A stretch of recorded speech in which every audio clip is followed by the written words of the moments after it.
she'd fall for a boy from South Georgia. She's got the bar in the palm of her hand, 'cause she's a 90s country fan, like I am. Hey, I got a Chevy, she can flip a quarter.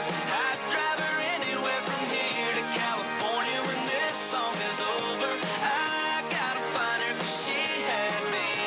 Hey, it's Carolina.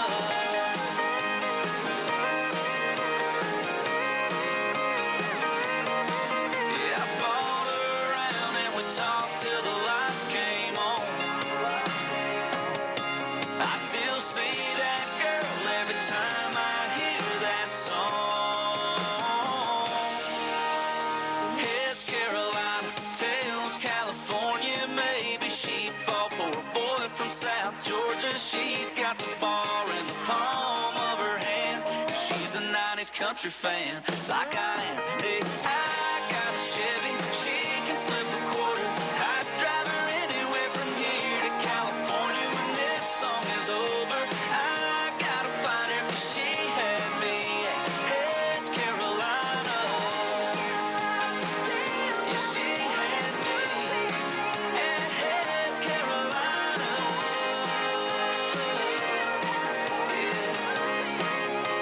Yeah, it's Carolina.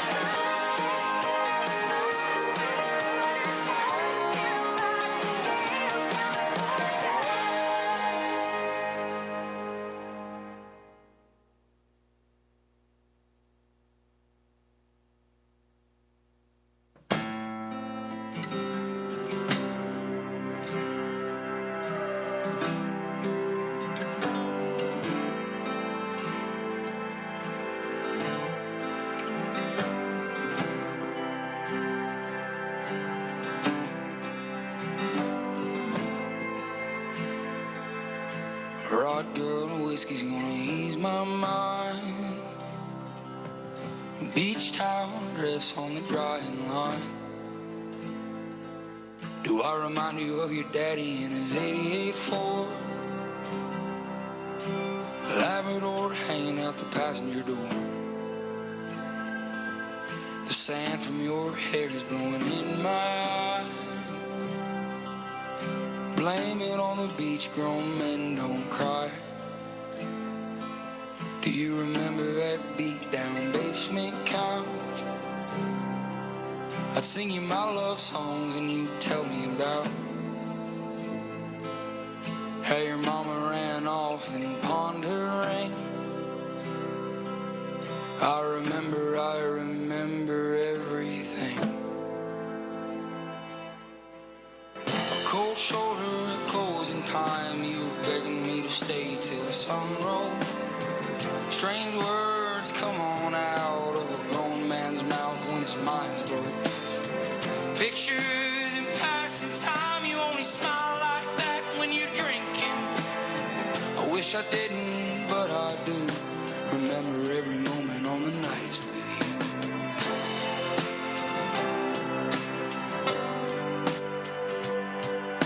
You're drinking everything to ease your mind. But when the hell are you gonna ease mine? You're like concrete feet in the summer heat.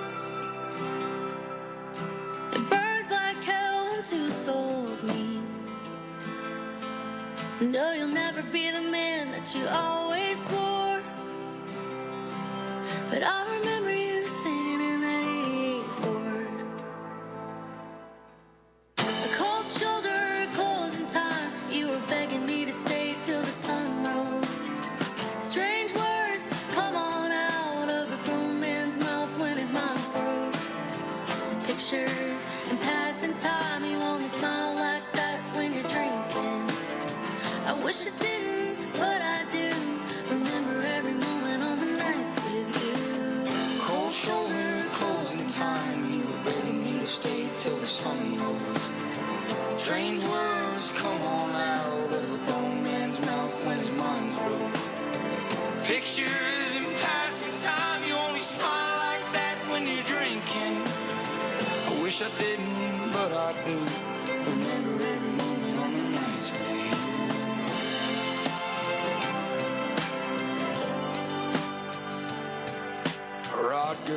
whiskey's gonna ease my mind. Beach towel dress on the drying line. Do I remind you of your daddy in my 88 Ford? Labrador hanging out the passenger door.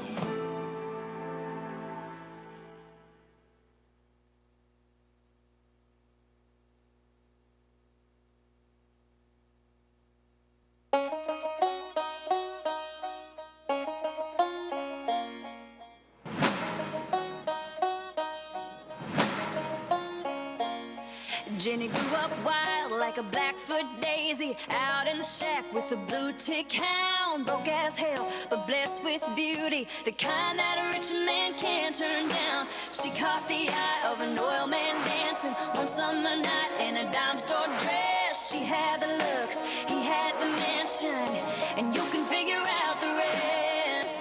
It was all roses, dripping in diamonds, sipping on champagne.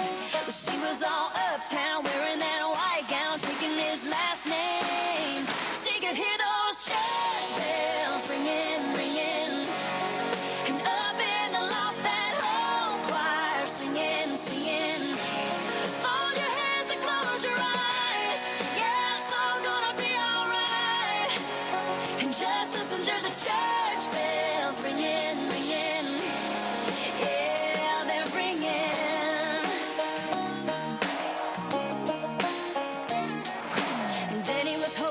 Junior league parties and having dinner at the country club. Everyone thought they were Ken and Barbie, but Ken was always getting way too drunk. Saturday night after a few too many, he came home ready to fight, and all his money could never save Jenny from the devil living in his eyes.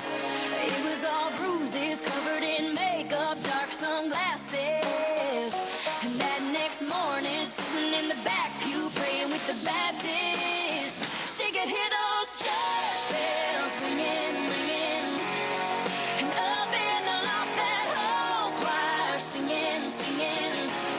Fold your hands and close your eyes, yeah, it's all gonna be alright. You just listen to the church bells ringing, ringing. Yeah, they're ringing.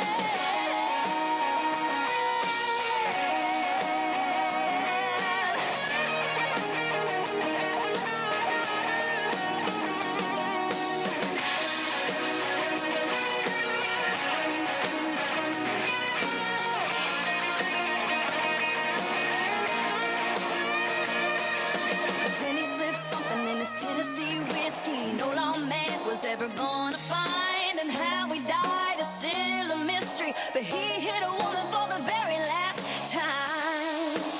She could hear those church bells ringing, ringing. You're standing there in a black dress, singing, singing.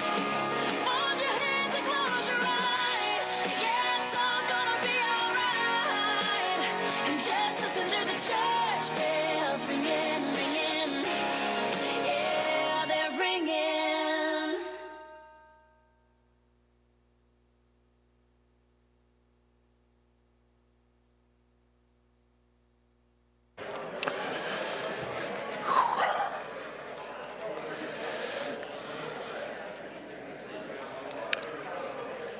Okay.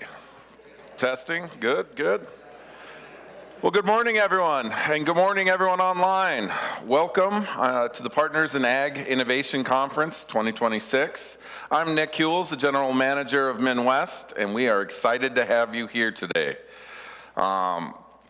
both in person and via the live stream, for a full day of insight, innovation, and connection across agriculture, technology, and workforce development. This year's theme, Rooted in Future, Cultivating the Next Generation of Agriculture, reflects why this conference matters. Our industry is evolving quickly, and today's agenda is designed to support that evolution with dedicated content from students, producers, and professionals, along with meaningful time to network and engage exhibitors. MinnWest Technology Campus is proud to host this event. As a privately owned technology campus in West Central Minnesota, we're home to over 30 companies and hundreds of employees. We're passionate about creating space for innovation, collaboration, and workforce growth. Thank you for being a part of this community and for investing your time today.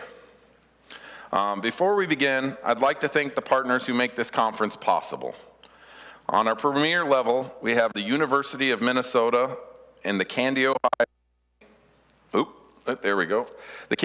County Economic Development. Our harvester sponsors are Christensen CPA and Consultants, Citizens Alliance Bank, and Ridgewater College. Our seed sponsors, Old National Bank, Genio, Southwest Initiative Foundation. And our industry partners, Ari and Wilmer Lakes Area Chamber of Commerce. Thank you to all of our sponsors for your continued investment in agriculture and innovation. Before we get going, a few housekeeping notes. The live stream will run continuously throughout the day and using the same link. Online attendees may submit questions throughout the Q&A panel. In-person attendants may ask questions using floor microphones. And I know on that it might be a little difficult to get you a microphone, so we'll have to most likely use the buddy system to pass it down. Beverages, snacks, and exhibitor booths are available in the atrium throughout the day. So welcome again for coming to the conference. And without any further ado, we'll get started. It's my pleasure to welcome our kickoff speaker, Andrea Fleming of the Fit Advocate. Andrea Fleming is a farmer, an agricultural advocate, and a certified personal trainer, dedicated to bridging the gap between agriculture and today's consumers. Raised in agriculture and proud to be a part of less than 2% of Americans who farm and ranch, she shares real, honest stories from life on the farm while serving as a resource for fellow producers.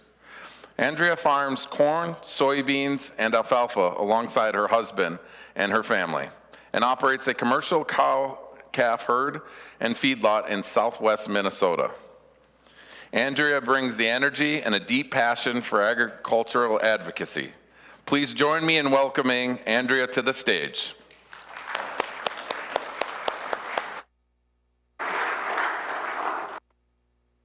All right, can everyone hear me well?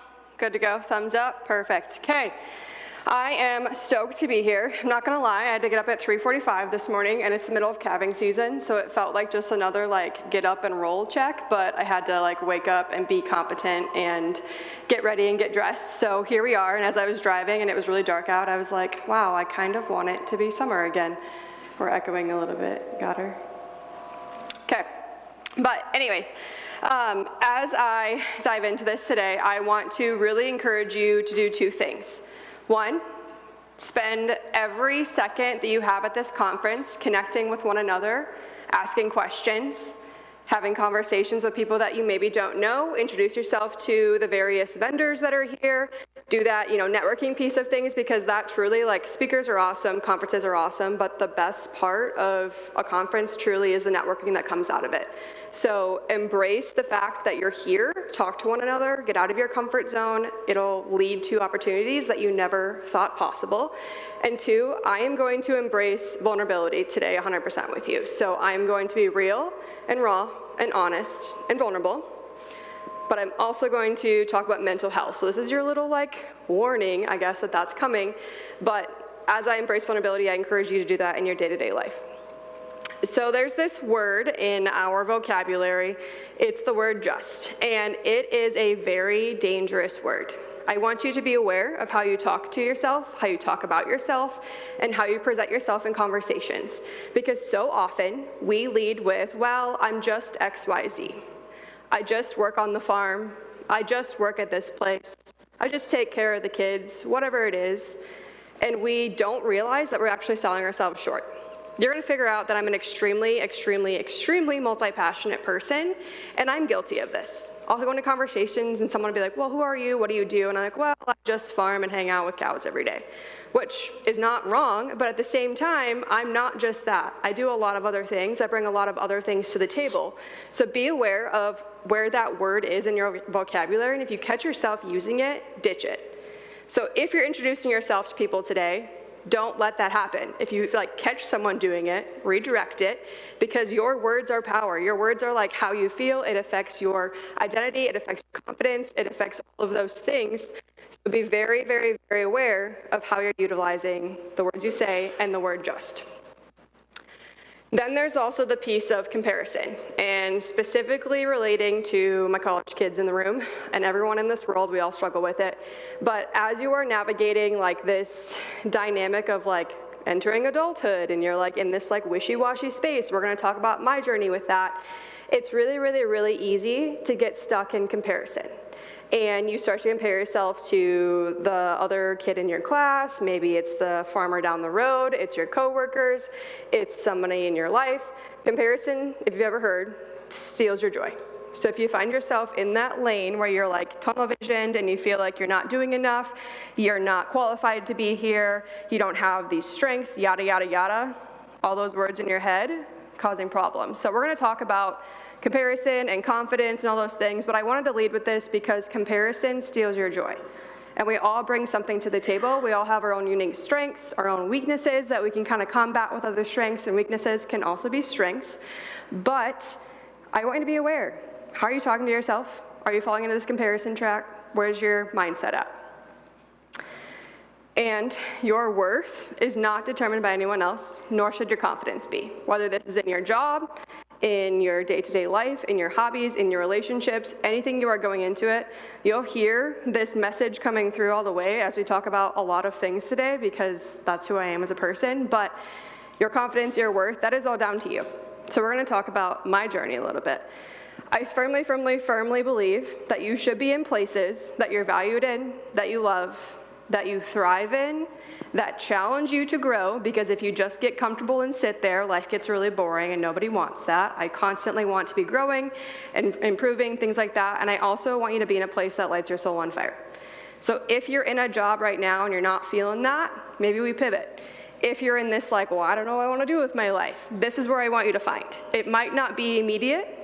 Trust me, the people in the room that have been through job changes will tell you that like the first job doesn't have to be the final job, or it's never too late to pivot. But that's where you should be, where you thrive, where you're happy, where you're challenged, where you're just the best you every single day. So if we would do a quick little intro, and this is where I would catch myself being guilty of the, well, I'm just a girl that really likes cows, which I am, but I am so much more than that. So here's some fun pictures of my life, and there's a lot of pictures in this presentation, so if you get bored, you can just like stare at the pretty pictures. Gives you something. But cattle, fitness, rodeo, really like cringy reality TV. That's my guilty pleasure. Like Love is Blind right now, I am so in. Calving season, I have one camera, cows, the other, or the TV is cows, the other one is Netflix right now because that's what's happening. Entrepreneurship, things like that, that is my life. But I am so much more than that. So as we actually dive into my story a little bit, I put these really embarrassing pictures on here. There's also 4-H pictures, so to my 4-Hers in the room, I adore you, I love you. It's my favorite organization in the entire world. There's also FFA if you were an FFA kid. I was in both, but if we talk about a little bit of my story, I was not this confident kid growing up. Fun fact, public speaking, I used to come up here, like the first time someone asked me, I got up here for 45 minutes on a stage and it was like, I kid you not, like 23 women only in a room. And I got up there and I blacked out. I have no idea what I said, what happened. Apparently it was well received because I got good feedback and I was asked to come back and talk to their entire employee base instead of just a conference for women. So apparently it goes well. It doesn't happen anymore. I used to have like a fitness tracker that would be like, you just did 45 minutes of cardio, and it would say like insane workout, and my heart was just like pumping. But I was not always this really confident kid. I was awkward, I was cringy. I feel like the kids these days don't go through that quite as severely as we did back in the day. But growing up, it was not trendy to be a farm kid. It's kind of a cool thing now, like everyone wants to wear cowboy boots and have a horse, and rodeo is trendy, and I love that for the industry. But growing up, when I graduated high school in 2015, it was not cool back then. So I was that weird kid. I was the kid that like really liked cows. They are still my love language. My husband jokes with me, and it's a funny thing that we say, that I would probably pick my favorite cows over him. I would not realistically, but like in my heart and my soul, there's a piece of me that's like, my bovines are my thing. So I've always been that kid that's been really into agriculture, right? And when that's not a cool thing growing up, you're not in sports, you're not in the same activities, you have to do chores instead of going and hanging out with your friends before Friday night football, you're kind of that just like in the weird place where you don't fit in here, you don't fit in here, and you don't fit in here. And that was me. So I really leaned into 4-H, FFA, agriculture organizations, and they were my light. That was my home base. That is where I felt the most comfortable, like I could be myself. I was still very like wall put up, not truly like loud and proud like I am now if you watch me on social media. But that was my place where I felt like I could just be me navigating these years. So I was just this really awkward kid. I was bullied really severely growing up. There's about 87 kids in my high school graduating class, and do you think I had many friends within that 87? No. I hung out with the guys a lot. I would take ag mechanics and ag welding, and I am not a mechanically inclined person or a welder, but I would be in that class because it was where I was like, oh, I can get challenged, I can try something new. And I also still feel at home here because it's my ag people. I took as many classes of those as I could. And there's a day growing up where I felt like I was kind of just like waddling through. If I just laid low, I could survive, you know, typical bullying of like just being that kid that didn't fit in. And I was walking down the hallway one day, and there was a girl in my class, and we kind of always just kind of avoided each other. I just like never had beef with her, right? And she walked up to me, and she's like, you know, you're kind of weird. And I was like, yeah, this is not a new conversation, right? And she literally looked me in the face and said, I think we'd be better off if you weren't here. And she did not mean that in a way of, hi, you should not go to our school anymore. She meant it in a way of like, she knew my mental health was not great, and I was struggling with anxiety and depression. It was no secret. And that's how she meant it.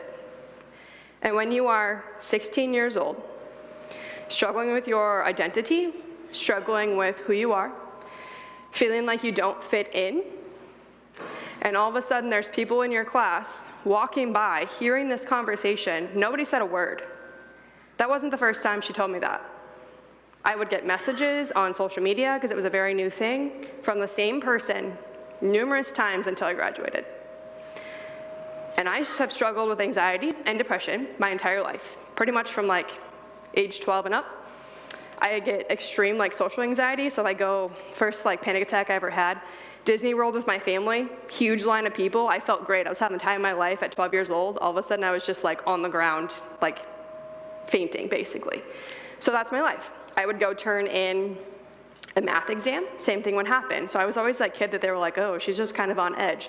There were so many things going on, and then that happens, and you're just in this hole. So growing up, I was just going under the radar, figuring out that if I could just like get through it, I would get through it. And I had a plan. I was gonna leave small town, Laverne, Minnesota, and never, ever, ever come back, period. Also, don't tell the weirdos on the internet where I live. I keep that super secret, so don't tell them. But I was never gonna come back. That was the plan.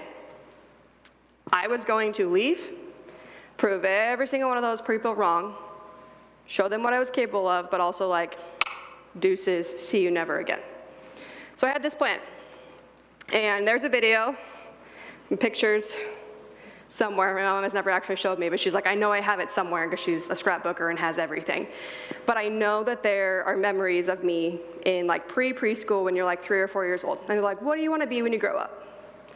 And everyone's like, I want to be an astronaut, or like a princess, or like something super fun. You know what I said?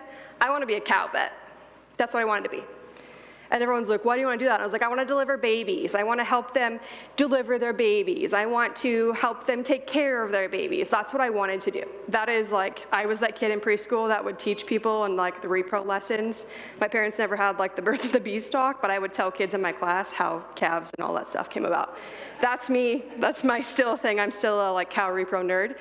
So the plan was to go to vet school. That is all I've wanted my entire life. That was never, it never changed. There was never a pivot. There was never a time where anything ever changed that I was like, oh, I'll be like an English teacher or something random. It never changed for those 15, 16, 17, 18 years growing up. So I had this like down to a fine point. I was like, I'm gonna get out of here, I'm gonna do this thing, right? We're gonna rock it. I was getting my bachelor's degree in 3 years. I took some college classes in high school, so I was like 3 years plus 4 years equals 7. 7 is better than 8, because vet school is 4 years.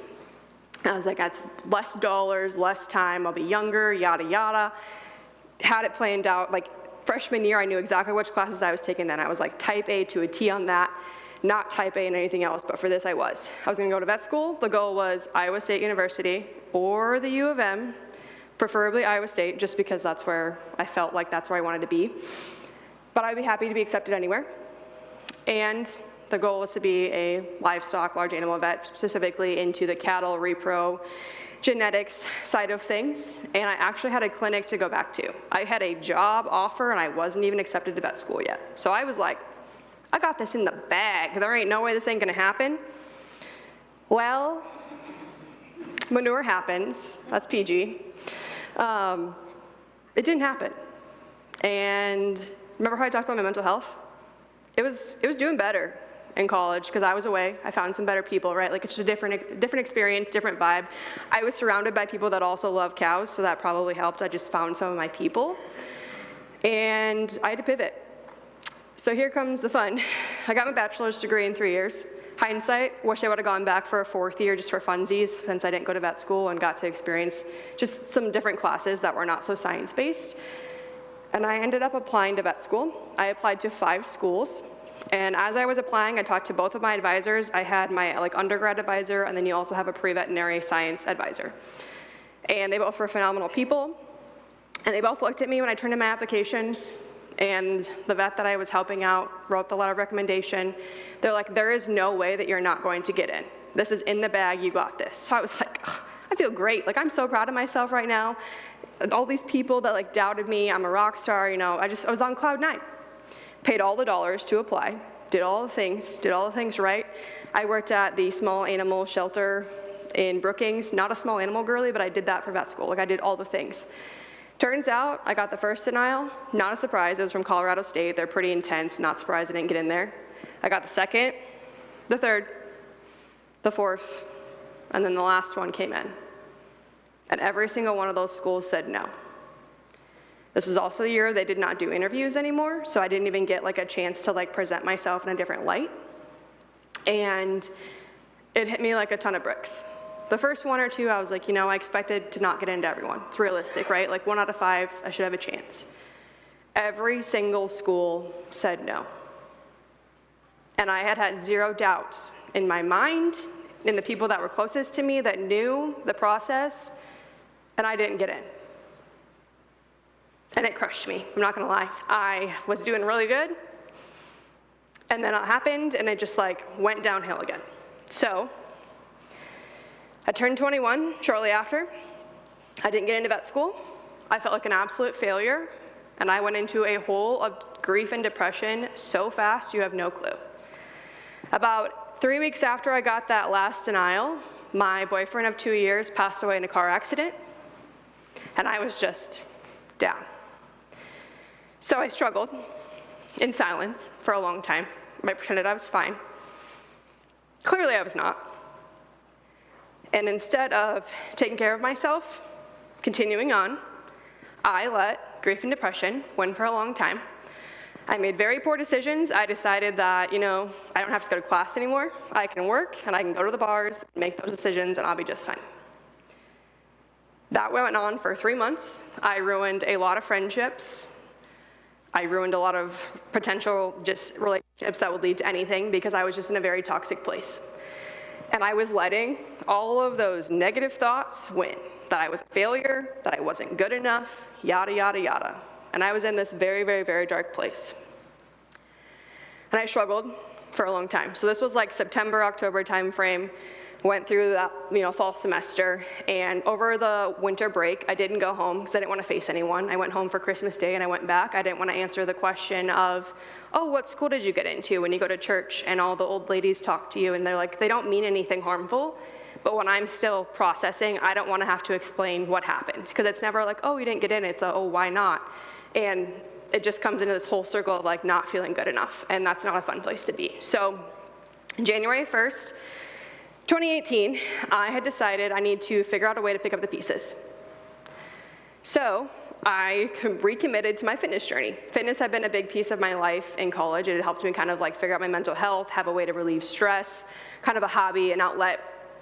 So January 1st, 2018, I was like, drawing a line in the sand, New Year's resolution, but I also was like, I need to have a way to hold myself accountable so I show up, because it's really easy to not show up on like a Thursday when you're tired and you want to go eat pizza and watch movies all night with your friends in college, or do other, college things. But I decided, I was like, I'm gonna post on the Instagram. This was my like same old Instagram account that I had like maybe 600 followers. It was people that I knew for the most part, whether it was from like 4-H or school or whatever things have you. And I started sharing just like fitness stuff. And it was like, here's my sweaty selfie, here's my proof I did it. It held me accountable. At the same time, this was like a week into the new year, I was home for a weekend, the first weekend I had gone home really since the denials. And I was just like sitting there, and we're getting close to calving season, kind of talking about things. I think we were working cattle. And I was like, I kind of want to like grow my cow herd. And my dad actually agreed to co-sign a loan for 15 bred heifers. Mind you, they were like $1,600 back then, not like $5,000 right now. So it was a lot better, but still terrifying when you're a college kid that like does not make good money. But at the same time, I was like, my dad's here with me, we'll figure it out. I should be able to pay back my loan just by selling my calves to him. We have this system. So I convinced my dad to co-sign a loan to buy some bred heifers. So I would go home on the weekends and help calve out cows once we got to like March, April timeframe. Well, cows, heifers, heifers are heifers. Sometimes they're great, sometimes they're not. These were bought, and I'm not gonna lie, they were like an absolute train wreck. 9 of the 15 prolapsed the first year. 2 of them laid on their calves. 4 of them were psychotic. Like, it was just a really bad group. And I was sharing that just on like Instagram stories as a brand new thing. And I was like, we'll just like put some like flavor in there of some cows. Like, it's really easy. It's something I naturally want to talk about. And I started having new connections from people I didn't know in real life that were asking me questions of like, why are we tagging this calf, or why is this heifer being dumb? Because sometimes they just have no idea what's going on. And I grew up in 4-H. I go to the Minnesota State Fair. We all know that like there's a disconnect in the big cities. I would get questions and I'm like, wow, the disconnect is here. I did not realize until the age of 21 how severe the disconnect was when people that lived pretty rurally had no idea what goes on in the industry. Like, it was mind-blowing for me to get these questions and me reaching people. And I was like, I think I'm gonna try to like educate a little bit. I like to talk about cows, it's easy peasy. So it was kind of like a digital scrapbook for me, and also on my fitness journey. So I was doing that spring semester, January, February, March, April, graduation comes around. And I was like, wow, I should probably get a job, because even if I reapply, I don't know like what I'm gonna do. I need to have some sort of income. I gotta figure out a place to live. My rental's gonna end here in May. So I ended up applying. I was terrified, once again, selling myself short, because I was like, well, I never had an internship. I never experienced anything other than veterinary medicine. Who's going to hire me? Turns out you throw some applications out there, you get some interviews, you actually are like worth a lot more than you think. I ended up getting a job in feed sales. I was there for that entire summer. It was actually close to home, so I got to live in a farmhouse that my parents had bought really cheap when acreages were like free with land. Now they're not.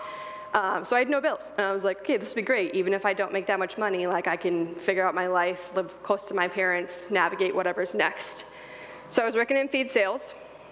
At the same time, as I was sharing online, it was actually building a brand. I was building an audience. I think I went from like 600 followers to like 12,000 in about 4 months, and this was insane. I did not think it would lead to anything, and turns out it was starting to become a business. I was doing some workout stuff. I was getting some like very small brand partnerships. Not anything to like pay the crazy bills, but when you're a college kid that lives in a house for free that your parents own, I had like $200 a month in bills. So I was like, I'll be fine. I was 3 months into my feed sales job, figuring out that feed sales was not for me. This is where it comes in that it's always okay to pivot. Your first job is not your forever job. It was actually a pretty like not great work environment, and I was just not great at being a 21-year-old going to some of the older generations of farmers that were not very receptive to a female coming in, and also just some other work dynamic stuff that is not worth getting into. So at that point, in August of 2018, I was like starting to come back up, but my mental health was struggling again with my anxiety at work. There was just a lot going on. So I was in the entrepreneurship space, and I was like, I don't have a lot of bills. I'm making a little bit of some money. I'm gonna see what happens. I don't like this job, whether I find something else or we pivot. I gave them my 2 weeks. They didn't want my 2 weeks. They let me go. It was not good for either of us. And I ended up becoming an entrepreneur early August of 2018, and I've been in that space since. It was not a massively successful business back then. It's grown a lot, but I knew if I had no other choice but to like push forward and try to build something, I would do it. If my back's against the wall, after I struggle, I will pick up the pieces, and I knew I would. So That Fit Advocate LLC became a thing. It's a legitimate business, which is wild. And whenever I like have to explain what it's actually called to people, they're like, what is it? It's such a fun conversation. And I was also able to be on the family farm without having to be a full-time paid employee, because our family farm is not huge. We are still small. It is me and my parents every single day doing everything. My husband's there every once in a while, kind of helping out wherever, but he does an off-farm job. So there was not a space for me to be a full-time employee. But I could be there, grow my herd, work on maybe expanding the farm, and also have my own business, and it's been such a blessing. And that's where we're at now. There's some fun pictures over the last handful of years where it's been a lot of growth. I've gone through a lot of challenges, a lot of highs and lows. So this has been, we're going to year 8 now on the farm. And if you would have told me that I would have been here working with my parents, I would have laughed in your face and said, ain't no way that that ever is going to happen. We butted heads really bad growing up. And I've gotten to do some really incredible things. So we'll dive into some of those. But the whole reason that I was able to turn pain, mental health struggles, depression, yada yada, all of this dark stuff and over here into a business, into a brand, into the light at the end of the tunnel is because I was actually willing to become adaptable. I was willing to pick up the pieces. I was willing to think outside the box. And there is so much power in actually becoming adaptable and not being so rigid and stuck. And trust me, I was there. I felt rigid. I was like, there's nothing else I want to do. I want to be a vet. Like, this is like, there is no other plan B. Turns out, like, plan B, even FZ, is pretty dang cool if you find your place where you feel the most in alignment. Because as I was sharing, I found my voice. I'm weird. I am quirky. Like, I don't know what my face is doing in this picture, but that's me to a T. Like, I have photographers come out for brand stuff, and half the pictures are me being weird. Brands don't want that. I do, because that's me. But I was sharing. I was finding my voice, and I always compare myself to an onion.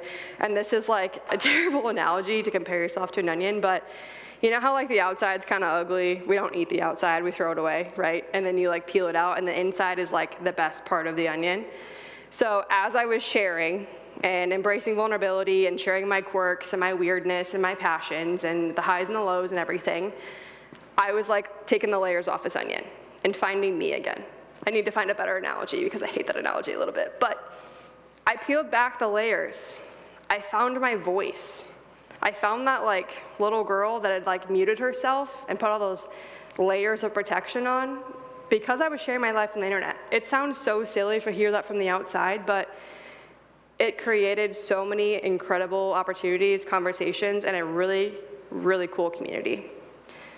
Eventually, throughout the last handful of years and days, months, weeks of continued growth and progress and working on myself and sharing all of it, because I told myself from day one if I was going to share my life on the internet, I was going to be a real and raw account that makes you feel normal, not like absolute garbage.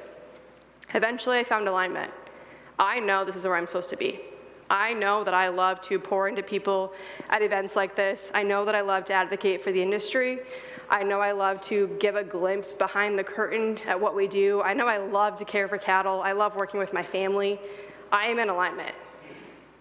I love entrepreneurship. This is where I'm meant to be. I know that. And I wish I could tell that Andrea in 2018 that it's going to be okay. It's not the end of the world. It'll be better, I promise. So we all bring a lot to the table in our own way. And I want you to kind of like take some time over the next 10 minutes of this presentation to think about what you bring to the table. and let yourself actually acknowledge that you are a pretty cool individual with a lot of strengths. So this was some pictures from Cattleman News She's a Hand ranch camp. I actually went to a business retreat with one of the ladies in the picture with the bun on her head towards the right of the screen. That's Caroline Rose. She's from out in Montana, and we were down in Texas at a business retreat, and she was talking about just like everyone dreaming big, sharing things that are like on their heart that they've never said out loud. I was in a point that I was gonna pivot in my business a little bit. I needed just the community to support me. And she was bringing up this idea that she would love to have a ranch camp weekend or like 4-day experience for women only to come to the ranch to learn skills without any of the pressure. And she was so terrified to bring this up because she thought this idea would be a total flop, that everyone would think it was stupid, that it wouldn't be worth it. And when she said those words out loud, I was like, this is the best idea I've ever heard. I grew up with a dad who, I love him to death. Sterling's a great man. He does not have patience at all. Zero's out. I used to hide in the house when they would work cattle because things go wrong, the temper would flare. I didn't know how to drive a tractor until I was 21 because it was just never something that was needed. And I get this from my dad too, if he doesn't do it, he's worried it's not gonna be done right. He can't like give up control. I have that same trait, so I get it, but it also makes me wanna like shake him. So when she was like, I wanna have a place where like, there's nobody judging you when you kill the tractor or when you like do something wrong or you're backing up a pot for the first time, things that are terrifying when you first do them. And I grew up with a dad who the first time I fed cattle, he stood at the end of the feed alley like this watching me. And I was like, don't miss the bunk, you're gonna get yelled at. So she had this idea, and I thought it was awesome, and Caroline and I became really good friends, and I was actually invited to be one of the mentors to the very first ranch camp. So she had this was our group of ladies. They were from all over. Some of them were generational, grew up in the industry, ranching, farming. Some of them were first gens. Some of them were college kids. It was just kind of a whole mix. And throughout the 4 days, I watched these women completely transform in front of me from scared, nervous, shy to absolute rock stars. The one in the pink, second from the left, came in, and we were just like running cattle through the chute. And she was terrified to catch them in the head catch because she was worried she was going to hurt them. Mind you, she did not grow up in agriculture. She was new to it. They were starting a small direct-to-consumer business in Washington. They were tired of the hustle and bustle, climbing the corporate ladder, had some bottle calves at home. And she was telling us how she had not given them ear tags yet, so she didn't know who was who because she didn't want to hurt them, okay? That's where we started. And mind you, like, I can see the faces right now. I was like, oh boy, like, but I grew up in this. It's kind of crazy, right? But we forget that it's normal to us. I've been tagging calves since I was probably like 4. To her, I think she was 45 when she came, and she had never done that. So it's a whole new territory. So the very first day, she was terrified to catch them in the hydraulic chute. It has rubber cushions. It's not anything intense, you know. That was the first day. Second day, we were tagging, we were implanting. She struggled a lot. By the 4th day, we were castrating, and we were not like in a chute. We were actually roping and dragging, doing the whole cowboy method, which I had never done. It was really cool for me. And we were castrating with a knife. Not the prettiest process, right? It's not a band. We band our calves at birth. And I watched her go do it all by herself, no guidance, 100% on her own. Day 1, she was scared to catch a calf in the chute to hurt it. Day 4, she was confident enough to cut a calf by herself. And also, she was like, FaceTime my husband while I hold you-know-what in my hands and tell him that I can do this to our bottle calves at home. We don't need the vet anymore. Funny story, right? I love it, because I'm like, oh my God, I love cows. But she completely transformed over 4 days. Because someone gave her the space to try things outside of her comfort zone, to not feel judged, to ask questions, to try things. I backed up a cattle pot by myself here. Do you think I'm gonna do that at home right now? No, I would terrify myself. I'd probably like die in a corner. But I did that out there because there was no pressure. I could probably do it now. It's a little bit terrifying. I branded cattle for the first time. I just watched so many women have this experience completely change over the 4 days because there was that space. So Caroline had this idea. She was terrified to bring it up. She thought it was dumb. She was like, my dad and my brother are probably gonna hate it when I wanna like make the ranch an oyster for these ladies for this week. But it's completely changed the life of now almost, I think, 80 people have showed up to this range camp. She has done some other ones. She's done like youth ones, which has been awesome. It was a simple idea, and because someone believed in her idea, she has made a positive impact.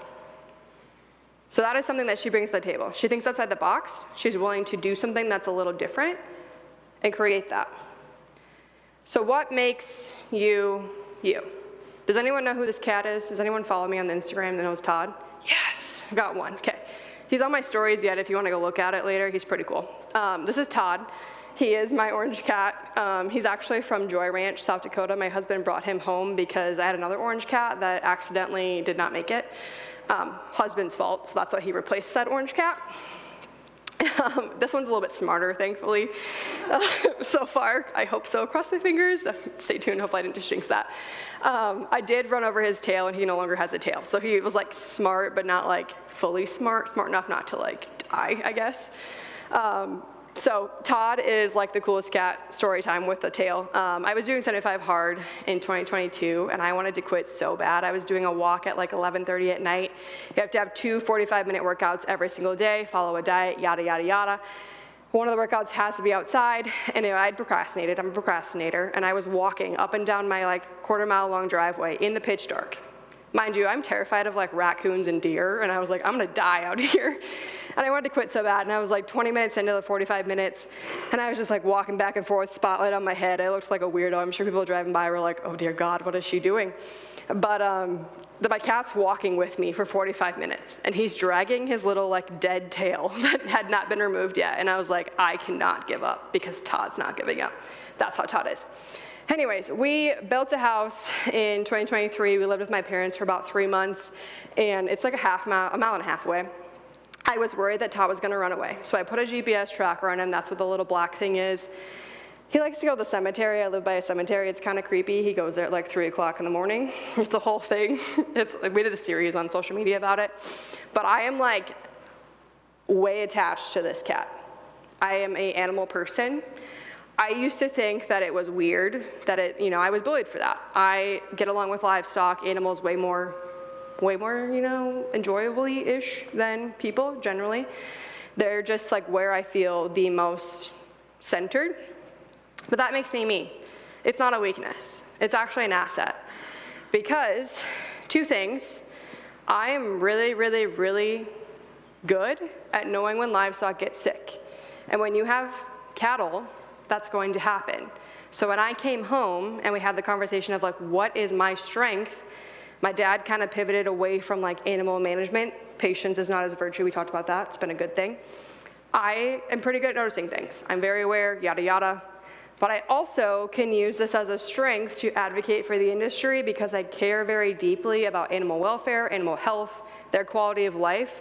And when I share that, it is a really, really, really receptive message for the industry. So something I saw as an absolute weakness is truly a strength in more ways than one. So, life nowadays, where are we at now? It's a beautiful, chaotic mess every single day. It's my best way that I can say this. It's a lot of things, as generally my bio says I'm a multi-passionate serial or entrepreneur. I like to turn everything that I love into a business. There's nothing that brings me more joy than 1, cows, and 2, building a business, entrepreneurship, the challenges, helping others do the same thing. So that's me in a nutshell.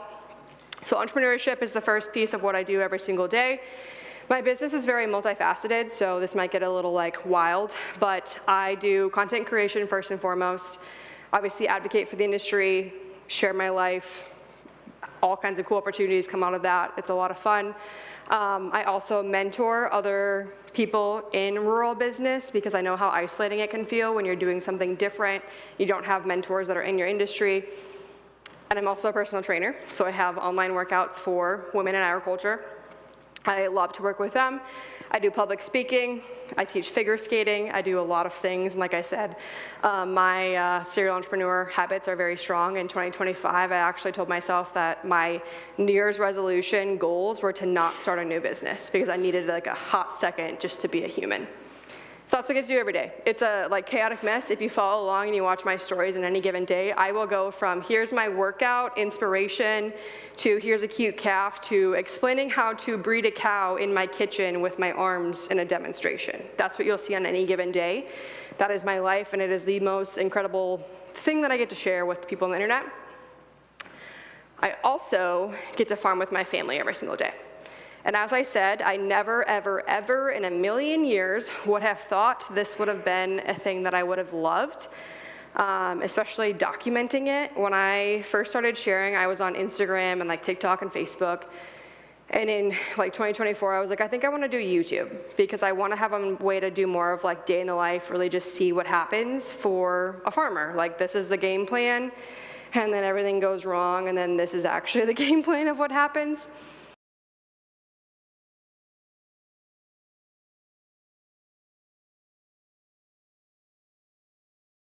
Going to be anything that's, you know, it's not going to be a business. I don't think you're going to, like, I don't know how it's going to work out. Please don't show this. It makes me nervous. Typical dad being protective of his daughter. And this is kind of when, like, all of some of the not great things were coming out about the dairy industry when people were going undercover. So my dad was very nervous. But I was like, I can do this. It'll be fine. We have figured it out. He is now like the most loved character on my YouTube channel. If I don't show Sterling, people are like, didn't see Sterling today. I'm like, sorry. Now it's also my parents' puppy they get mad about. Like I'm the one doing all the work and then I get yelled at if my dad's not in it. So there's that. So it's been an absolute blast. I get to farm alongside them every day. Like I said, it's my parents and me every single day on the farm. And then my husband and my brother are around as we need them on certain times of the year, things like that. And it's also cool because I get to document all of it. So as much as like filming can be a pain in the butt, I also have a lot of memories with my dad. I capture funny things, good things, sometimes bad things, but it's been an absolute blast. And I actually got my dad to like take his phone last summer and like take a video like this. And he's like a 50-some-year-old man that like does never take a selfie in his life. And he did a video for me for YouTube. So if your parents are like anti anything you do, they might come around if you prove them wrong. I'm gonna tell you that right now. It's been an absolute blast and the coolest thing that I get to do. I've also been able to expand our operation because of some other things, which we'll talk about here a bit. The other big thing that I get to do that I wanted to make a whole separate thing, yes, it's part of my entrepreneurship journey, but it is advocating for agriculture. So I wanted to make sure that we talked about this for a little bit and give you some tips and tricks and talk about how you can be a friend to agriculture in your day-to-day life. So I set out from day one, I wanted to like be that person that like opens the curtain to show consumers behind the scenes, not just the fluffy stuff. I'm not just gonna like spit facts at you. I want to actually show you what we do every day, not try to make you believe, but like show you so you can make your own decision. So with that, I started sharing, and this is the very first post I ever wrote. It went viral on Facebook. Ellen DeGeneres, when she was like a really big thing back in like 2019, she was very loud and proud about lab-grown meat and how farmers are terrible humans and we, you know, are abusive and terrible to our livestock, and she angered me a lot. So I was triggered. I wrote a post, just the fact that like she was saying we don't care about our livestock, and I was like, I am here to tell you that is wrong. One, I don't know a single livestock farmer that does not care about their livestock, because we adore them, right? Two, it is a business. If we do not care for them, they do not provide for us. So we have to. So I wrote this whole letter. It got like 7,000 shares in like a week, and I was like, whoa, this is my first taste of going viral. I have never been threatened by that many angry vegans in my life. It was terrifying, and I was like 22, and I was like, oh, what if they show up at like our farm? They were like looking up stuff. It was terrifying. But that was when I truly like learned the impact that social media can have on benefiting the agriculture industry in a good way. This is another post that I did in 2024. Antibiotics is a trigger point for a lot of people. It's a marketing scheme. I'm sure many of us in this room know that. Talking about how antibiotics get a bad rap, but they have their place. And I related it to a story time. We had a steer that like stuck a corn stalk through its toes and it got stuck up in there. So I actually like shared the story of like why we use antibiotics, the outcome of using said antibiotics, and also that there are withdrawal dates. Their body detoxes it. I explained that, but instead of just like spitting facts, I told a story. Storytelling is powerful. And this was like incredibly well received. I had so many conversations of like, wow, I used to be like, I have to buy stuff that says antibiotic free, but you just like blew my mind that I don't have to do that to get quality meat and dairy, right? Another one, I love to stand up for the feedlot industry.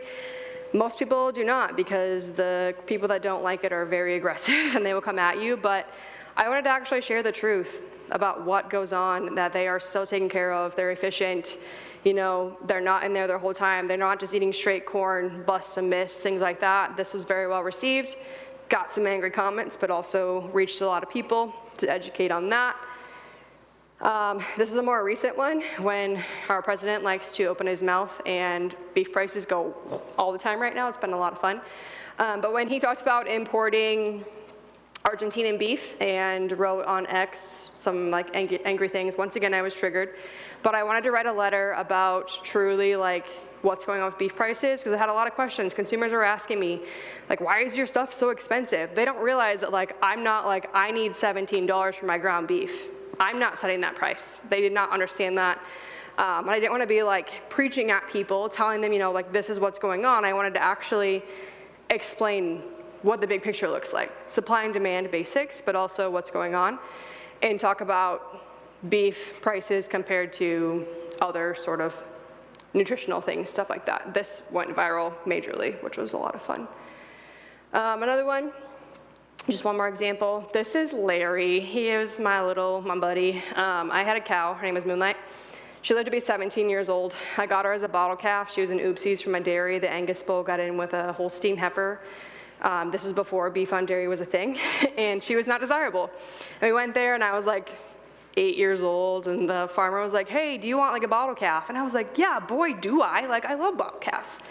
So I got her, I think, for like 50 bucks, pretty cheap. And then my parents had a good idea to let me keep this cow to be the starter of my herd. So what do you think happens when you're 8 years old, you get a bottle calf you spend the entire summer with, and then she becomes a cow and lives to be 17? You get really attached to her. She was like my lifeline throughout all those really hard years growing up. And she was my homie. I made a lot of really fun videos with her. This was our very, very, very last calf. She passed away about a year after, or before he left. So when he left, it was bittersweet. He was like the obnoxious steer in the feedlot that was too tame, that like was dangerous, right? But also he liked head scratches, and he was my last piece of her. Besides a couple daughters in the herd. I'm not gonna lie, the day he left on the truck, I bawled like a baby. Just because it was like the end of an era, and also it's just really bittersweet to raise livestock all the way to finish. They're born here, they leave on a truck, they become beef and byproducts. It's a really cool thing to see. And I shared that. Instead of like hiding the fact that I'm a beef producer that gets attached and I'm a female that cries, I talked about this. And I reached so many people by embracing vulnerability and storytelling. And once again, got all these comments and messages about, wow, I didn't realize you actually cared about your livestock. I didn't realize that farmers and ranchers had emotions. I didn't realize you had empathy. Everyone in this room knows we do, but for some reason that message gets lost. So things like that have created a big impact in the industry. So, as you, everyone in this room, can be a best friend to agriculture, an advocate, an asset to the industry, and it doesn't have to be sharing your life on the internet. It does not mean you have to post silly videos or post on the internet or do all these big things. There are so many little things that you can do in the day-to-day that'll benefit the industry. Whether it's talking to someone at the grocery store, talking to someone on a plane when you're going on a trip. I've had so many great conversations with people by just sitting next to them on the airplane and talking for a while, or your Uber drivers, things like that. If you can be on a board of some sort or a part of an organization, even if it's not an ag organization, if you have any clue what goes on in agriculture and you sit there and you have a seat at the table, that is a seat at the table for agriculture. That is a good thing. It gets our voice heard. Little things still make a huge, huge, huge impact on the industry. So don't feel like you gotta do all these big things to be a best friend to agriculture. You can be an asset and advocate in the little ways and make a big, big, big difference. And I always say, if each of us in this room can help one person every year understand a small piece of our industry, we can make a change.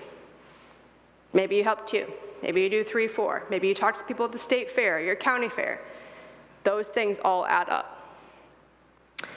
And if you're being a friend to agriculture and you're posting on the internet, I want to make sure that this is known, that would give you some tips and tricks. Context, thinking ahead, and thinking, is this a positive look for the industry, are 3 things that I want to make sure go through your mind before you post on a TikTok video. I know things happen. Livestock put themselves in some predicaments. But it's really easy for PETA or other animal rights organizations to take things out of context and run with it. There was a video a couple years ago, someone had posted a coal cow had gotten out and she like climbed the manure pile, got stuck inside the manure pile and decided to have her calf there. Someone thought it was a good idea to post that on the internet. No context whatsoever. First off, I wouldn't post that regardless. Second off, no context. It was just a LOL, cows are stupid, is what it said. Of course, that's the video that goes viral and has like 6 million views in about a day and a half. And what do you think happened?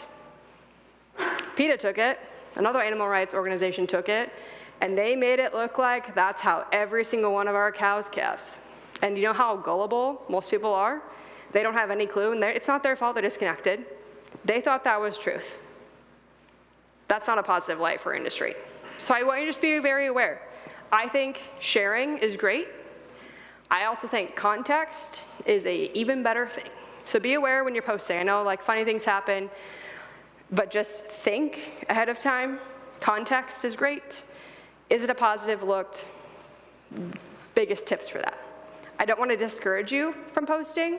I just want you to be aware that what you share should make us look good, like we're doing our job well, not just something that's like, oh, can be taken out of context. Opportunity. It is everywhere. Our eyes open. So to those of you that are in the room that are like in this whole, I'm gonna become a real adult here soon, or whether you're in the stage of like, I wanna pivot, there is so much opportunity in agriculture. It is endless. It is literally everywhere. It is constantly evolving. So I want you to, instead of being so tunnel vision, especially like how I was, where I was like, vet school is the only option, take that lens back a little bit. Explore things that interest you. There are 1,000,007 things going on at all times. The industry is always changing. There's opportunities that are always going to come about. And it's literally endless. So I polled my audience on Instagram, and this was like a year ago now. I asked them in a little story, and I get like on average like 2,200 to 2,400 story views a day. I got 742 responses to the question that I asked, and it was, if you work in agriculture and you're not a farmer or a rancher yourself directly, what do you do? I wanted to know what their career was, whether it was a like full-time gig or even just like a side thing they had built. What do you do in the industry? 742 responses I got, which was the most I've ever had. Over 50% of those were unique, never repeated things, which means 360, 370 some responses were different careers in agriculture. That is a very small base that I got to ask. Think of how many more careers are actually out there than just what people that decide to respond to my story were. So if you feel like, man, there's just nothing here for me, I guarantee if you look a little wider, if you explore things that are out of your comfort zone, there is something out there for you. And like I said, the first job doesn't have to be the final job. You can pivot, it's never too late to change career paths, yada, yada. But the opportunity, it's there, it's everywhere. There are so many cool things that you can do. And I wanna leave you with like this little tidbit before we dive towards the end. If there is a part of agriculture or like something specific that interests you, but you feel like it's like a little too terrifying or too different or too outside the box, or you just don't know if it's like the thing, but there's like a little voice here that's like, this seems really cool, or it like keeps coming up, I want you to pursue that and look into it, 100%. You never know if that's the right route for you. So we talk about thinking outside the box. There is so much power in thinking outside the box and not being so tunnel visioned and just being right here. So we actually built a cow-calf confinement barn in 2023. We were coming up with the roadblock of land is like super expensive. The math is not math. I just bought 80 acres and it does not math, if you're wondering at all. But we're trying to figure out a way to expand that me and my husband could come and join the family operation and still have my parents there. My parents are in their 50s. They're not ready to retire. I want to work alongside them and learn together. So we built the cow-calf confinement barn. Could not find pasture. Problem A, I love cows, calving cows. We can raise them, cows for our feedlot cheaper than we can buy them most years. So we built a barn. It is so out of left field for most people to have cows in confinement, beef cows. They think it's crazy, but it works really well. This is year number 4 of us calving and having cows in a barn all summer. And it works, but it's thinking outside the box. We also have a neighbor. We picked up some custom grazing acres we're able to graze now. He converted some decent crop ground of very small fields in like a wetland-ish area. It's just not wetland, but like wetter, into rotational grazing. He's not afraid to think outside the box. He lives on a blacktop, and all the old farmers around the area think he's crazy for turning black dirt back into pasture. Turns out it was a good idea because look at the cattle markets right now. Thinking outside the box is such a strength, so do not let yourself get so tunnel visioned. So in the end, I truly believe you should be in places that you're valued in, that you thrive in, that you love, that encourage you to grow, and that light your soul on fire. I shared my heart and my story with you. I embrace vulnerability. I embrace discomfort. I have gone through wildness in the last 10 years, but I know I've made an impact on a lot of people around me. So if you have the courage to try new things, think outside the box, share your heart and your soul, speak your mind, can you imagine the impact it would have on people around you? The impact that Caroline made by hosting ranch camp that has now turned into like this huge thing. The impact that those women went back to their operation. The impact that little decisions can make. The impact leaders can make on youth. The impact professors can have on college kids. If we all just embrace vulnerability and embrace discomfort and strive for more, it makes such a positive impact, especially on those in our industry. So in the end, some tips just to leave you before we wrap up. Borrowing confidence is the coolest thing you can do. And this sounds really dumb and silly, but if you're doing something that's really scary and you're your heart's palpitations are happening and your heart rate's really high, I want you to think about borrowing the confidence from someone who has it. Because if you're going to that job interview, or it's the first day of that job, or you're gonna go speak on a panel, or speaking up at a meeting if that's scary, think about actually taking someone's confidence, borrowing it, put it on, rock it. I do it all the time. So if you need to borrow my confidence, you can have all of it. Because it's not, it's a thing, it's there. But confidence is also created by repetition. So borrow the confidence when you need it. Speak up and use your voice. Speak up at meetings, at organizations, at things like this. Use your voice. You have ideas. You bring so much to the table. Speak up. Use those thoughts. Use that brain. Third, take care of yourself. Fill up your own cup. Life's busy, I know. I've been on the journey of getting my health back for the last 1.5 years because I did not prioritize myself very well. So take care of yourself, fill up your own cup, do things for you. Learn to say no. I know anyone in this room guilty of saying yes to everything they're asked about being on this board or being on this thing or doing this, yep. It's hard to say no sometimes, but sometimes when you say no to something, someone else is a better suit for that if they have the more time and energy for it. So saying no is okay because it also leaves room for opportunity and things that are much more in alignment with you. Asking for help is a great thing. You don't have to do it on your own. I'm still learning that one. Connect with others. You're here. Connect. Have conversations. Introduce yourself. Network. I want every single person in this room to meet at least one person today that you don't know. Walk up, introduce yourself, say hi, have a conversation. You never know what could happen. And embrace that discomfort, because that is truly where the coolest stuff lies. And with that, if you want to connect with me, you can scan a little code. My email, DMs is always open if you need someone to talk to about life, or you're the college kid that's what do you think about this, or XYZ. I have a lot of conversations like that. I'm so happy to help. Anything you need, I'm an open book. So without ado, thank you for having me, and I hope you guys have a great rest of your conference.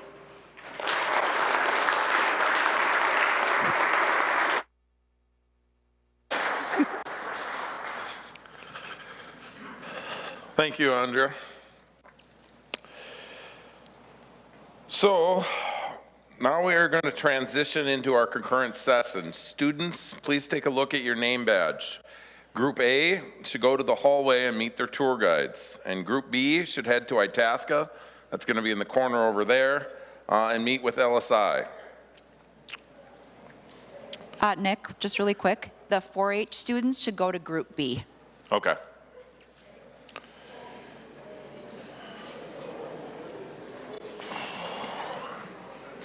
And we'll let them kind of get moving before we jump into the next part.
Have that for sure.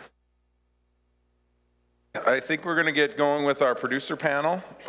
It is moderated by Zach Rada of the Minnesota West College.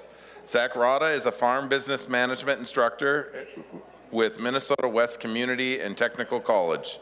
In this role, he works closely with producers to strengthen financial decision-making, business planning, and long-term farm viability through education and hands-on support. Our panelists will be Carrie Buttenhoff from Christensen CPA and Consultant, Nancy Miller from Vina Human Resources, and Jared Sandborn from Dairy Advisor. Carrie is a partner with Christensen CPA and Consultants and is a recognized leader in agricultural and renewable fuels. With nearly 2 decades of experience, she helps farmers, producers, and rural businesses navigate state, federal, and international renewable fuel regulations. Carrie leads Christensen's compliance division, supporting more than 40% of the U.S. ethanol industry with RIN compliance, low carbon fuel standard validations, and related regulatory services, and is frequently sought out for her practical, industry-grounded insights. Nancy Miller founded Vina Human Resources in 2018 after a successful career in banking. She earned her master's degree in human resources management and launched her consulting business to support organizations with practical HR solutions. Jared has served as a market advisor with Dairy Advisor since 2014, working closely with large Midwest grain and dairy operations to manage feed, grain, and milk hedging strategies. Thank you to our panelists for sharing your expertise and practical insights. All right. Thank you. Welcome, everyone. Today we're going to spend a little bit of time talking about what in agriculture business regulations and the business climate in general, what producers are facing. So we'll spend a little bit of time talking about tax credits. In the input cost side, what are farmers, and not just farmers, anyone involved in agribusinesses, what are the issues that they're facing? We'll spend some time talking about labor issues, maybe specifically the Minnesota Paid Leave Act and the impacts that that's going to have on everyone. But for starters, then I'll let each of them, if they want to give a further introduction, we'll start with Nancy and kind of give what's on their mind, what's higher level, what are they thinking about for each of them. We'll let Nancy kick it off. All right, thank you, Zach. And thank you all for being here and those online. We appreciate you participating in this. My name is Nancy Miller, VINA Human Resources. VINA stands for Winning at Work in Swedish. Returning my slides. There we go. Today we're going to talk about some hot topics. I am going to fly through my slides because I want to give enough time for everybody to do their presentation. But I feel confident in doing that because I do have my team out here at the table. You pass us on the way to the bathroom, so you can't miss us. But they're prepared to talk to you about these issues as well. So if you see something that strikes a chord, please take the time and stop and visit with us, or at least pick up a business card and give us a call. Be glad to share our knowledge with you. I do have to, Marl brought me here, Minnesota Agriculture Rural Leadership. I'm here because of Marl. My project when I was in Marl was to bring HR to agriculture. And it's a non-stop, consistent, because there's just so many different facets of agriculture and the leadership. So right now, Marl is accepting applications for class 14 through March 31st. If you're interested, I do have a couple brochures plus a business card here. I highly recommend you participating. I got a couple of my classmates here from class 12, and class 13 now is just getting ready to go to Vietnam, and it's a phenomenal program. So if you're even want to find out more about it, let me know. Anyway, so we're going to talk about some labor law notices. Break laws changed in 2026, wage and hour laws. I want to talk a little bit about ESST because they've changed that 3 times now since it started. And ESST is different than Minnesota Paid Leave. A lot of people get those 2 things mixed up. Minnesota Paid Leave started January 1st of 2026. So, and then of course the I-9. We need to absolutely make sure that we've got our I-9 buttoned down and we know how to do that. We are offering training on I-9, so you can pick up a brochure and get more information on that too. So labor law posters, everybody needs to have a poster, and if you have people that speak different languages, you need to make sure that you have those posters in those languages as well. Break laws, they changed a little bit. They tightened them up somewhat. They defined a 15-minute rest period for every 4 hours somebody works, and a 30-minute unpaid meal break if you work at least 6 hours, 6 or more consecutive hours. So you want to check your policies. If you've got a policy on break laws, you want to make sure that you tighten this up. They will come in and look to see. The key word here is allow. You need to allow people to do that. One of the most common questions we get, what if people don't take it? The Department of Labor will come in and they'll look to see, do you have good policies written, and do you actually allow your people to do that? And if they choose not to, that's maybe a discipline issue. It's not necessarily a legal issue. Employee classifications, you want to make sure, that's another hot topic right now. They go back and forth on this. Exempt employees, non-exempt employees. Are you paying people salary? Are you paying them hourly? You need to make sure that you got your people classified properly. Or independent contractors. You want to make sure that they're not considered your employees. They're something totally separate. Wage and hour laws, again, make sure everybody's getting paid for every hour that they work. Overtime, and the minimum wage in the state of Minnesota went up to $11.41 as of January 1st, 2026. Getting a little feedback there. Overtime, if you, in agriculture, overtime is 48 hours. If anybody works more than 48 hours in a 7-day period, even if you have a payroll break in between that payday, if it's that 7-day period from Monday through Sunday, Sunday through Saturday, whatever that is, if somebody works more than 48 hours, you do need to pay them 1.5 times their hourly wage. Again, I'm flying through this stuff because I think we have 10 minutes, right? Okay. Again, ESST was passed in 2023, started January 1st, 2024, modified again and modified again. So it's actually on the docket to be looked at again. I think mostly for fraud purposes. So ESST is intended for those short periods of illness. You wake up and you don't feel well, you have ESST to take some sick time.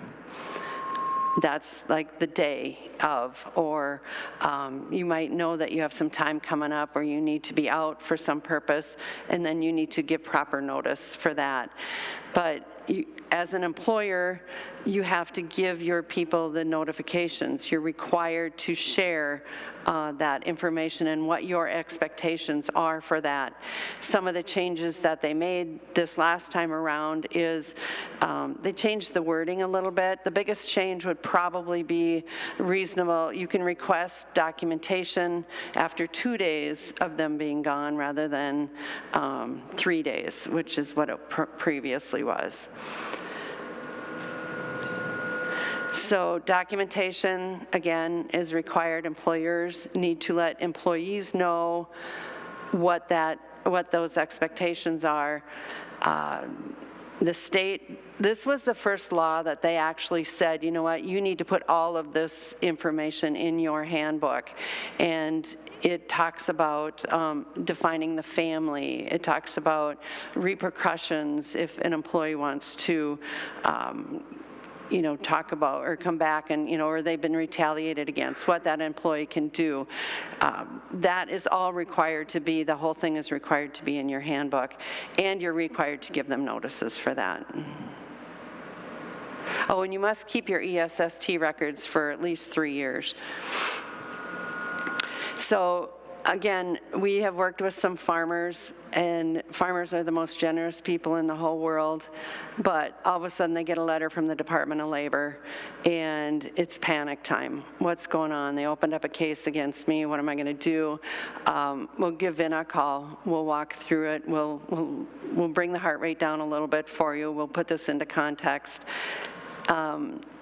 This particular farmer was being very generous with their people. They had ESST on their pay stubs. They were showing that they had ESST, but the number never went down. So the farmer was not taking that away from people as it was being used, but they were still paying them the same amount. Again, very generous, right? That's one thing. Being nice to your people can get you in trouble sometimes, because this employee then reported them to the state saying, well, I don't get my ESST, I never get to use it. So we had to explain to the state that, you know what, yeah, they were getting it, they were getting paid for it. It's just that the employer was not showing it being deducted off of their pay stubs. You know, didn't see that number going down, so the employee didn't realize that they actually had ESST. They didn't think that they were getting it. Okay, hot topic, Minnesota paid leave, effective January 1st, 2026. We have spent a lot of time on this. We'd be happy to visit with you, answer any questions that you have about Minnesota paid leave. Again, this is the leave for larger events. You have to be out at least 7 days. So this is a large medical event for you or for a loved one. They've changed the name. They don't necessarily call it family leave anymore. They call it caring leave. They've changed, we've been tracking this since the beginning. We actually are working on, I think, 12 different applications as we speak, because we do offer leave administration for our clients. And we are watching as the state makes those changes, and how long it's taking to get those applications put through. It's very important, if you have any employees that need to take this leave, that they understand what the questions are that they're going to have to answer and what information they need to have before they go on to do it. Because if you don't have it all prepared before you go, it could take a month for them to approve it. And that's going back and forth, and then you get put back in, and we've had some cancel their applications because they were doing wrong. So just what we've learned is be prepared before they start. So some key points about Minnesota paid leave: job protections. Yes, you have to keep their jobs for them when they come back. If you think about it, just because Minnesota paid leave it's not because of Minnesota paid leave. You've always were supposed to keep jobs for people if they had to go out. It's just that now people are getting paid for it. So it's kind of highlighting this, and people are getting upset. Why do I have to keep my job? Or why do I have to keep their job? I can't do that. I got to bring somebody else in. And yeah, you do. A lot of the cows aren't going to milk themselves. They're going to need to be milked. So you need to bring somebody in, and that is going to have to be a temporary position. And yeah, we're all struggling to find enough people to do that. So anything that you can do to keep your people happy, get them back to work as soon as you can, is going to help with that. Again, paid leave, 12 weeks of medical, 12 weeks of family leave. Again, it's caring leave, in some cases it's family leave. Maximum of 20 weeks, so if they need to take more than one leave, they can't take more than 20 weeks in 1 year. And that year starts the day they take leave. It doesn't start January 1st. So you could have several employees on several different years if more than one takes a leave. Again, there's continuous leave, there's intermittent leave, and there's actually reduced hour leaves too. We haven't heard much about this. We just discovered this, as a matter of fact, yesterday. We're reading through some stuff and we're like, when did this come up? So you can apply for medical leave, you can apply for it as a continuous leave. You're going to be gone the whole time. You can apply for it as intermittent leave. You know what? I need to go to physical therapy. I'm going to be gone this day, and this day, and this day, but that has to be a set schedule. And you can also say, apply for a leave where you just need to be gone for 2 hours a day. I can't work the full 8 hours anymore. I can only work 6 hours. And so you apply for a reduced hour leave. This is a timeline of things that we've gone through since it started. There's not large business, there's standard size employers and there's small employers, and there's regulations if you want. Small employers are required to pay less on those premiums, not required, are allowed to pay less on those premiums. And employees cannot be charged more than 0.44%. This money comes out of their paychecks as of January 1st. April 30th is going to be the deadline for employers to pay what they owe into Minnesota paid leave on all that they've collected from their employees, plus what their portion is. It's got to be paid into the state by April 30th. There's deductions and reporting that leave administrators need to do. There's employer decisions on how you're going to present this to your team. You do get some choices. You can put some expectations in there. Again, Minnesota minimum wage went up to $11.41. However, this law, this premium that you're going to deduct from them, cannot bring them below minimum wage. So now you're going to take 0.44% off of their paycheck, and you're going to have to somehow bring them back up to that minimum wage of $11.41. So either you pay it or you pay them more. So employees' responsibilities. Employees have to apply for this through the state. It is their responsibility to do that. We've worked with some people in nursing homes. We've literally had people come to our location and help them with their application because they will not take a mail-in application. As far as we can tell, they have not allowed any mail-in applications yet. So those people that need help in this application process, yeah, we have to go above and beyond and figure out how we're going to get that to them. These leaves must be certified by a professional, and then the state of Minnesota makes the decisions on the leave. Again, there's certification forms. We have 6 different certification forms here that you want to make sure you're using the proper one before you apply for leave. Now you have an employee on Minnesota paid leave. What happens? You need to track it. You need to make sure they don't get double paid for this time. We've had people go out on leave because they had a baby, but yet their employer is still paying them. Well, they applied to the state for that same period of time.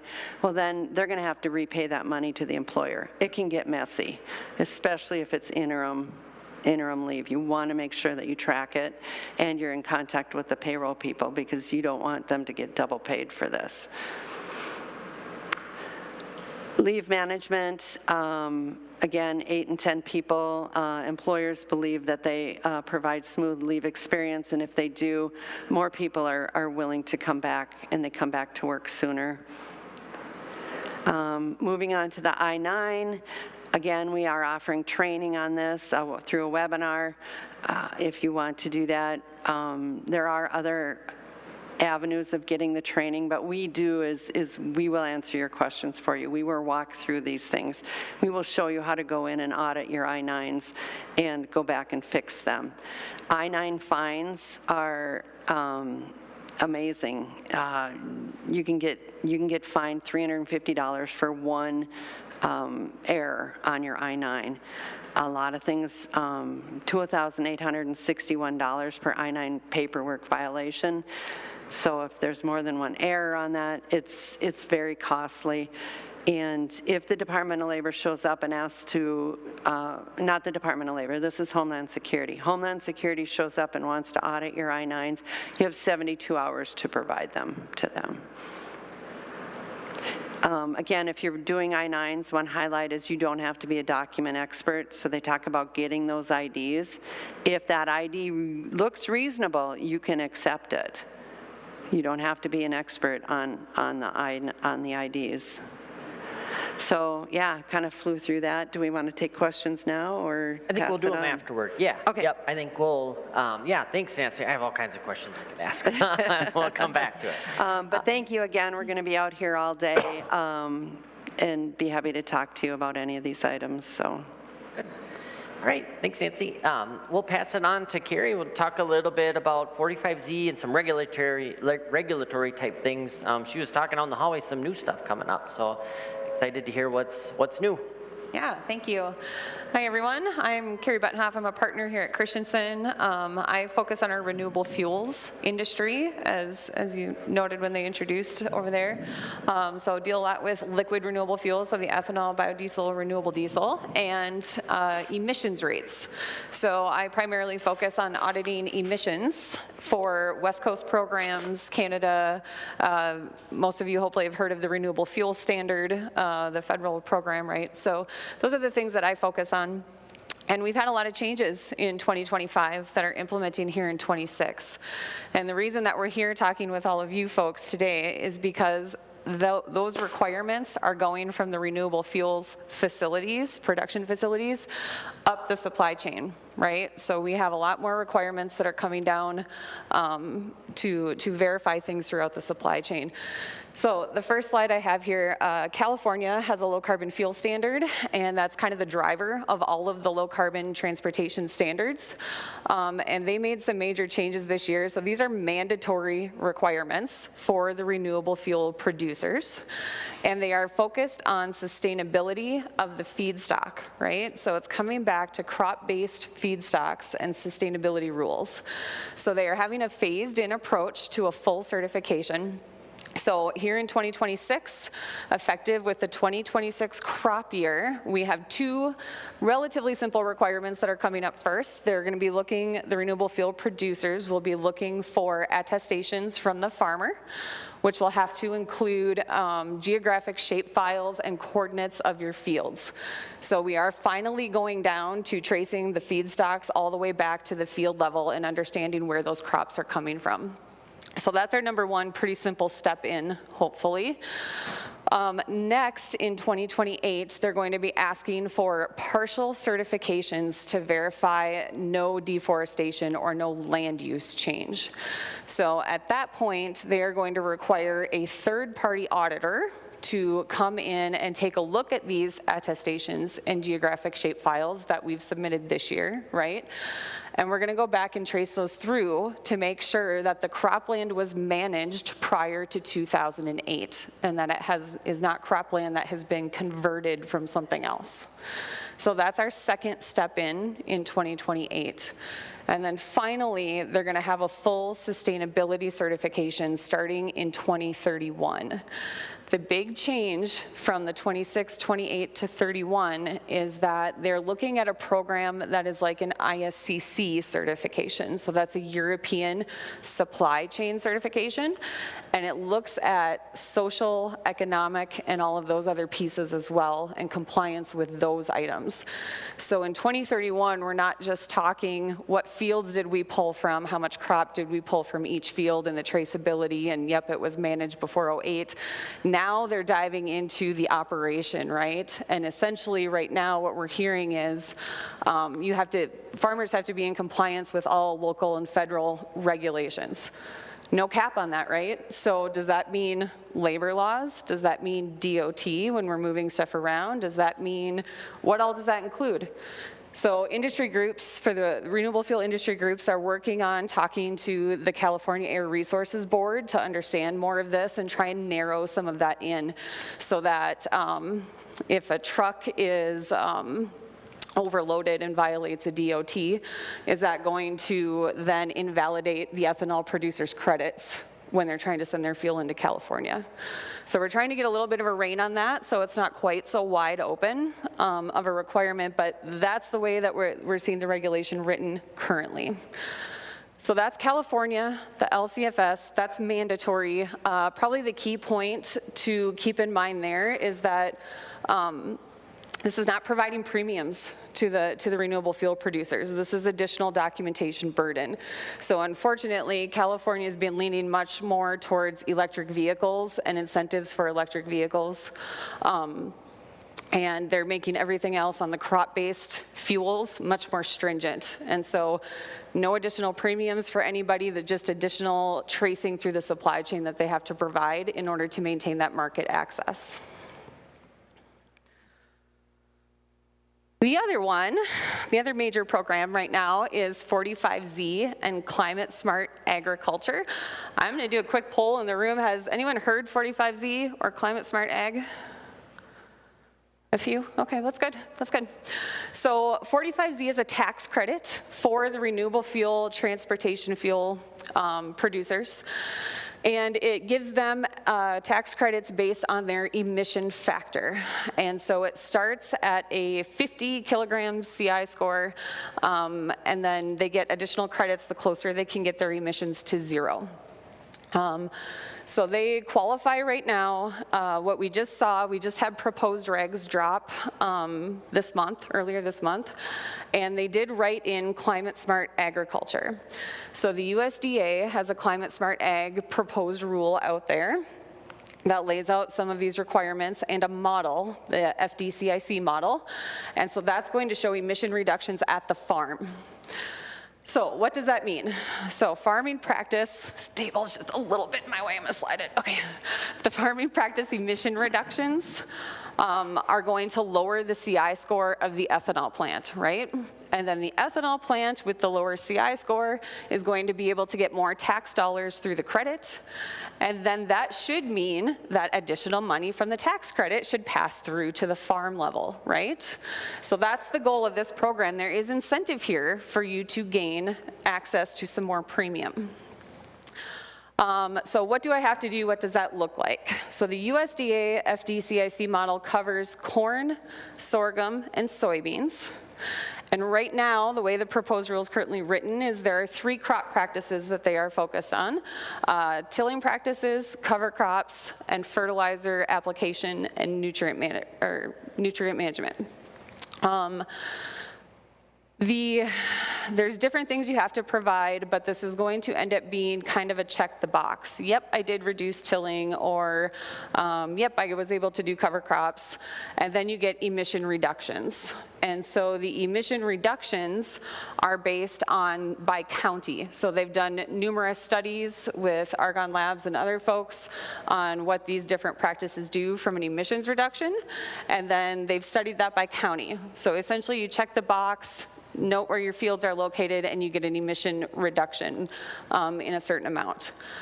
All of the fields that you have to go into the model to then land on a farm weighted average CI score. So this is not going to be tracked by field individually to send your crops. It's going to be done by farm. So on each field, you would identify field A, and you would say, yep, I did no-till, and yep, I did a fertilizer application according to the rules, and then I get these emission reductions on that field. On this field, I wasn't able to do anything, so you just get no emissions reductions, right? And then the model will calculate a weighted average score based on all of your individual field inputs, and then that weighted average score is what gets passed along to the ethanol facilities. On top of that, this program will require a third-party audit. And so during that audit, the things that you will need to support those practices, some of those are noted in here. So tilling, there's a reduced till and a no-till option available. And they're going to be looking for a logbook of field operations, depth and width of disturbance, speed of the operation, the dates that you did things, the equipment that you used. So those will be the support items that your auditor will be looking for. On the cover crop, you have to have, we'll want to see purchases of seed, the dates that you planted, the rate of seeding, how many acres you covered, and probably the most important on this one is time-stamped and geo-referenced photos of the cover crop established. So you will have to go out and have those. Most of our phones do that nowadays, right? So just make sure the features are turned on, and we have to have photos of the established crop. The third one there, fertilizer application, there is spring-only application and split in-season application. So same type of things, we'll be looking for source and type of fertilizers applied, the date and method of application, and the acres that were covered and those kind of things. So lots of details we can give you on that. I don't want to take up too much time covering that stuff in detail. Both of these, ultimately, the LCFS mandatory by 2028, and then also the 45Z and the Climate Smart Ag are going to require audits. And so I've mentioned ISCC a little bit. This is just a note of what the audits, how they kind of function, like where does the audit happen, who is required to do it, right? So to your far left, there should be the farms, right? That's the farmers, all of the individuals. And you'll see that blue document on the bottom is a self-declaration or an attestation. So you essentially provide paperwork saying, here's the bushels, here's the fields, here's the CSA practices I'm claiming, right? And then the next point, there's a first gathering point, which could be a commercial grain elevator, right? Or it could be the ethanol plant. So there's the first audit is required at that first gathering point. So the farmers are not individually audited. It occurs at the first gathering point, and then a sample of farmers within that first gathering point will be selected and then audited in that given year. So the first gathering points where you're delivering your crop, they are going to have a say in who they hire to do this audit, right? And then they will come out to you to get your data to support all of that. And then each step along the supply chain where it's commingled, there's another audit that looks at a mass balance and those certificates that are passing through. So when we're looking at the 45Z and the Climate Smart Ag, the shorter the supply chain, the less cost that's going to get taken out of your premiums that you could potentially collect, right? So if you're delivering direct to an ethanol facility, there's one audit at the ethanol facility. If you're delivering to a commercial grain, and then it may go somewhere else, maybe to another grain elevator, and then to an ethanol plant, you've got 3 audit costs that are coming out of that additional premium, right? So shorter supply chain, hopefully more premium passing through to the farm level.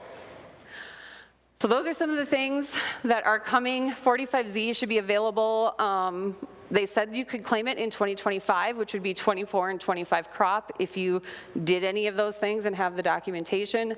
A lot of people are ramping up here to have it for the 2026 crop. So we're right out the door there at a table, so if you have further questions after the panel, I'll be out there. Thanks. Great. Thanks, Gary. Interesting on that, and as you deliver corn to an ethanol plant or something, just some of the questions that come up from that. So save your questions. If you have questions for Carrie as well, save them. We'll come back and have some time for that in a little bit. But now we'll pass it on to Jared with Pinion Risk Management to talk a little bit on the overall. He would work with farmers, dairy farmers, crop farmers, and what's on his mind. What are you seeing? Yeah, so I'm with a dairy advisor out of Glenwood. We just merged with Pinion Risk Management at the beginning of the year, so we're in that process of shifting over and merging companies yet. But out of our office, we mainly work with dairy and grain producers across. Grain producers, it's mostly in Minnesota, but for dairy producers, we work with them in Minnesota, basically every state that touches Minnesota and Colorado. We're not too big of an office up there, but we are fairly widespread in our coverage. Working with producers on anything that pertains to hedging. So we do futures and options trading. We are brokers. We also do a lot of cash trading, especially on the feed side, but we also do cash trading with milk plants as well. So a couple things, I don't have any slides, so sorry about that, but a couple of things that's on my mind anyways, because really in my position, I just mostly worry about what's gonna affect prices, right?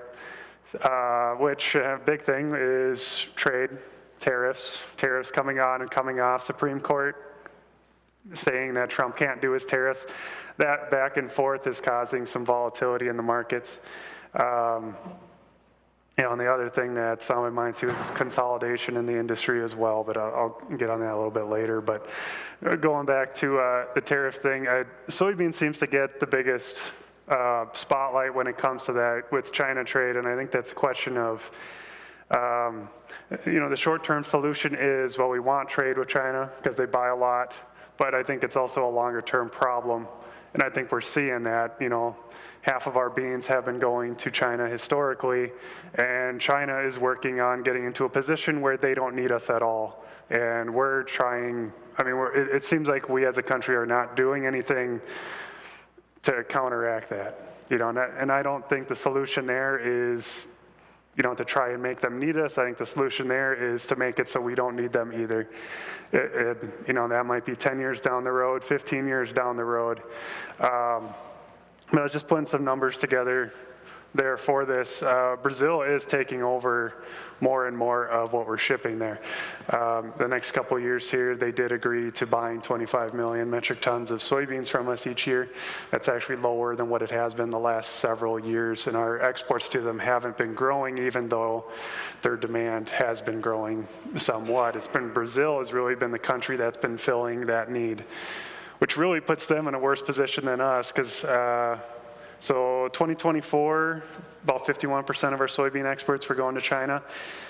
That same year, it was about 73% of Brazil's soybean exports were going to China. So they're actually putting themselves in a similar position too, but they are on friendlier terms with China as well. I joke with my clients, it's only half joking. They only need me because of the government. If the government wasn't getting involved and putting tariffs on, it's not just our government either. It's not just bashing the US government, it's other governments as well. But if it wasn't for them putting on tariffs, taking off tariffs, doing other programs, I started in 2014, a big thing back then was the European Union buying non-fat dry milk powder and putting it in storage, and that kept the non-fat market under pressure for 4 or 5 years. It's really those changes in government policy is what causes a lot of volatility in the markets. The other thing is consolidation in the industry, and that's something I've been seeing a lot since I've started is, I just looking at break-even spreads across our clients. So in our company, we're not financial managers, but we do track our clients' profitability margins, and we do that projecting forward so that when we are doing trades, we know if what we're looking at is if it's profitable or if it's at a loss or if it's at break even. And from our high margin third of clients to our low margin third of clients is a $5 spread per hundredweight of milk, which is a huge spread. And that's the reality. That high margin group for this next year here, it looks like that they can break even at $12.61 mailbox milk prices. Those producers are not going to slow down. I mean, I know if you guys aren't around the dairy industry, but if you're around the dairy industry, you've been hearing about low milk prices the last couple of months. The reality is some of those guys, they're not even getting close to the red yet at those points. So when we talk of consolidation in the industry, you still have guys that are struggling a little bit more. Everybody in the dairy industry right now, they're getting a big boon out of cow prices being so high. I mean, there's probably an extra at least $3 a hundredweight in beef value coming to dairy industries right now, so that's helping them get through these poor prices here. That's really the question going forward for the dairy industry is, one, the heifer inventory has been as tight as ever, which might not be that big of a deal, in my opinion anyways. But can that heifer flow keep up with growing demand in milk products? And then we've been moving product all along, and I think our low prices, it seems like we've got to stay discounted to world prices just to keep moving milk. But you know, if milk prices start rallying here like they have been, how much can that be maintained before demand starts tapering off? And then to go back to the soybean thing too, something I want to point out, because I know especially you listen to politics, they like to, you know, talk about how these tariffs and stuff are really beating up crop prices. You might not realize this if you're not watching it, but through this whole time, our soybean value has been 70 cents plus higher than Brazil's soybean price at port, all the way through this tariff fiasco. The reality is China buying more soybeans from us has nothing to do with value, it's political. It doesn't make financial sense for them to be buying our beans. So that's something to keep in mind. Just this week, that spread, you know, we're plus, for March, we're 135 over, or $1.35 over a bushel out of the Gulf of Mexico. Brazil, Paranagua, they're at an 18 cents over for March delivery. So, yeah, that's my thoughts for now, but yeah, I'll hand it back to you. Is that with, when you say that, is that free aboard? That's at port. Okay. So shipping from the US or from Brazil to China is not too much different. Oh, okay. Pretty much the same. It's pretty close, yeah. Yeah. Well, I think we'll dive into I got a couple of questions here written down. We'll dive into some of these and then we'll see what questions everyone in the audience has. Maybe when it comes to, first one I'll ask will be to Carrie, what opportunities do you see for market expansion with the tax credits and some of the low carbon fuel compliance? What opportunities are there for farmers and agribusinesses with it? Yeah, so the 45Z is really what opens the door for that, right, with the climate smart ag. I don't know if you've all heard of, I'm sure you've had visits or talked to folks like Insight Ag and Continuum Ag that are trying to help with the tracking. So the 45Z is going to be the first driver that's really going to do that. Right now, our mandated low carbon markets do not allow for emission reductions at the farm level. We're hoping that will come. We are seeing some different states implement LCFS rules that are still based on California, like we talked about, but are incorporating climate smart ag. So the primary mover we're seeing right now is Illinois has legislation that would include a low carbon program that would include climate smart ag and go down to the farm level to look at emissions rates. And so that would open some market within the Illinois state, right, to potentially get some premium actually for the data that you have to supply and the practices that you're doing. It's also opening some awareness in the voluntary market space. So there are big players that are looking at emissions too, right? The Amazons and Walmarts and those kind of things. And so they're looking for emission reductions that they can purchase offsets essentially for, right? So the voluntary space is developing as well, where if you can prove that you are lowering emission factors through your farming practices, that you may be able to sell those credits into a voluntary arena as well. So the premium stuff is coming. It's taking time, but it's coming, and hopefully we'll be able to start getting some of those dollars passed down to the farmers.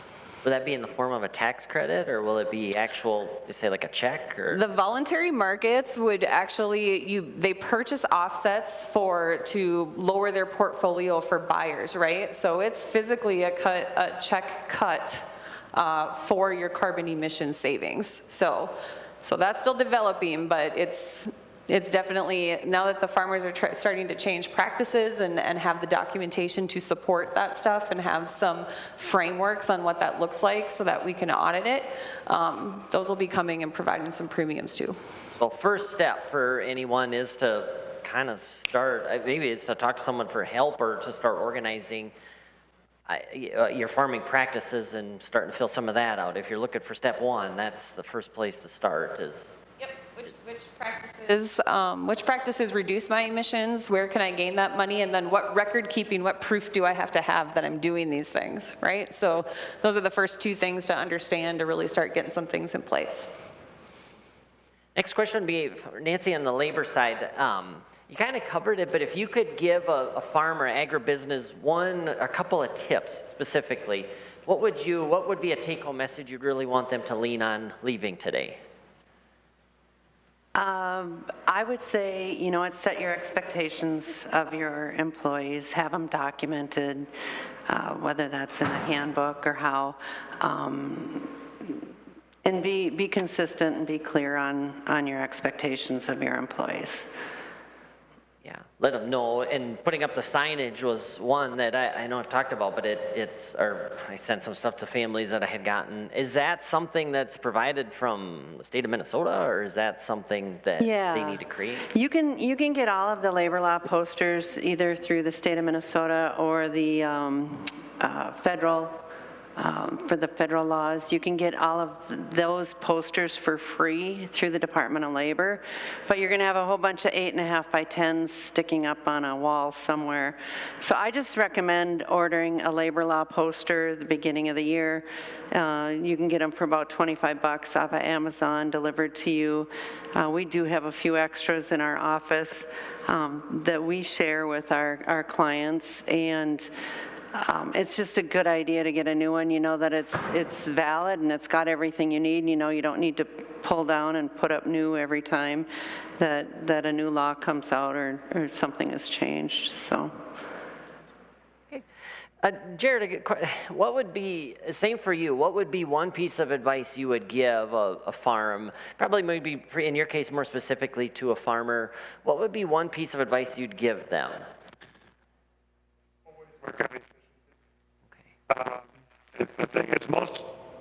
I think it's changing a little bit now, but in my experience, most of the time when you hear farmers talk about efficiency, times are rough, which is the hard time to do anything about it. And the reality is, even if you're the most efficient farmer out there, there's probably still things you can do that be even better. And when times are good, it's when it's easier to implement some of that. So that's the one piece of advice I would say. We'll have producers that come to us kind of looking for a solution from a marketing standpoint, but the reality is we can maybe keep you going for a little while, but sooner or later, if you're in the bottom half for efficiency-wise, it'll catch up sooner or later. So. In our data, with our analyzing farms, one thing that we see is when we try and separate, what really separates a high-profit farm from a low-profit farm? When you really try and figure that out, it's that. You can lay high and low profit farms and certainly yield and price matter. I shouldn't say price, but price matters, yield matters. It has way more to do with what it's costing you to raise that acre of corn or soybeans or milk that cow for the year. That has more to do with it. When you lay them next to each other, especially on the crop side, quite literally everything on the high profit farm, they just spend less money. And that is, and I suppose that's part of that efficiency you're talking about. Something I learned recently, I've been opinion group what's surprising is actually total debt actually isn't that big of an indicator on efficiency. It's really the payoff of that. So, but you know, the big difference is you see the profit-based one is labor between farms. I know on the dairy side, part of the big difference is which milk plant you go to too, with pay prices there as well. But yeah, anytime they could figure out a way to make things just a little bit more efficient, they should be doing that all the time. Yeah, makes sense. Any questions from the audience? Anybody have something you'd like to ask? Yeah, go ahead. I want to go back to the 1261 milk price. Can you attach some cow numbers to that? Because I have a hard time believing that 500,000 cow dairies are reaching break-evens at 1261. So, like, what's in your top third? What's the lowest number of cow numbers that are reaching 1261? And I'll repeat the question for the online audience. Wondering about with the $12.61 cost of production, how large are those farms, or what do they look like to achieve that? I hopefully got that right. Yeah, 3 to 10,000. So I just want to reiterate that that's not your average Minnesota. No, farm. no, So I just don't want people to no. be here thinking that the dairy industry is great. Yeah, no, I'd say probably more average right now. If you want to be competitive in Minnesota, your break even back to a class 3 needs to be around $17.50, $18. Is what I would say, just to be competitive. And a big thing that's making that number lower is extra calf value. I mean, I've got a farmer, he's getting $1,700 for week-old calves, you know, beef cross calves coming off farm. He's not even going to auction to get that number. That's a lot of extra money. It's lowering break-evens. If they were back to calf values a couple years ago, I mean, you'd be talking $19 plus class 3 is where you need to be competitive. Any other questions? Yep. I just want to go back to Nancy's point about making expectations clear. I had an issue that never should have been an issue, a small family farm. But because we had an employee manual, it made the process smooth. But also, I want to bring up something that Nancy and I talked about in the past with confusion. There's so many new laws out there that not even our own legislators know what they've written. Yeah. Sure. What Jake's talking about is in regards to the ESST law, the Earned Safe and Sick Time. It was presented last year in the legislative session that farmers or family farms with 5 or less employees be exempt from ESST. And I just want to be clear that that did not pass. It didn't pass. You do need to still provide ESST to those family members, those family farm members, even though they're a small family farm. Does it make sense? No, I agree with you, it doesn't make sense, but the legislature was not in the place to withdraw that. So if you're a small family farm and you don't do ESST for all your employees, you need to start doing that. And there's been some news out for some farms, unfortunately, and I don't think anyone wants to get caught in that crosshair. And most of the farms, I mean, I've had farms I work with that have been in tears for the plight that their employees go through. And so I think the farms that I deal with, they really care about the people that they work with. And this is another step we have to take, but it's one that is, regardless of how it's viewed, it's still a step that has to be taken. And it's kind of new to agriculture too, you know, to have these employment laws and even HR in there. And so that was my mission with Mara was to bring my two worlds together. My husband and I are farmers, and I do HR. So yeah, trying my best to educate. Any other questions? Nancy, does this apply to nonprofits too? Yes. It does, okay. Yep. My second part to that is, as a small business and also being part of the Minnesota Association for Meat Processors, a lot of our butchers are small businesses. We seem to have an issue with being charged as a large business versus a small business with that percentage. Are you seeing any trends like that? There seems to be a sticking point and not getting any kind of answers back on why that's the case. Sure. So there's 2 qualifications to be a small farmer. Are you talking about the premium in regards to Minnesota paid leave? That premium. So there are 2 qualifications. You have to have less than 30 employees, and there's a wage, a minimum wage that has to be an average minimum wage that has to apply to, and that has to do with the state average weekly wage that they come out with every October. In fact, well, now they're saying they're going to come out with that in July, so they're going to redetermine everybody again for next year and what that wage is going to be. I don't know that you can go back and argue it. I haven't seen anybody go back and say, well, wait a minute, I should just be paying this.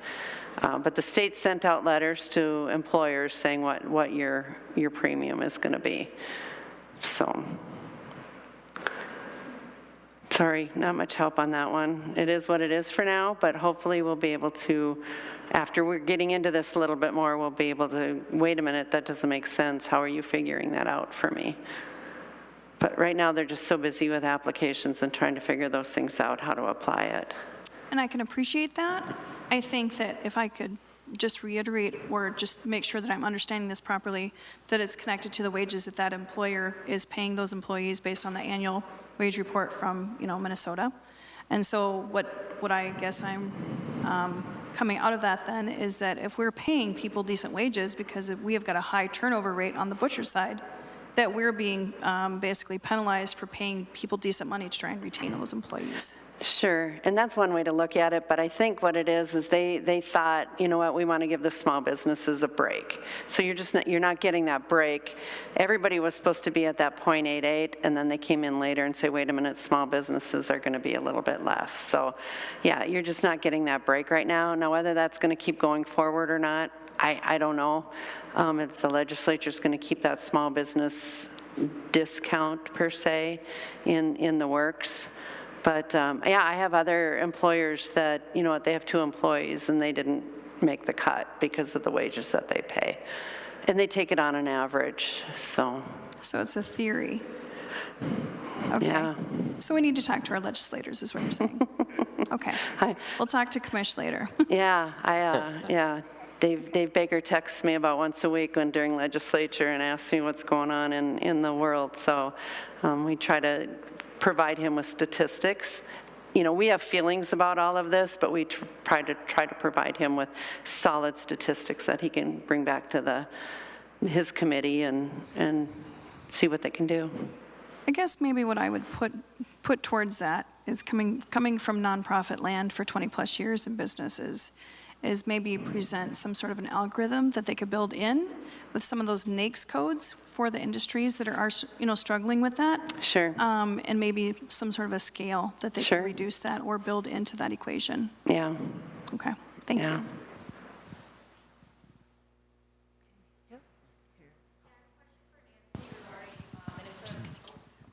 Regarding Minnesota paid leave. Sure. So I was just curious, I just wanted some clarification, I guess. So if you work for a company and they offer paid leave through the company, no matter what, both the employer and the employee has to pay that percentage to the state, correct? So no, not necessarily. There are third-party plans that they can hire, like an insurance company, to offer this program, but they do have to provide that to the employees. Now, how that looks as far as who pays for it, can look a little bit different. They just can't charge the employee more than 0.44%. So does that all have to go to the state? Not necessarily, no. They can have a third-party plan or a self-insured plan. Thank you. Mm-hmm.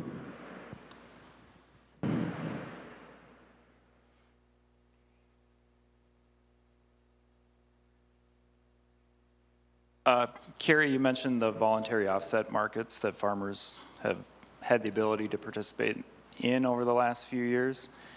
With the current 45Z guidance that's out there, are there any anti-stacking regulations that should be considered? Question. That's a great question. Yes, there are, unfortunately. So you want to be aware of that too when you're looking at Climate Smart Ag coming up. So the Climate Smart Ag is stackable with like the low carbon fuel standards, right? And if RFS were to have anything of that nature, so those mandatory programs are fully compatible. When you get to the voluntary market space, if you are getting any other voluntary benefit for the emission reductions, then you would not be able to claim the 45Z for that practice, right? So we have people be careful, not knowing what other practices are coming, right? So USDA proposed regs we're thinking should be updated here in May with a new model. We're expecting that there's going to be some more practice options other than just tilling, fertilizer, and cover crops. So we think they are going to expand that. So you just need to keep in your mind, if you're planning on going for the CSA program through the 45Z, any other voluntary items that you're doing would disqualify you from the 45Z program. So if you were doing a seed program and they came out with that as an emission reduction, you could not get the money from the seed, right? And then also from 45Z. So those reductions are only going to get counted once under one program. So it will eventually get to which one is going to give a better premium, right? Is the offset market, the voluntary stuff, going to give me more money, or am I going to get more through the ethanol plant and the 45Z? Great question. Good point.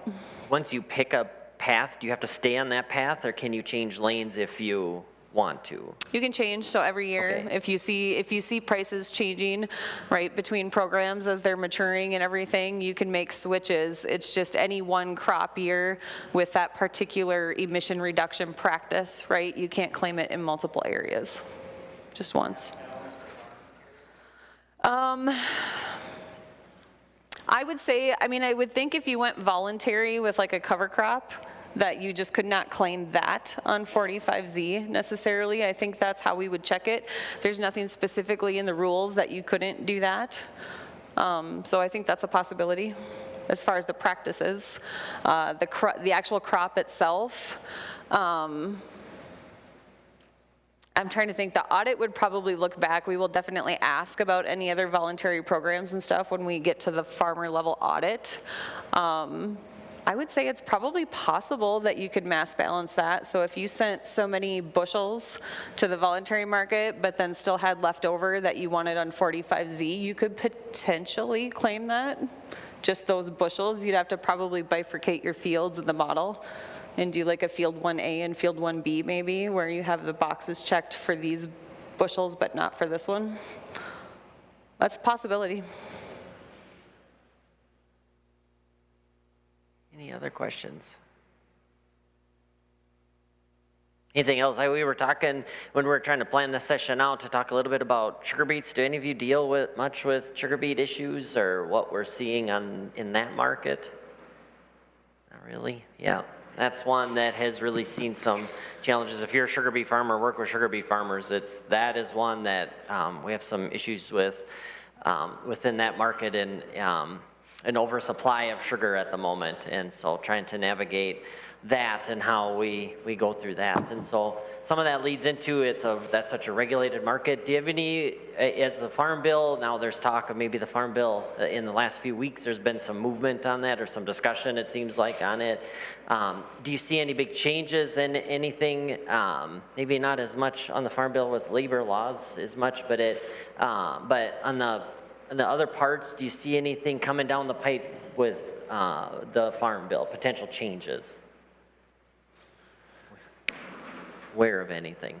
I haven't studied into it because the reality is until it becomes more of a real thing coming, it's kind of not worth my time, to be honest. One thing I think that should be addressed, though, that they've made some changes to the dairy margin coverage program, the DMC program recently, where they upped the pounds of milk you can cover in a year. But one thing I think they need to address in that is it's basically becoming a useless program again with how the milk price is getting brought into it, because they're using an all milk price. And if you've been watching the prices through the COVID years, there was a shift where that average national milk basis jumped like $2. And now it's making it so it's paying out, I think last time I was $15.50, $15.70 class 3 is where it was kicking in. So and I think they need to address that program too, because that's really the one that's focused on smaller farmers more to help them. And it's getting to a point now, it was like early on, it was almost too good, if anything, and now it's to a point where it's really not doing much anymore. So, but I haven't heard anything of them actually addressing that again. Like I said, they just made some changes to it, so in all likelihood, they probably wouldn't do much more with it. And that's kind of thing, a lot of things that you would have been expecting to come in the next farm bill, they've already, you know, they attached that to the big beautiful bill or did it in other places already, so. Yeah, yeah. Any other questions from the audience? Anybody got anything? Got a couple more minutes here. What are the, when you look at the economic headwinds facing agribusinesses today, what are something that keeps you guys, I don't know if I want to say awake at night, but that you're probably the most concerned about when you see the agribusiness, the farmers that you work with? What are something that's maybe more forefront on your mind, beyond maybe something we've talked about now already?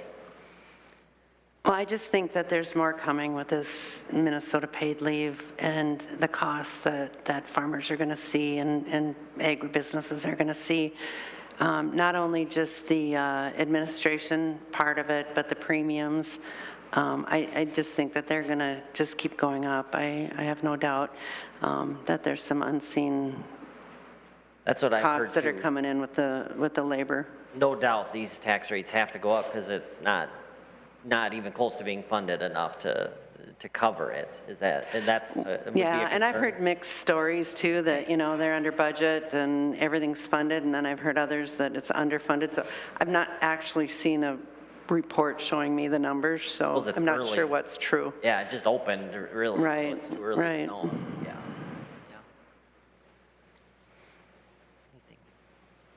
I don't know if I want to scare everybody, so.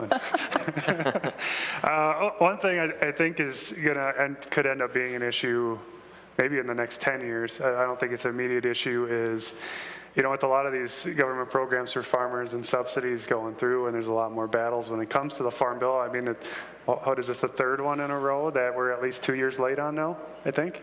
Or the fourth, I don't know. Every one in my professional lifetime has been late, yeah. But if, you know, I don't remember what the last numbers is. I know it's less than 1% of the U.S. population's farmers, and it wouldn't surprise me if it's like 0.5% now. I don't know if anybody else knows that number. But if we get to a point where the general population doesn't really support ag anymore, we might see a day where some of those subsidies start going away. So that's something that worries me more longer term, because if you look at, you know, crop insurance, for example, I mean, that's really helped prop up land values. How many crop farmers, their equities in their land, you know, if those got pulled away tomorrow, 2 days from now, I mean, a lot of those guys probably lose a third of their equity overnight, possibly. So I think that's something that is going to be more of an issue down the road. It seems like every time you do a farm bill, it seems like it's getting harder and harder. And I know there's proponents that try to separate it out, but I think that makes it even worse and even more likely you get to a point where some of those programs don't keep getting continued. So that's something more long-term that's I've kind of thought about. I mean, the thing is we can't really do too much about it, but I think maybe some ways we can combat that maybe beforehand is try to get programs more focused on just helping smaller producers, because I think for the general public that's an easier story to sell. And the reality is you know, the numbers I was throwing out for spread and break evens, I mean, those bigger farmers, they don't really need them either. They've got they're going to take advantage of what the government offers them. That the simple reason is their neighbor's going to take advantage of it, so why wouldn't they? A lot of them really don't need some of that assistance when it comes to some of those subsidies anymore.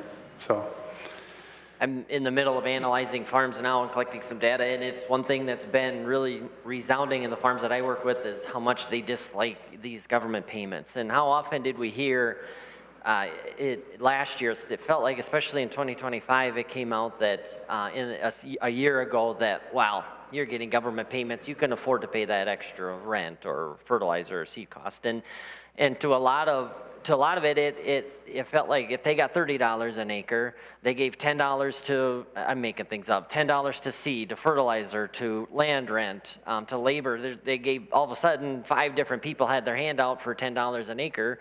And yeah, I got $30, but I spent 50 of it.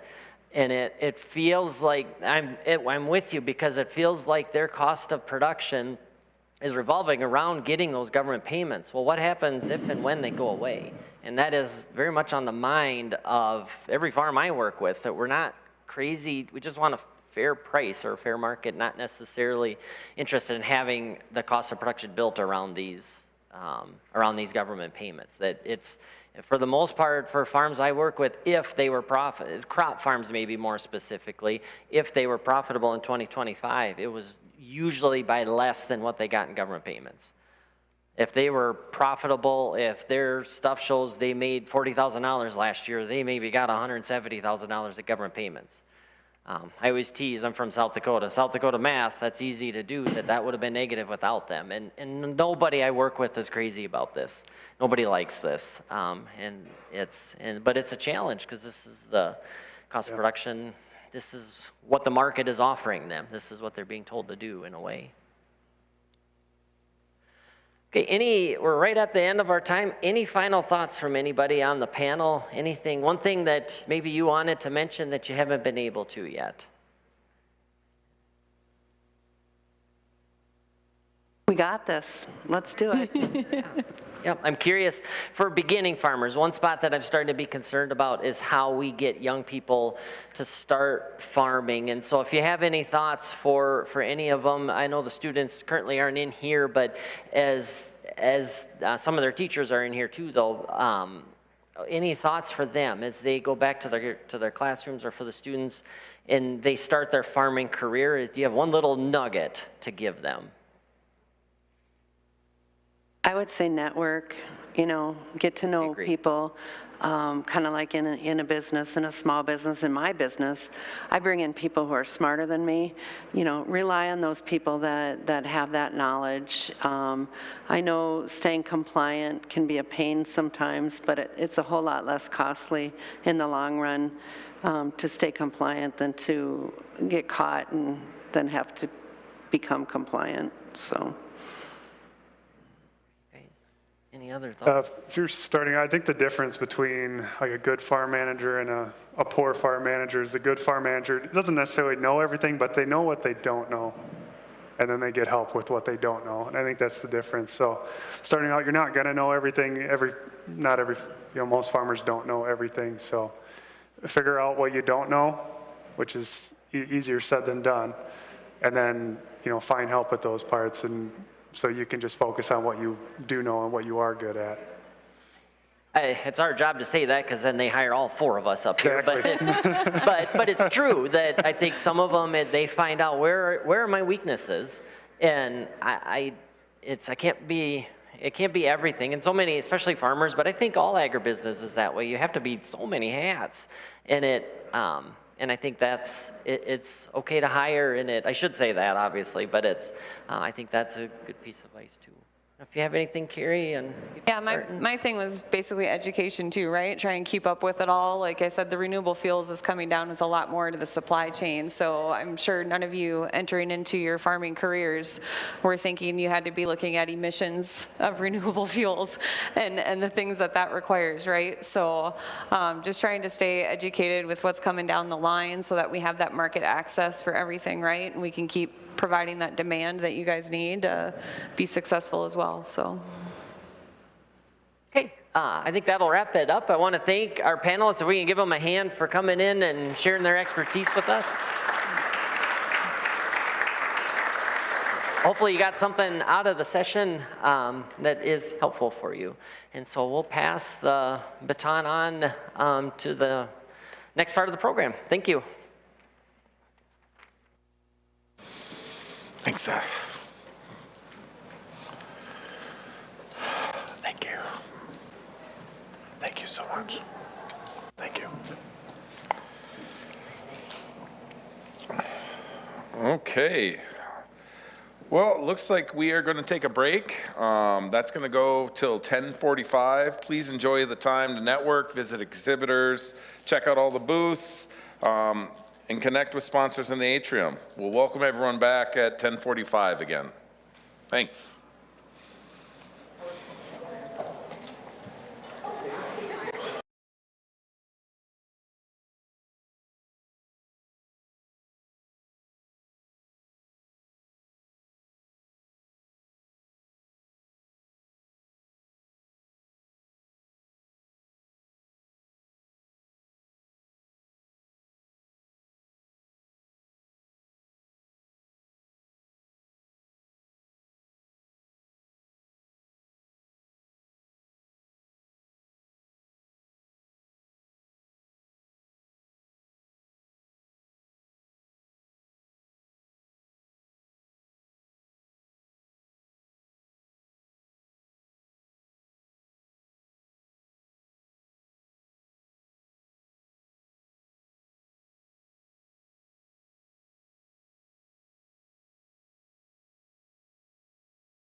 Okay.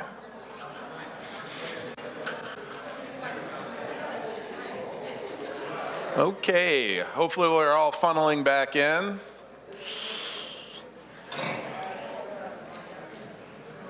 We'll give it a little second here for everyone to grab their seats. No one wants to be the last. Oh, that guy, he's the last. Nope. All right, well, welcome back. Hope you guys had a good break. We're excited to feature two storyteller sessions highlighting real-world experience in agriculture. Before we begin, I want to share why these two individuals were selected.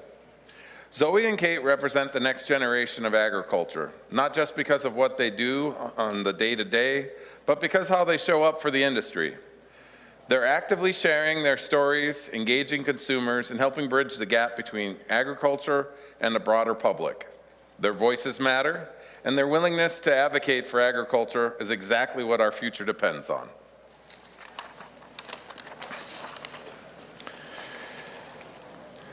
First up is Zoe Jones, ag advocate and farmhand in Hector, Minnesota. Zoe Jones is originally from Chaska, Minnesota, and graduated in the spring of 2025 from Ridgewater College with a diploma in farm operations and management. She is currently employed full-time as a crop operation in Hector, Minnesota, where she works as a farmhand supporting the production of corn, soybeans, sweet corn, sugar beets. Zoe is passionate about advocating for agriculture and actively shares her experiences and insights as the young farmer through social media. I'd like to welcome to the stage Zoe Jones.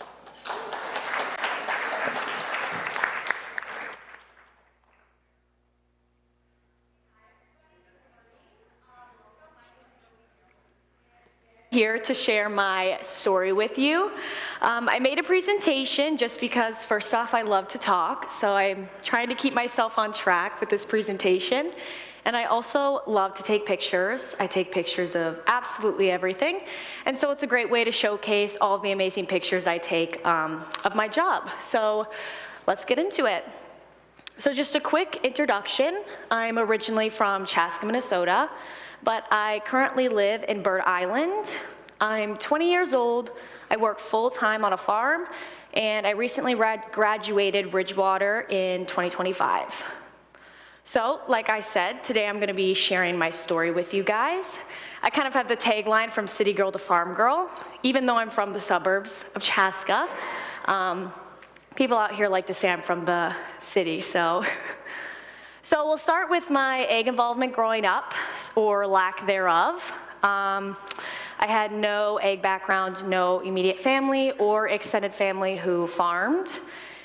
I was involved in agriculture, or not in agriculture, excuse me, I was involved in 4-H. So I was involved in 4-H from kindergarten until 13th grade, but I only showed general projects. So things like fishing sports, arts and crafts, fine arts, sewing sports, or sewing, fishing sports, things like that.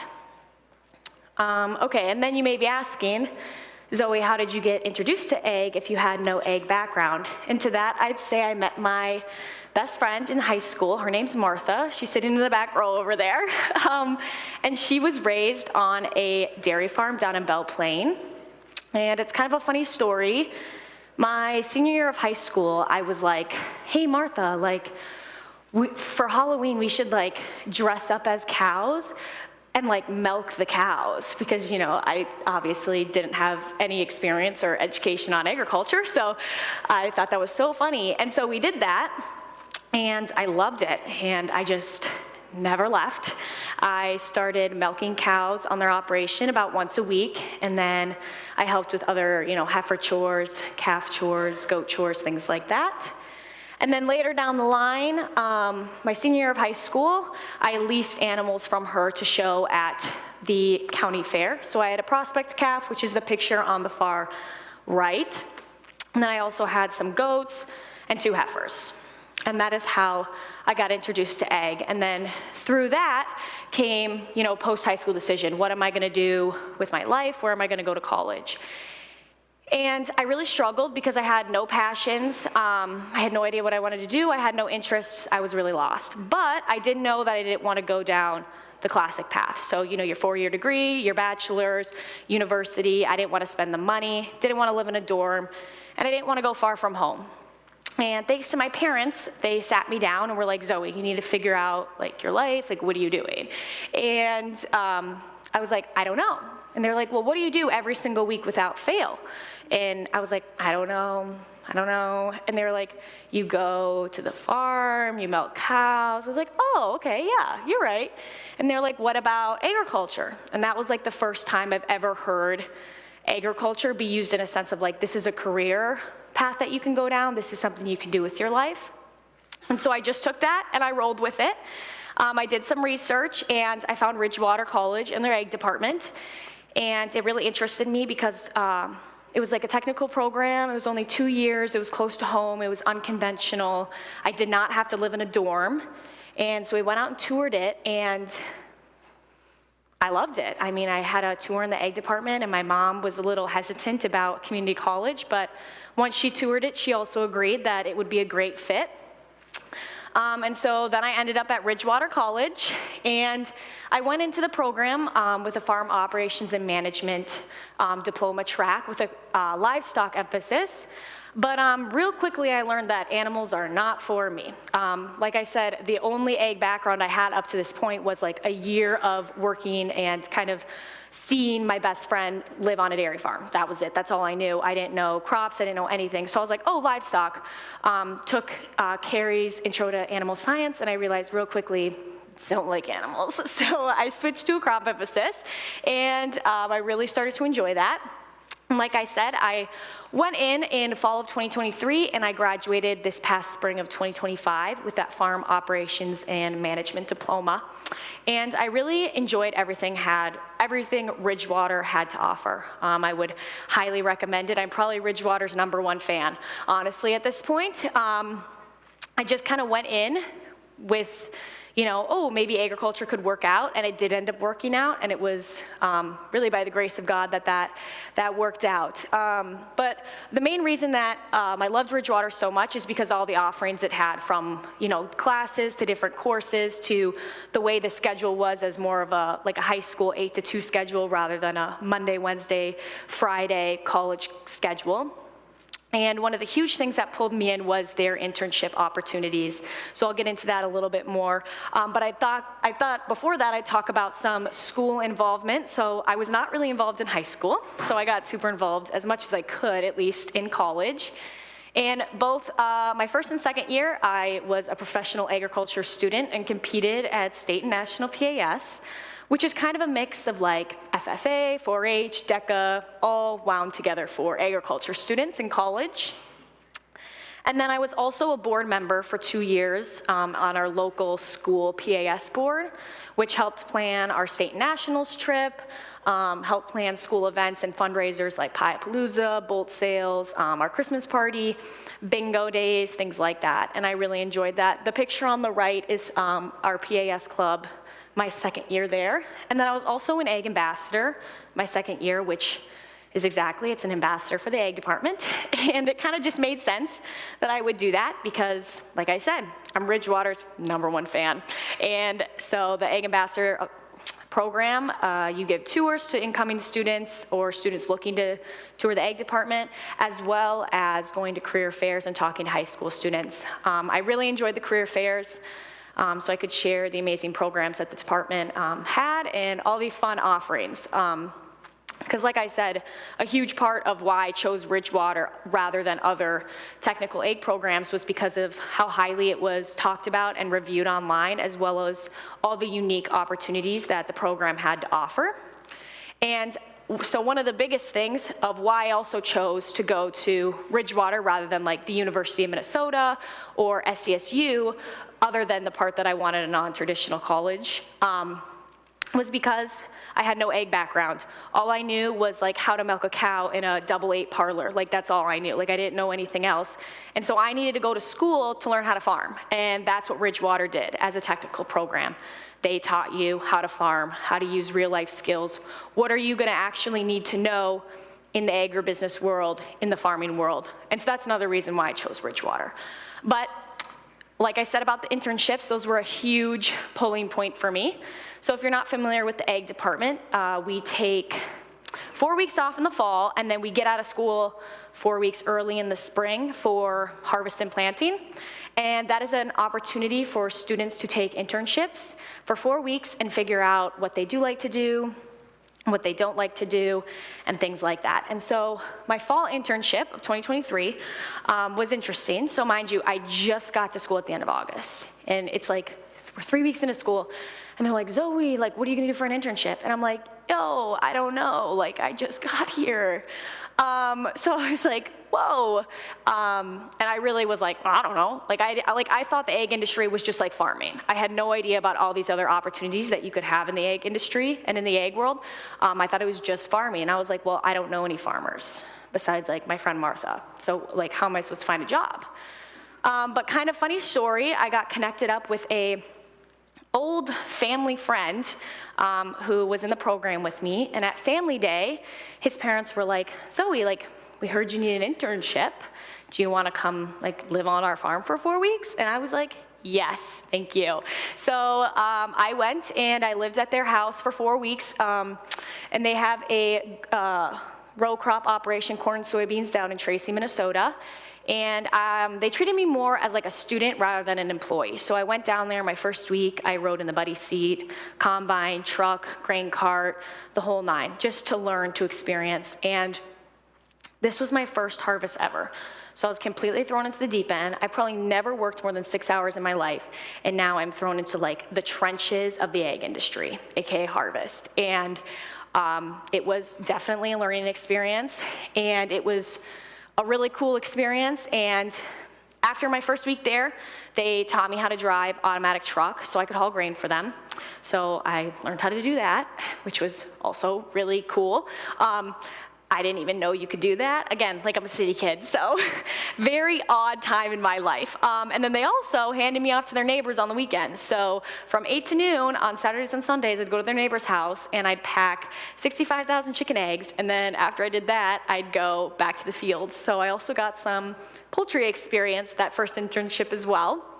But to summarize my fall internship, it was a huge turning point for me because, mind you, I came into Ridgewater being like, okay, maybe ag, you know, and then I had like some interest, but this is when like I knew I want to farm. I don't know how I'm going to get there, what I'm going to do, or what it even entails, but like this is what I want to do. Like harvesting a crop is like really cool, and I want to do it. And just to like give you some more background of how uneducated and from like such a non-ag background I came from, I didn't know what harvest was. I didn't know what soybeans were. I remember first couple weeks of school, there was a field of dwarf corn, I'm pretty sure, at Ridgewater, and we were walking outside, and I was like, oh my gosh, guys, look at the wheat.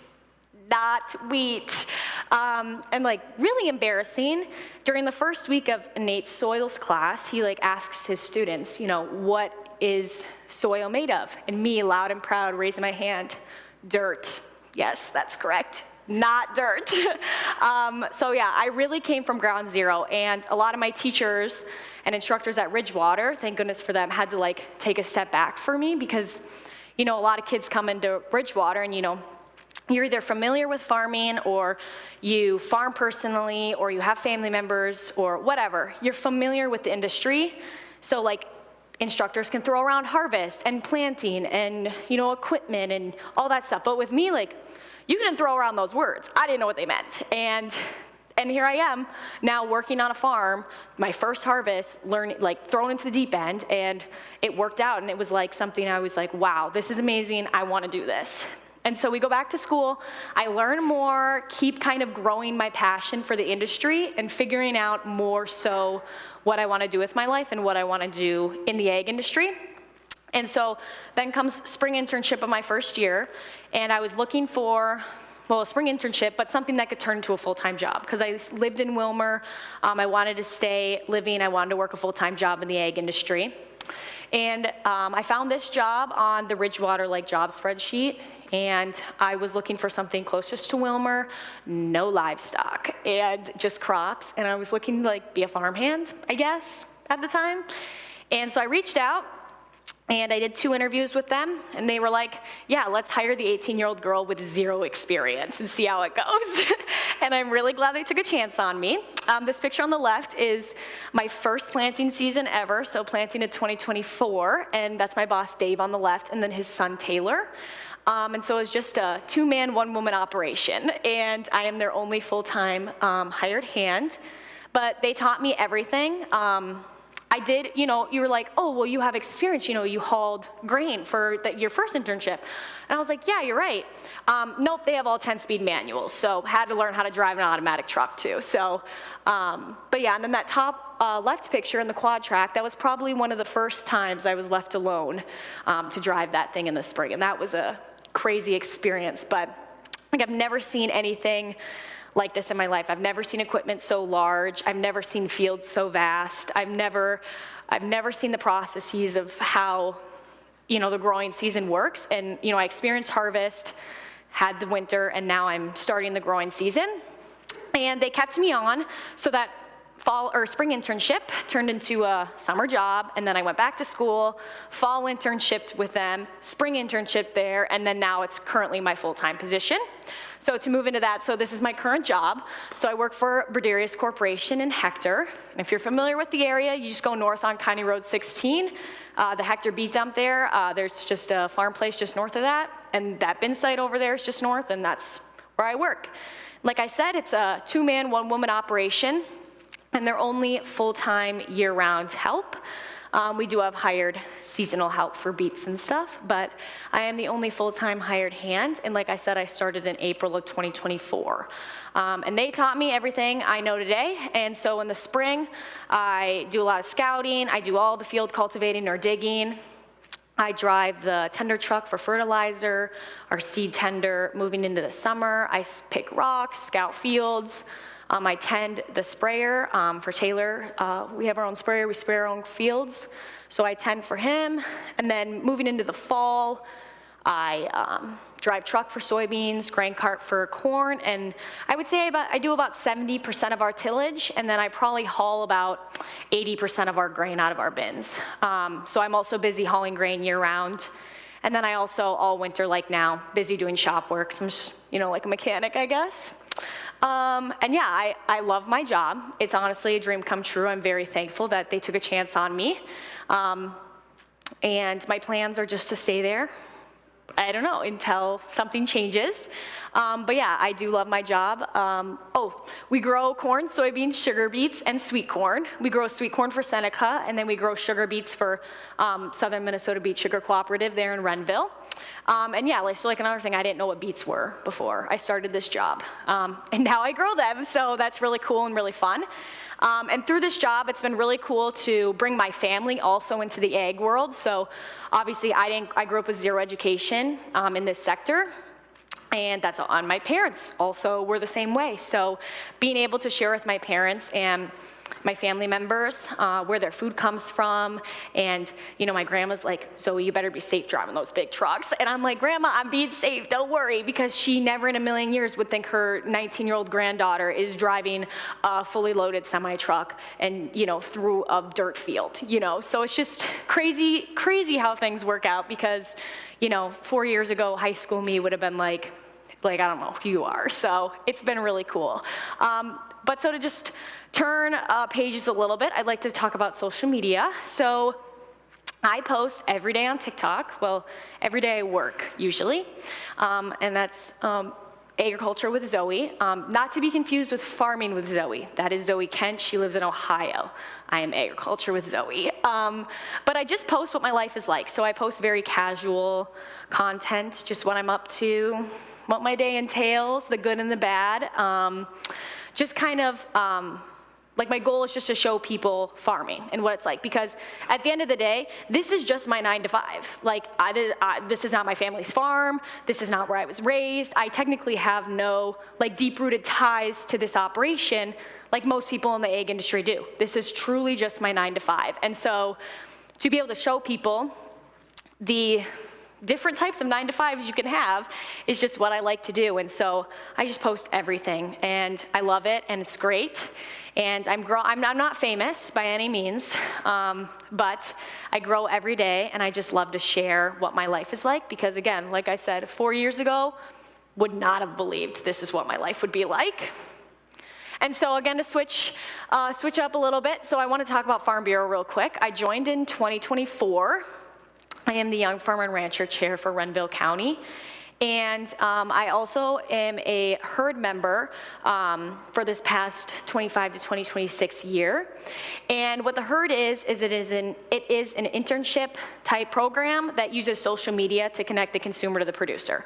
So it just kind of made sense that I would try to get into this program, as I already was posting on social media daily. Except through this program, we do like networking calls with industry professionals, and we have posting challenges and things like that. So just to strengthen like what my brand is on social media, what I want to share and how I want to share it. And that program has been really helpful. And that picture on the left there is just me and my herd members. And then that picture on the right there is me at the farm when somebody brought out a bunch of people from Farm Bureau to our farm, and I was like, hey, what's up? So that's a little bit about Farm Bureau. And then moving into how I want to advocate. So ever since I joined this industry, I knew that I had to advocate for it. And I started growing a passion to advocate for the industry because I knew nothing. I came from a completely uneducated background. Like, I thought the food in the grocery store just showed up there. Like, I don't know where it came from. And to now know the sacrifice that families make to feed the world. And like I said, without fuel, agriculture is fuel, food, and fiber. And I just want to advocate for that because, less than 2% of the population is involved in agriculture. I think it's like 1.7, 1.9, and they're responsible for feeding the other 98%. And nobody knows that. And so that's why I have a huge passion to advocate, because I didn't know that, and now I know that. So I feel like I know everything, even though I don't. But so I want to advocate for that. And a huge part of how I advocate is sharing my job and my story on social media, just bringing light to what the industry is really like and what my job specifically as a crop farmer is. And then I also do a lot of consumer to producer connections. So like I said, we grow sugar beets. So I make a lot of videos talking about, sugar. Like, did you know your sugar comes from sugar beets and not just sugar cane? And how, if you go to the store, what can you look for? You're buying CNH cane sugar from Hawaii and California versus you're buying crystal sugar from American Crystal Sugar, up in North Dakota or whatever, and that's beet sugar. And so that's been really fun to do that. And I have also used, Seneca and growing sweet corn and turning that into canned corn and whatnot. And then again, just exposing what the industry is really like and what we truly do. Because again, I didn't know, and so now I know, and I want to tell people. And so I'm here to share my story with you, and I've done that. I've kind of shared where I came from, what I'm currently doing, but my story will always continue.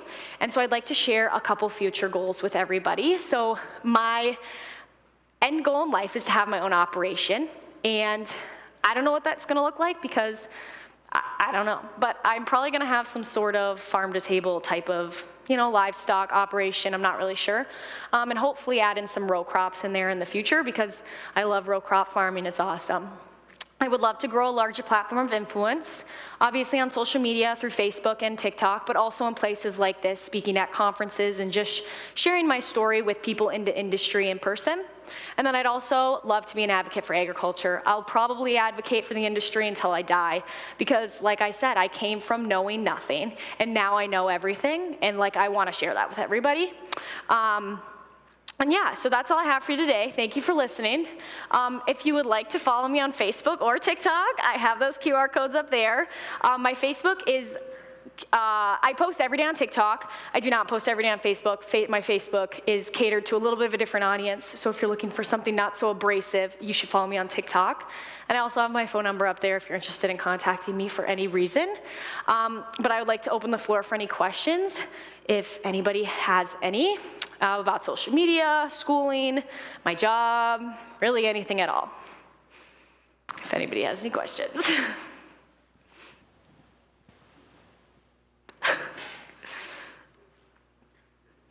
Any questions, okay? Yes, what's your question? Oh, wait, she has a microphone, 1 second.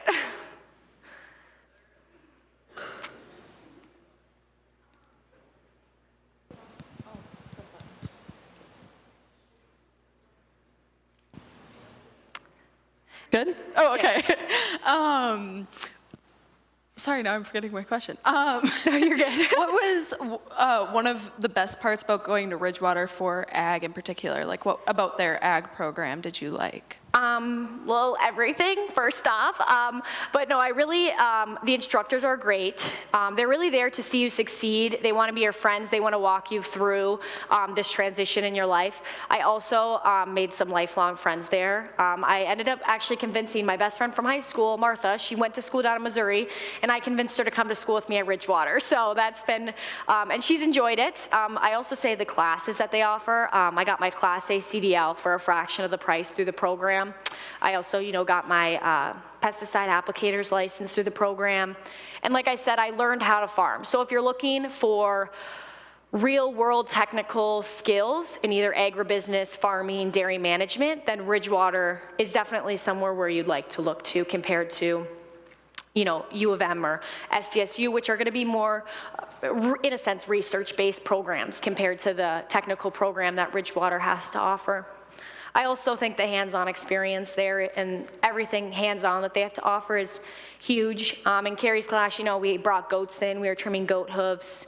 We have CDL simulators, combine simulators. In Sophia's meat cutting classes, they'll just be making meat on a Tuesday at 10 a.m. and the hallway smells really good. And so it's just a different atmosphere than your classic university that they have to offer. Any other questions?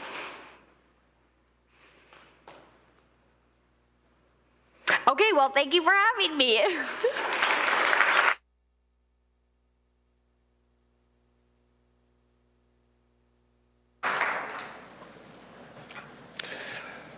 Our next storyteller is Kate Minton, ad advocate and dairy farmer. I'm going to try my best not to mess up the dairy's name here. Spaginski? Spaginski, and I failed. Dairy in Menenga, Minnesota. Kate Minton grew up on a first-generation 300-cow dairy farm where she developed a strong foundation in animal care and dairy operations. After earning a degree in agribusiness from Ridgewater College, she returned home to raise calves on her family's dairy, where she also works as a calf and heifer specialist with her local cooperative. Kate is actively involved in agricultural storytelling, creating content for Dairy Farmers of America and the dairy's social media platforms. Let's welcome to the stage, Kate. Oh, the clicker's up there. Okay, hello. Okay, you guys can hear me. I'm gonna set a cute little timer here, because otherwise I'll sit and talk to you guys for 45 minutes, and I was not given that much time. Alrighty. Okay, so if you guys haven't gotten a trend yet, obviously there's a lot of advocates in the room who are here to support the industry, and I was getting really nervous because I was like, oh, Andrea kind of told my story, and then Zoe also kind of told my story. So I'm going to try to really focus on not being redundant and maybe focus more on the dairy end of things, because that is really where I thrive. Okay, so this is my office building. I start every morning here at about 6:30 a.m. This is our dairy's calf barn. I'm responsible for raising calves from birth to about 2 months after weaning. And what that looks like for the dairy farmers in the room, it's about 60 to 65 days on a milk replacer, and we get a dairy starter balanced at our local cooperative. And these are some of my favorite pictures from the week. I get to spend every single time with these little ladies, making sure they're getting quality care and making sure that they're being raised to the standards that our farm wants. So this is Spaginski Dairy, and I know I come with a lot of crazy names, right? I'm from a town nobody can pronounce. I have a last name, well, a maiden name now that nobody can pronounce. And so I want to introduce you guys to our dairy farm. This is Spaginski Dairy. We're located in Menenga, Minnesota. That's about 2 hours north of here, up in the sticks. We milk 350 dairy cows. We farm about 1,000 acres, and for us that looks like silage corn, alfalfa. We do some cover cropping with rye, and we also do a rotational crop of oats. And my younger brother actually is currently integrating in some grain corn, or grains like corn. So now this is our parlor. I actually had to really dig to find this picture because I realized that I did not have a good picture. I have a lot of videos, but not pictures. So this is our parlor on the farm. So we milk in a double 13 parallel parlor. This is retrofitted into this facility that my parents started on this farm it's been about 25 years now. So they started first generation in a rented barn, 60 cows, 100 acres, and now the farm has grown to 350 cows and 1,000 acres of cropland.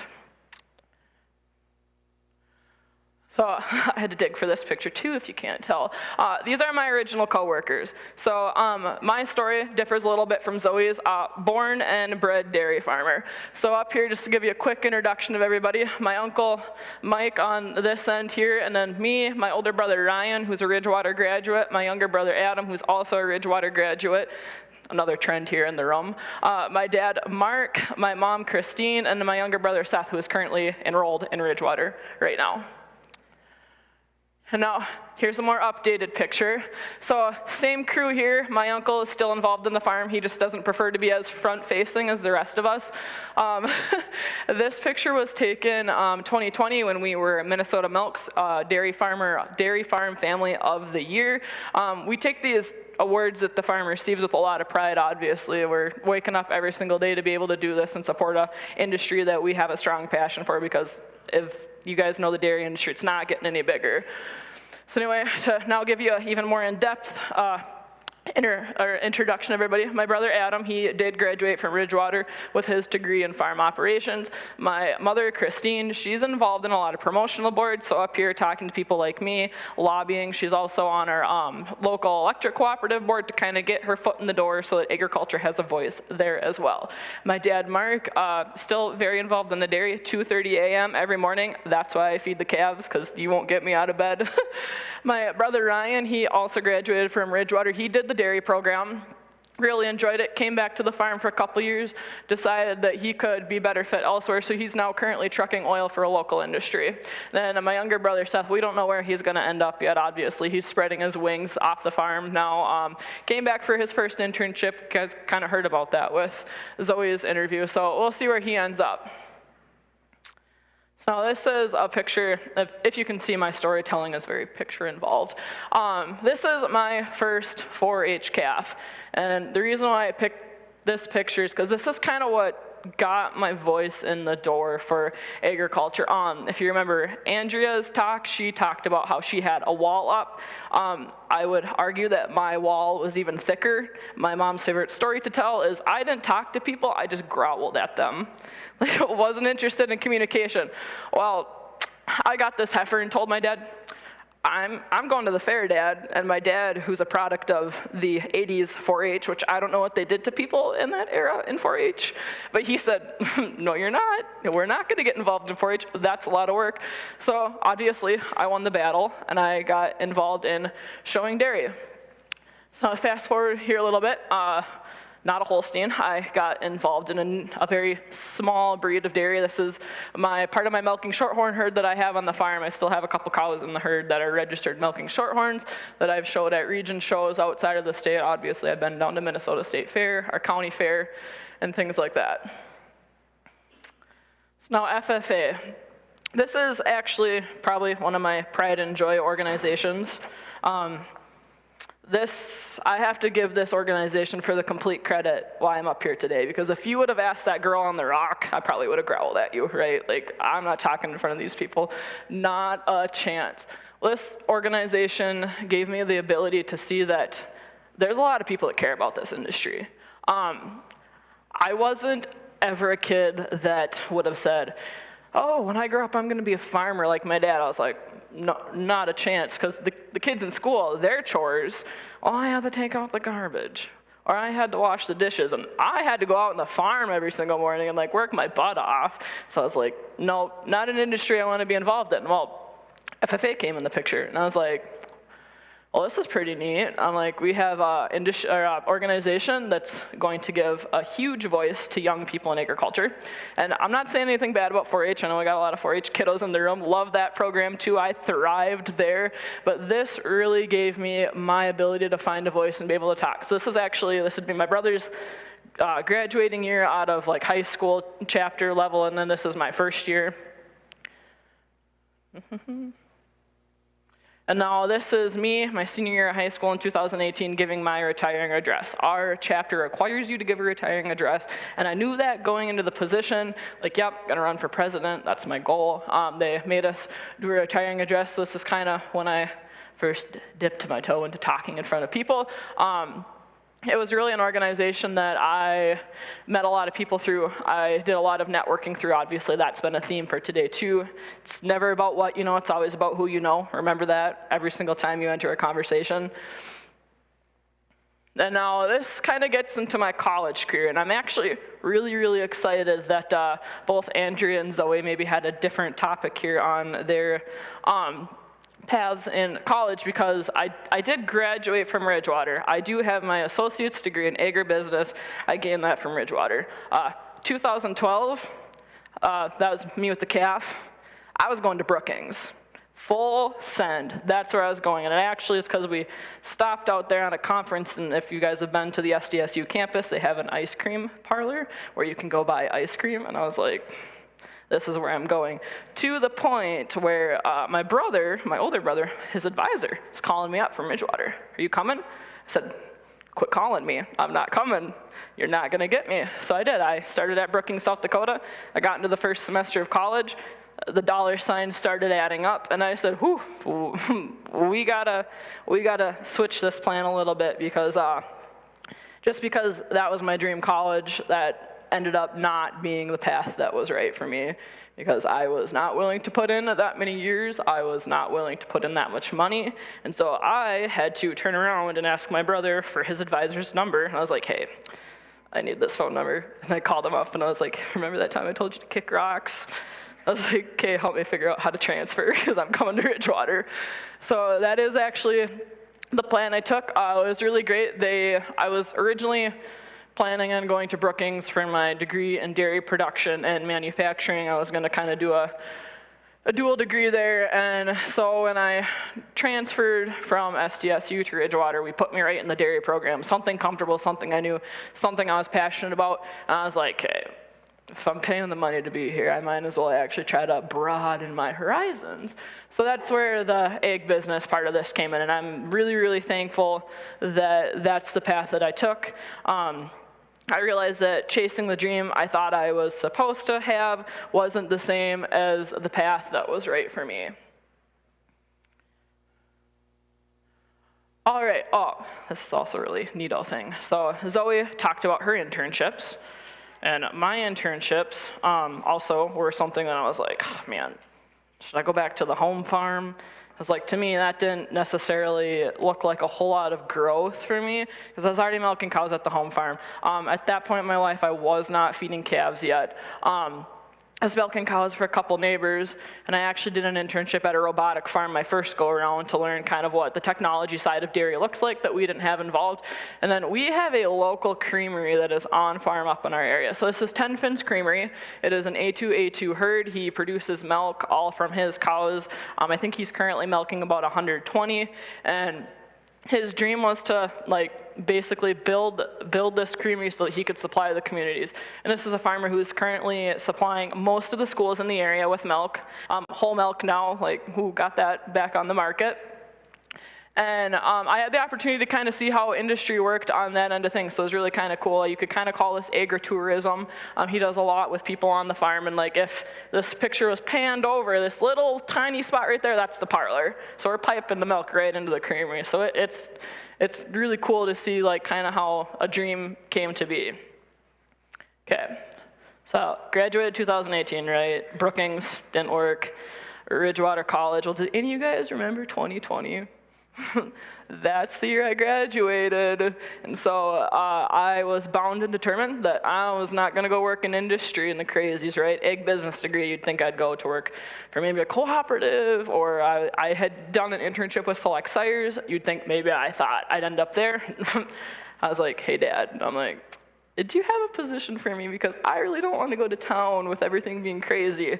And he's like, no, we don't. And at the time, our calves are currently being raised off the farm. We had a guy who was raising them for the past 10 years. So he'd come, grab calves twice a week, bring them to his facility, raise them there, and then they'd come back about a month after weaning. So this wasn't even a dream that I had. I'd always loved the calves. I actually was very upset when Dad was like, yeah, we're going to send them off the farm, because that was like 12-year-old me. And I was like, oh, you're taking away my favorite part.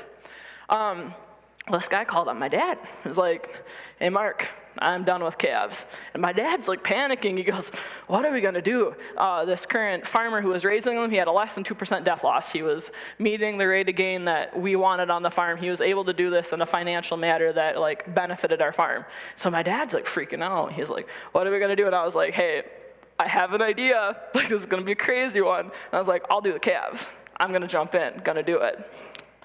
And that's what happened. My dad kind of questioned it. He's like, do you think you're gonna do a good enough job? And I was like, well, I'm not gonna do bad.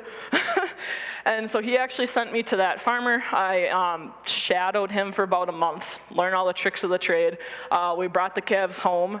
This is the first picture that I took in the barn where it was becoming a real deal. So this was, we do have, it's a retrofitted barn, obviously. You can tell the previous farm used to jug out sheep in this barn, so low ceilings, whatever. But so the individual pens, we backgrounded them on bottles, moved them to what these two pens would be, which is auto feeders.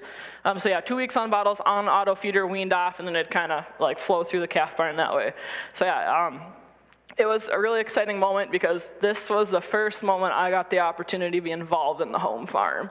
Because originally that wasn't gonna be me. I was gonna go work in industry. I didn't want nothing to do with the farm. I didn't want to milk cows. I'd already milked cows my whole entire high school career. That's how I was being paid.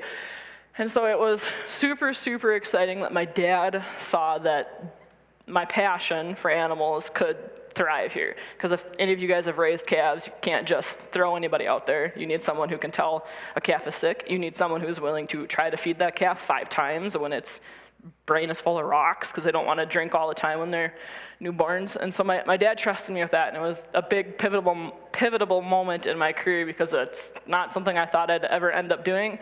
I'm glad I'm there. And so, crazies of COVID, right? I wasn't gonna go work in industry, not a chance at that point. I was like, hey, I got the calves. I'm making enough money where it's supporting me financially. Well, then our local nutritionist came into the picture, and he goes, do you have a degree? And I was like, yeah, I do. I was like, high school or college? And he's like, well, both. And I was like, well, yeah, I do. I said, actually, I just graduated with my degree in agribusiness. And he goes, we need a feed rep. And so, see, like Andrea's story, right? She went to be a feed rep, and that's where I also kind of had a little taste of feed rep. So I said, well, I was like, Mr. Nutritionist, like, I am not gonna give up the calves. Like, I waited my whole life to do that, kind of, and then finally here's a position I never thought I'd have. I love it, and I was like, I'm not giving that up.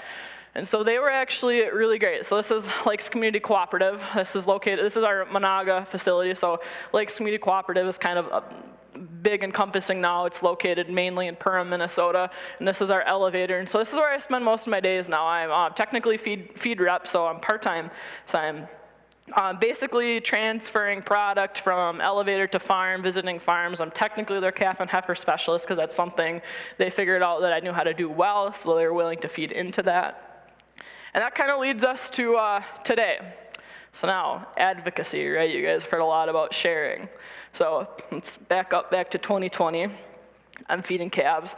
All of a sudden, I have access to pictures of cute baby calves every single day. And my mom actually had started this Facebook account. And at the time, like, this is our current follower account. Obviously, it's nothing crazy. At the time, we had like 100 followers. I was like, Mom, you got to give me this login information because we can do more with this. And so I got active on social media. And then, so originally started with Facebook, really enjoyed the platform. Now it's probably one of my least favorite platforms to operate just based on like the algorithm and stuff. And then I said, hey, what if I threw an Instagram page into this? And this is before Reels. When I started getting involved in this, which is kind of funny to picture how social media has transitioned, this is before Reels were becoming a big thing. Well, and then, okay, I was gonna kind of tag team this with the other slide, but I forgot this in there. So this is some of the pictures that I was posting. Obviously, like, we calve out on pasture, so I had lots of opportunity to take these real cute pictures of cows and calves. Everybody likes a good sunrise, sunset pictures. So really had the opportunity to share, like, what dairy farming looked like for us from our area. We're a smaller dairy farm, obviously. 350 cows isn't anything crazy anymore. And I had the ability to show even like community members who were coming up to me and like, well, we didn't know you did this, or we didn't know you had this, or we didn't know you guys had, well, these are Ford tractors, but we didn't know you guys had Ford tractors. So it kind of opened the box to my community, which is something that I honestly thought was really cool. I was like, all these people are asking questions, because that's kind of the goal, right? In agriculture, we want people to ask us questions. And this all transitioned into now speaking and having a voice. And this is kind of like the hard-hitting part of more of my story, is like having a voice for agriculture. I thought it was funny too, kind of to reflect back to Andrea's conversation where she said, you know, learn to say no, and then I'm sitting over there and I was like, I was gonna tell all these people to make sure you say yes, because I started saying yes to opportunities. This is kind of my first big adult go out in the community and speak, and so, which actually is a little more intimidating, right? Like, I'm speaking to my peers, these people know me. And so this was at an FFA banquet for our local chapter. They asked me to come help nominate the officer team, and then they asked me if I'd give some notes to these kids, both leaving, graduating out of FFA, and also coming in as the new kids. So I had the opportunity to learn to speak, and I actually figured out this is something that I really enjoy, because I have a story to tell. I have a story that's nothing crazy, born and raised, nothing crazy where I didn't decide to jump in. I did decide to maybe kind of leave at some point, but I stuck with it, and now I have a pretty cool story to be able to tell everybody. And now, content creation, this is another really interesting thing, and this is where I was going to tell you guys to say yes. So we ship our milk to DFA, Dairy Farmers of America. It's a milk cooperative, kind of one of the biggies in the area, and their tech team called me up one day. And so, you know, at this point, I'm kind of getting sick of people coming to me, because I'm like, I'm not probably going to say no at this point. Well, anyway, they were like, hey, we're going to start an on-farm content creator business, and we will pay you to make videos for us. We'll kind of give you a topic, give you a little guidance on, like, maybe, you know, like National Ag Week is a big thing that maybe some people, they wanted video for. Obviously, we can see like National Recycling Week. We live in an area that has not a single rock. They're all married with 10 kids, so they wanted to know how we handle cropping and rocks. And then obviously, just like every farm, like corn chopping is a big thing on a dairy farm, so they wanted to kind of hear that. So this is where I kind of got into telling our story on the farm. And before this, I showed you those 3 pictures lined up, the calf and then the sunsets. That's what I was posting before. I didn't want to put my face on the internet. I didn't want to speak to a camera on the internet. And DFA, when they called me up, I was like, wow, do I have to like put my face on there? And they're like, well, no, you don't, but we'd kind of prefer it. So that's what walked me into this. And I started posting videos pretty regularly on the farm Facebook page, dabbled in Instagram, really started growing there, and kind of gaining a voice for what I wanted people to see every single day, because like dairy farming, and I know the whole entire agricultural industry as a whole gets a bad rap, but obviously like dairy farming, we're very small. The calf thing, right? Like you guys know, we take the calves from the cows. That gets touchy in some communities. I think that's a bad thing. And so just being able to advocate for an industry that is getting smaller and smaller and smaller and less people, I was like, okay, well, someone's got to tell the story. And oh, awesome. Okay, so this kind of gets me to current time. This is actually a picture that was just taken yesterday, so I didn't know if it was gonna transfer over. So I talked about having a voice in agriculture, getting involved, my social media story, my college experience. Well, now this kind of really wraps up in the whole don't say no thing, because I got a phone call one day. And there's an organization called Minnesota Milk, and Minnesota Milk is an organization that is involved in the dairy end of things. It kind of goes hand in hand with MinnWest Dairy. If you think of MinnWest Dairy, that's like your undeniably dairy seal and more promotional that way. Well, Minnesota Milk is everything like legal. So they go and visit with like legislators, so like your representatives and your senators, and you go and talk about current issues in the industry. So this is where I was yesterday. I was at the Minnesota State Capitol. because they asked me to do this, and I was like, yep, you know what, I'll do it. They actually nominated me onto the board. I got elected onto the Minnesota board because they wanted a young voice, and so that was a really cool opportunity that I didn't say no to, and it actually ended up working out pretty well. So this was an opportunity that I'm so glad I took, and if any of you guys are in the room and are involved in dairy, I highly, highly suggest this. So we got to sit down with these representatives. So there's two other farmers. The other tall guy, he's the senator that we got to talk to. He's actually one of the youngest senators, which was really interesting to me. And they asked, they're like, what problems do you guys have? So right now we talked about, well, I know our panel kind of talked about the new laws with leave time for people. And so they wanted to know about this. They wanted to know, how is this affecting your farm? And we're like, well, if we got to let a person go for 20 weeks, like, we have to replace that. And, you know, like, kind of talking to them about different ideas or different perspectives on that. We talked about water. Water's a really big one right now, especially in different parts of the state when you're getting permitting for wells and stuff, and that was something that we had the opportunity to sit down and talk with. So that was kind of my little, I dumped that in my slide last night, and I was like, these people need to know about this, because it's a great opportunity to get out. And it's all of us down there, all of us dairy farmers were like actively like on the farm dairy farmers that took a day, drove down, went and talked to the legalities of things, and just tried to get a good voice out there for dairy. So now to kind of wrap things up, the whole story. This is me back in the calf barn. Kind of the job that I really love. I never would have imagined that I'd be asked to speak in front of people. This isn't something that I ever pursued being. This is where I'm the most comfortable.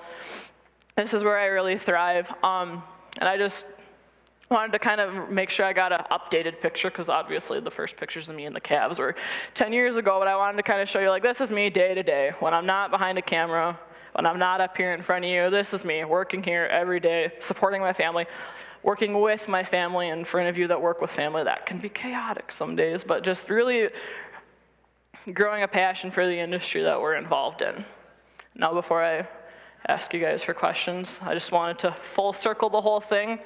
I'll be back there tomorrow morning doing what I do every single day, and loving it, posting pictures, posting videos, getting a voice out there for agriculture, but still saying yes to the opportunities to get here and talk to you guys and talk to senators and representatives to get a voice out there for the industry. So anyway, I want to thank you guys all for being here. I think we've had great speakers. There's an obvious theme that I really hope you guys are absorbing without us being redundant on the importance of a voice for agriculture. And then, yeah, I want to open it up for questions now. If you guys have any, you can ask me crazy stuff. I don't know if I'd be able to answer them, but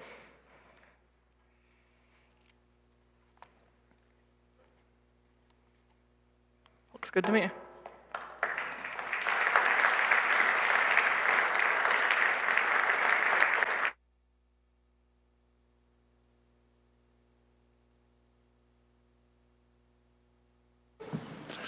Oh, to take my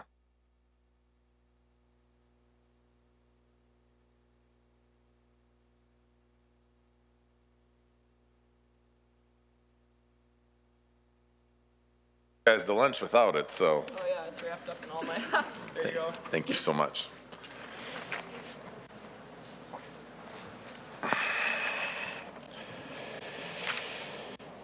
Okay, well, thank you both for sharing your stories in ag.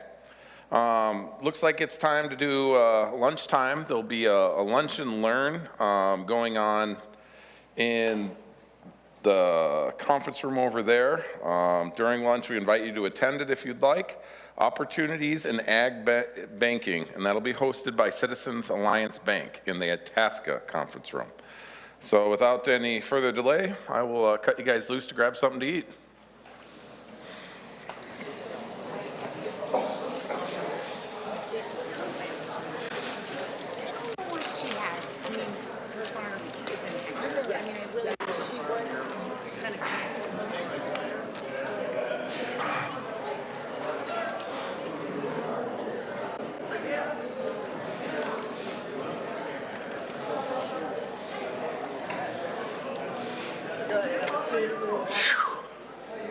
Howdy.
Up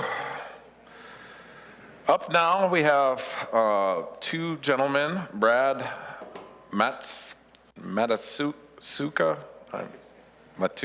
I'm so sorry, and Todd Machella. They're here. Brad is the Business Development Director of Biomass Feedstocks at ARI, where he works with producers and industry partners to develop and execute projects that support the commercialization of value-added products derived from Minnesota agricultural business biomass feedstocks. His work focuses on innovative uses for manure, crop residue, food waste, and other co-products to create new market opportunities. Todd is a Minnesota-based agribusiness founder, entrepreneur, and community advocate with more than 36 years of experience building and leading diversified agricultural enterprises across the upper Midwest.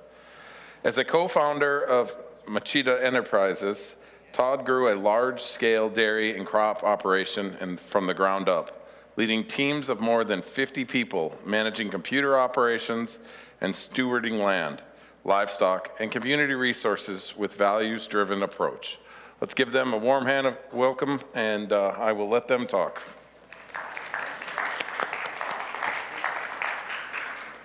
Well, thanks everybody. Todd and I are excited to be here. We're a good 1-2 combination where I'm just going to say things, but he's really the person you want to talk to. So it is a pleasure, and we're a small group here, so feel free at any point if you want a point of clarification or you have a question or whatever, just throw your hand up or shout it out or whatever, because we're pretty easygoing as far as that goes. So, you know, the title of the talk in the agenda is about waste to value innovations. And I'll be honest with you, I don't like the word waste. I feel like there's so many opportunities and technologies that exist today in which I think waste is a word that just associates with liabilities and problems, where we're really in this space as an organization, the Agricultural Utilization Research Institute, where I work, where we're constantly looking at ways to convert waste into what we call co-products, right? These are things that have value and we can add value to it that then, you know, brings more revenue and opportunities to the farm. And that's what our history is all about. And we were born out of the 1980s farm crisis, so, you know, not too dissimilar to what's going on right now, in which there's some significant economic challenges out there, and in that, we like to put a twist on it that there's an opportunity. So, yeah, Todd, did you want to add any color to that? No, I guess, you know, to your point, when it comes to waste, it's always about taking and adding value to other people's lives. And so it doesn't matter if it's just about capturing what might be there that you didn't even realize was there and adding value to it. You know, not to get ahead, but like the digester we built, we were told that what we are able to do is supply natural gas for a city the size of Sauk Center. So, yeah, it's always about adding value. Yeah, and so to give you a little bit of context, what we're going to talk about is, I'll just give you a background on what the Agricultural Utilization Research Institute does. I'll blow through that pretty quickly. And then we're going to talk about a publication that we recently did about the on-farm biogas opportunity that exists in Minnesota. And I'll go back and forth a little bit with Todd on this because he actually did it. He did the hard part of installing a facility, and I think there's a lot of interesting dynamics and things to be learned from his experience and how that can serve not only the ag industry but the state as a whole. And so that's kind of the format we'll go through, and again, if you have any questions at any point, go ahead and just let us know. So, like I said, AURI was born out of the 80s. We are a nonprofit organization that is mostly funded by the taxpayers of the state of Minnesota. And we have a team of scientists and business developers where we operate in mainly these two categories of food and bioindustrial. So in the food space, we do everything with helping cottage groups to larger food processors and labeling and feed value and food value from protein to carbohydrates to what have you, and in developing different recipes and even novel raw ingredients. Like, for example, kernza is a good example of that. In the bioindustrial space, which is my space, we cover these three categories of co-products, bio-based products, and renewable energy.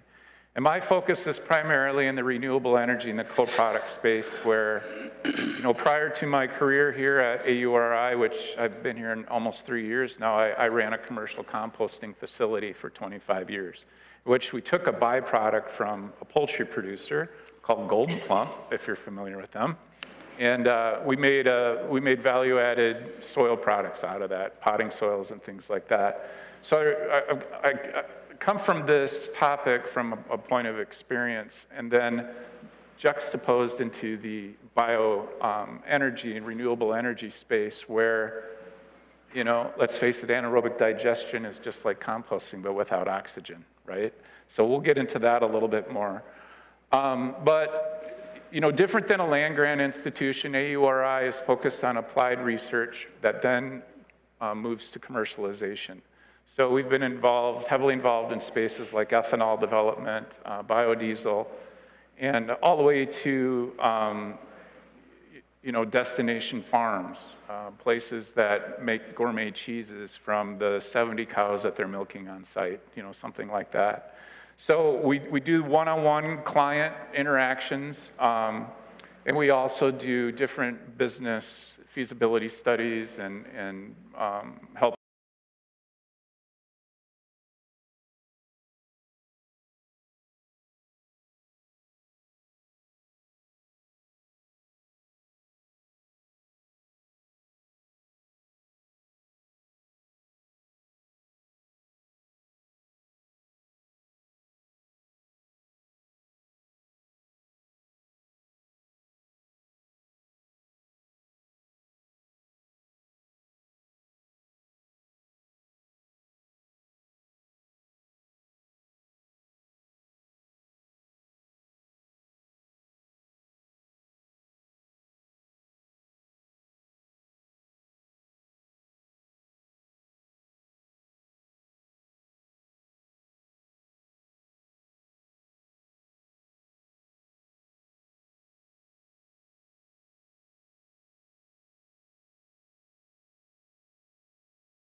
production is concerned. But, the Waseca facility is our bioindustrial innovation center, where we do a lot of our anaerobic digestion research.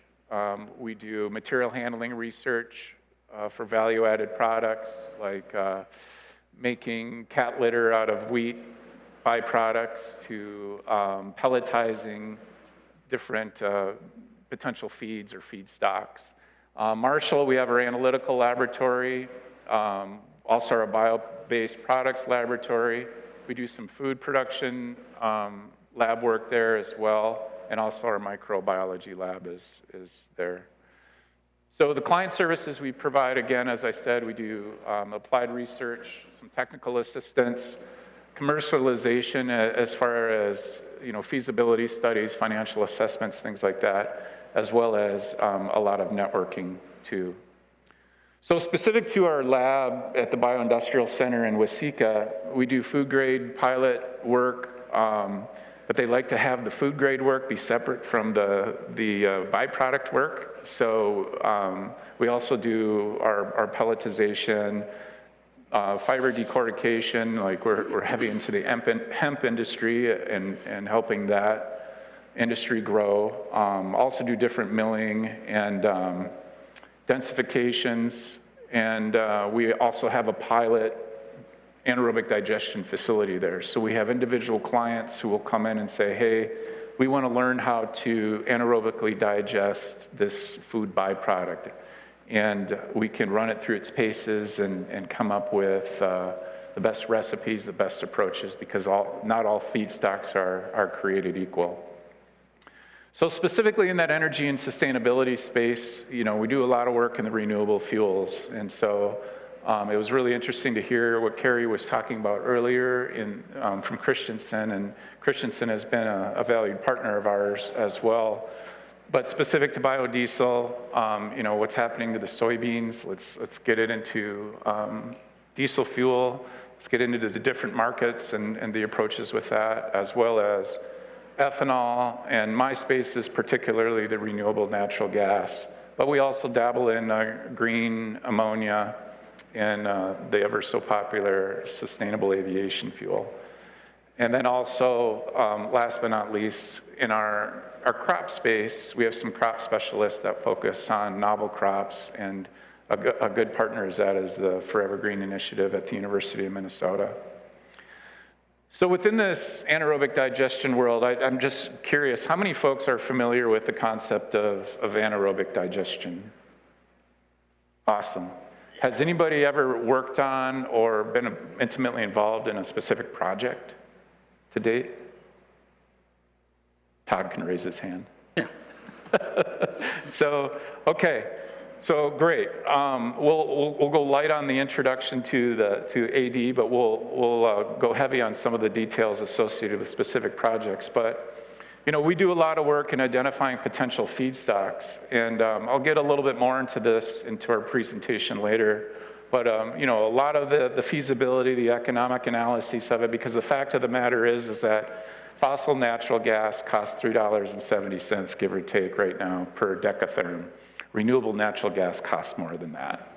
So it's how then do we balance that out, right? And it can come in the form of different incentives and corporate ESG goals and compliance issues related to the state or the federal government, that type of thing. But we look at, and balance out, and we'll do techno-economic analyses associated with the different revenue streams, which come in different forms. It's the sale of the gas or the electricity made from it, the tipping fees. That's when a generator of a feedstock needs to pay to get rid of their material, and then the environmental attributes as well. So we're always looking at funding opportunities, and we're super happy to have Todd here because he's a great example of a case study. So since most of you are familiar with anaerobic digestion, I want to kind of turn it over to Todd here a little bit to talk a little bit about,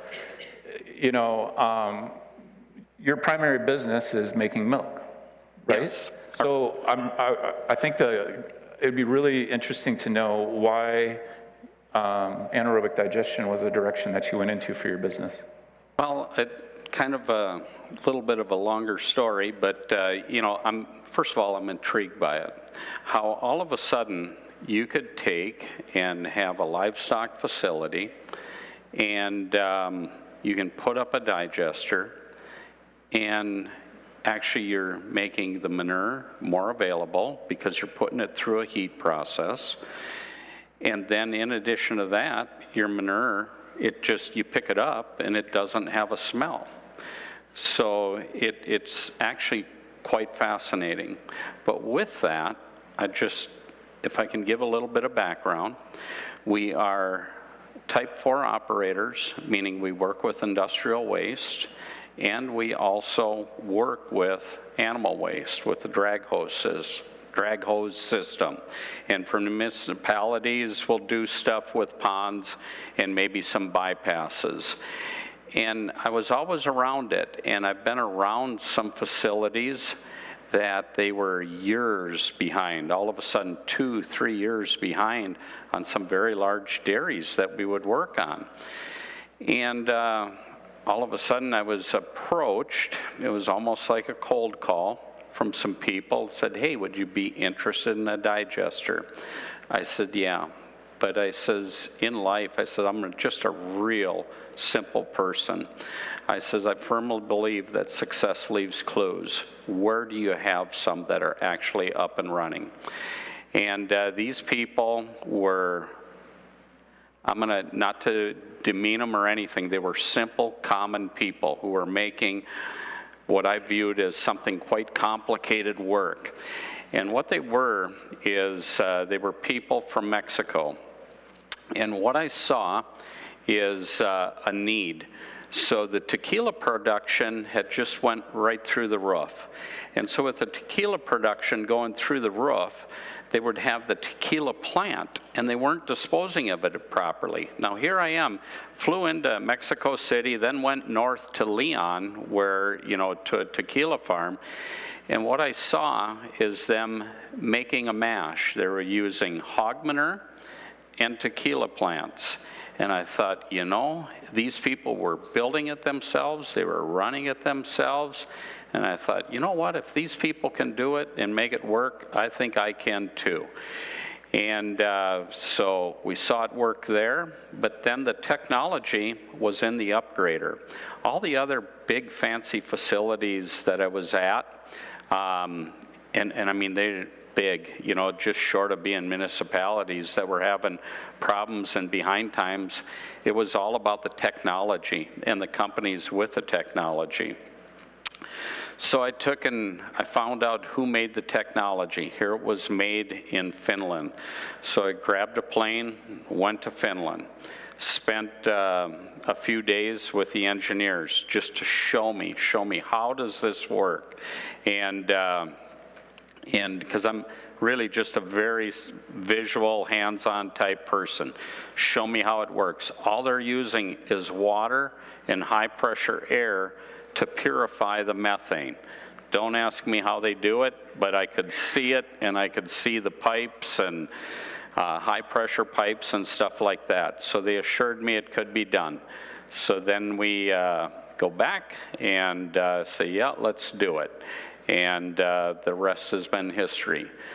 I don't know, am I going squirrel on you? No, no, that's perfect. Yeah. That's perfect. And so right now, yeah, we're doing it.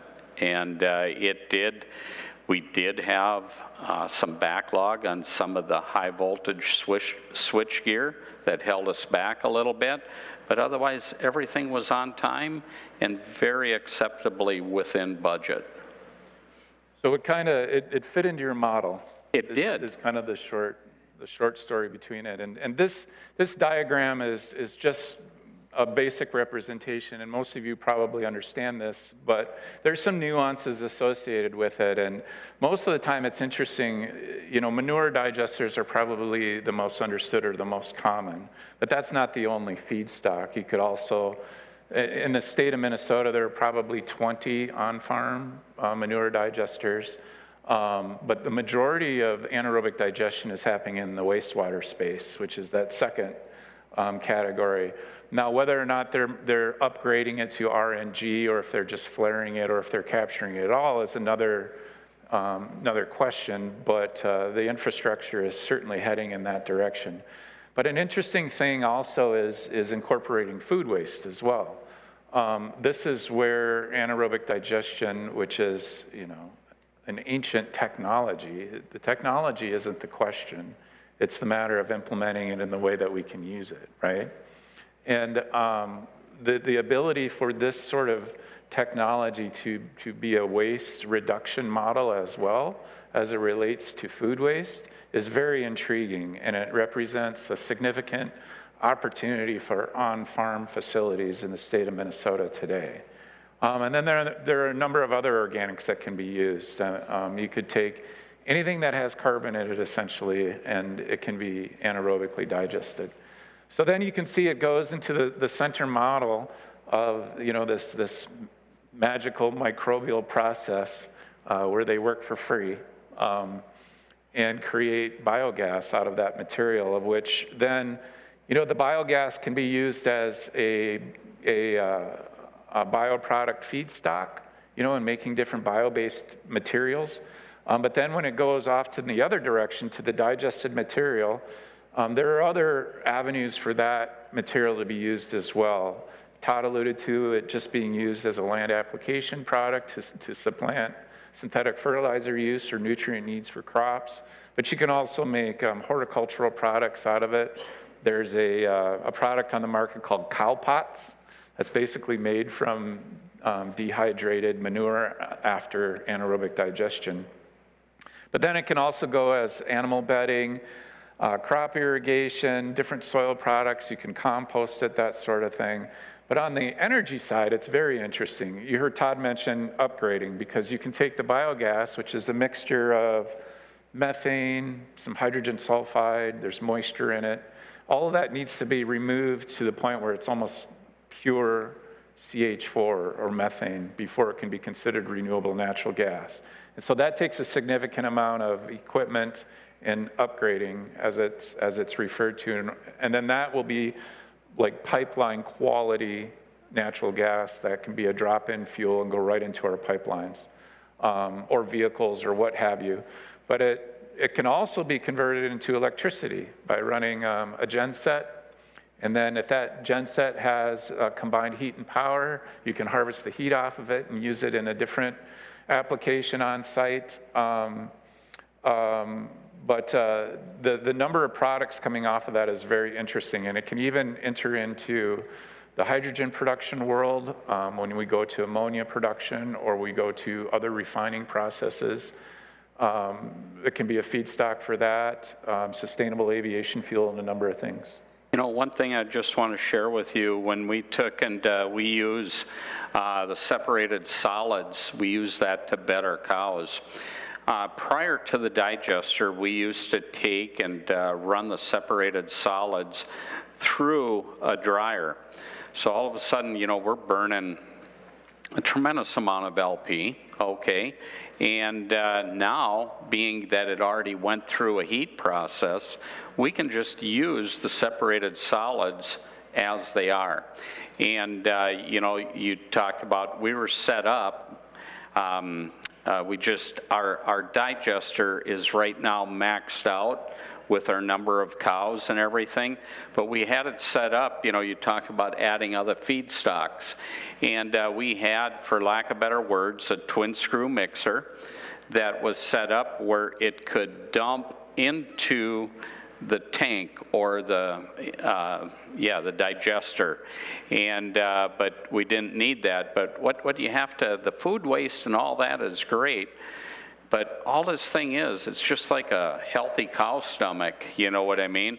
And you're putting in actually a consistent ration day in and day out to make this work, and it's no different than us. If we eat something wrong or something isn't right, you can kill or damage the bugs and lower production. So. Yeah, that's a really good point. I mean, it's essentially a biological system, no different than the way that we manage our diets. So the technical landscape is pretty straightforward. You know, there's a lot of history of actually even today, the majority of the anaerobic digestion facilities go to electricity production. So biogas, and then not totally cleaned up to pipeline quality gas, but then burned through a cogenerator, of which then most of the time heat is recovered from it. But within the last 5 to 8 years, the majority of new applications have been through renewable natural gas. So going to the upgrading system like what Todd has. And that has to do with a lot of different federal incentives that Carrie talked about earlier. The California Low Carbon Fuel Standard provided an incentive to do that. And so the market was really leaning towards, and continues to lean towards, renewable natural gas as the offtake material. And what's interesting as you look at the landscape of the state of Minnesota, these kinds of numbers are all interesting because it's like, okay, who cares, right? We're talking about a small amount, right? Well, in essence, if we were able to capture the amount of organic waste materials that are out there, we could be displacing, 13%. You may say that, that's not a lot, and it's only about 15%.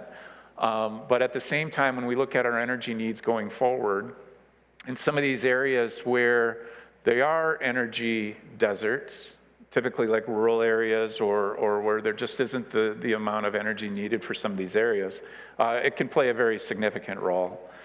So the technology is not the concern. It's been around for ages, and the concern is mainly about the cost of it and how flexible can these projects be. So in the end, as far as the technical landscape, it offers benefits that are meaningful from a technical point of view, from market, regulatory, and community risk as well. You talk about odors that are no longer in the manure. You're talking about nutrients that are in a form that are more plant available as opposed to raw manure and those types of things. So we touched on this a little bit. It gives you kind of a landscape. Europe is really much further ahead than we are in the development of biogas projects. They have over 20,000 of them in the European Union, which is interesting because that's where Todd learned the most about it, by going over to Finland. Yes. The United States, we currently have about 2,500 facilities, and you can see that most of them are in water resource recovery facilities, which is another word for wastewater treatment plants. Landfills are pretty significant, about 600 of them, as well as farms. There's about 600 of them as well. And food waste processing facilities, there's about 100 of them, of which we have one in the state of Minnesota. Does anybody know who that is, down in Le Sueur? You ever heard of Hometown Energy? Sure, Commissioner Peters.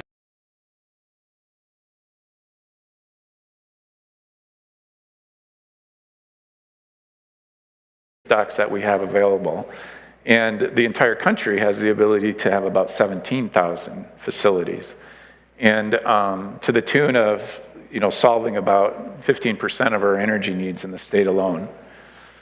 So that gets to the feedstock. So what am I talking about when I say there's the potential to be 1,300 facilities? It's all about the feedstock, and not all feedstocks are created equal. So this is kind of a busy slide, but it was a presentation that was given by one of our partners. And the long and short of it is that the majority of the available feedstock for anaerobic digestion is in the form of crop residuals. So we're talking about corn stover. We're talking about that type of material.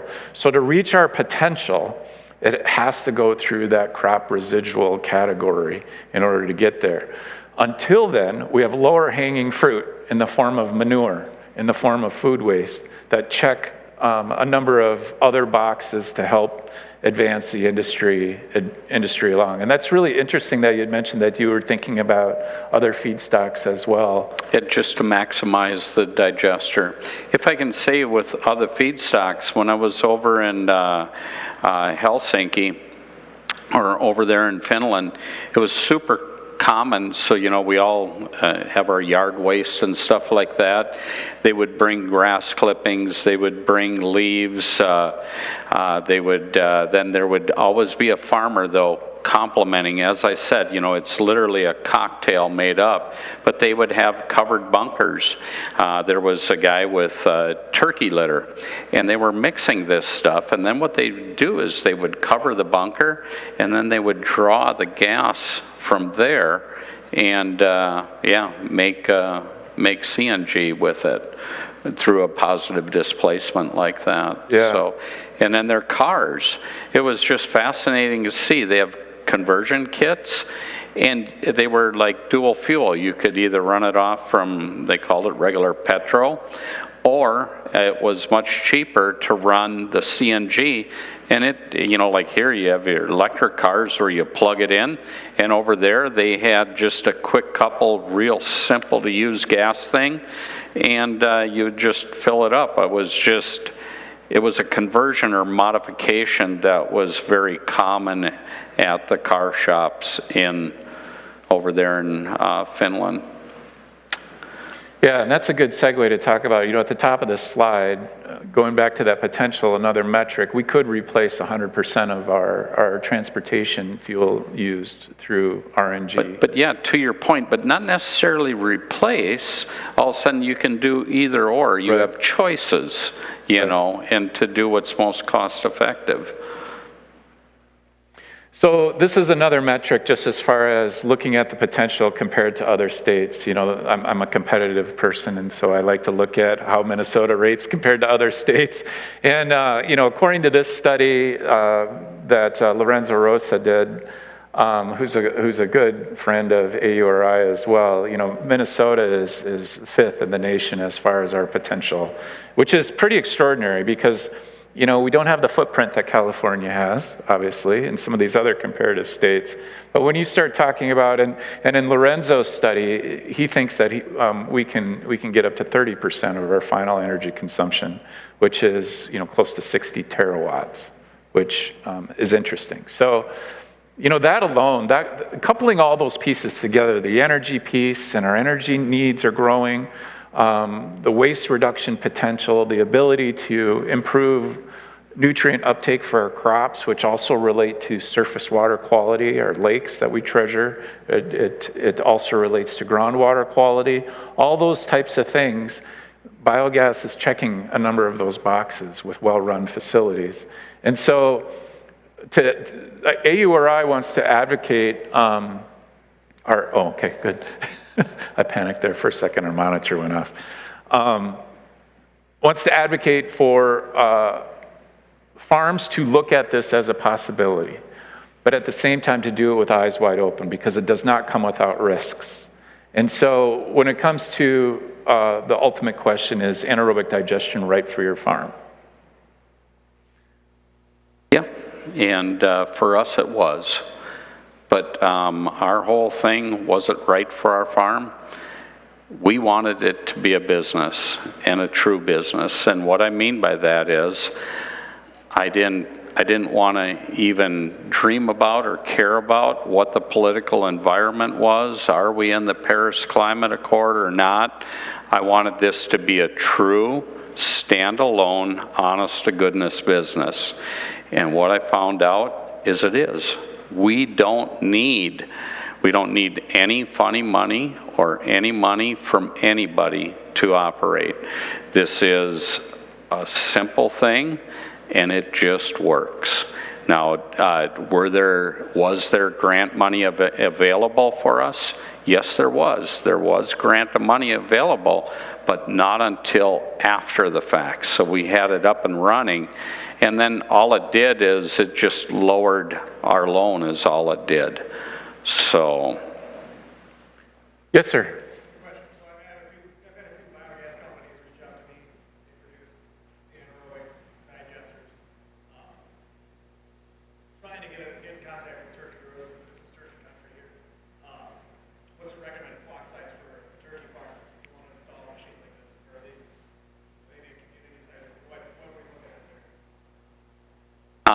I don't know as far as the size, but you know, like that's all kind of an engineered thing. You have to sit down with an engineer to actually figure out what you're generating and so on and so forth. They have a minimum size.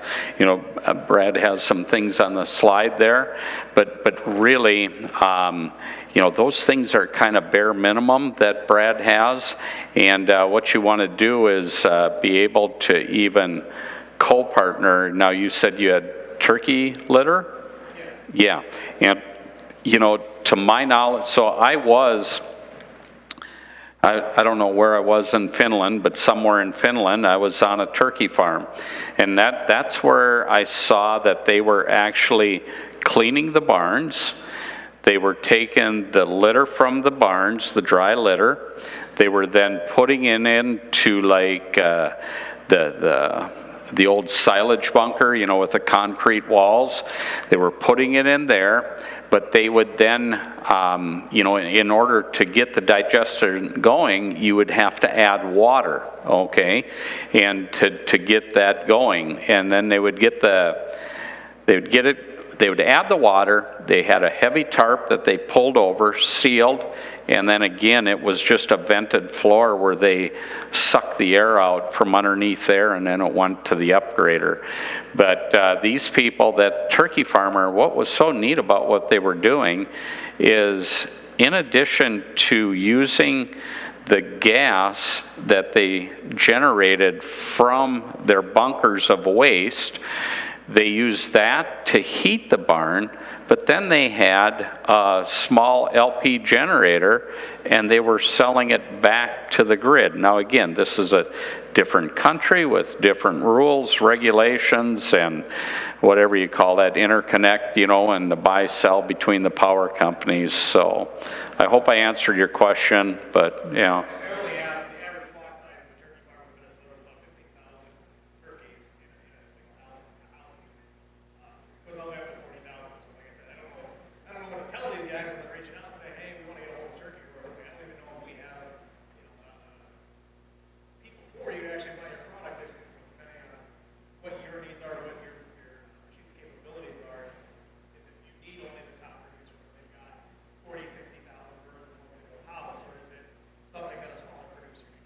No, it is something that a smaller person can use because I personally saw it.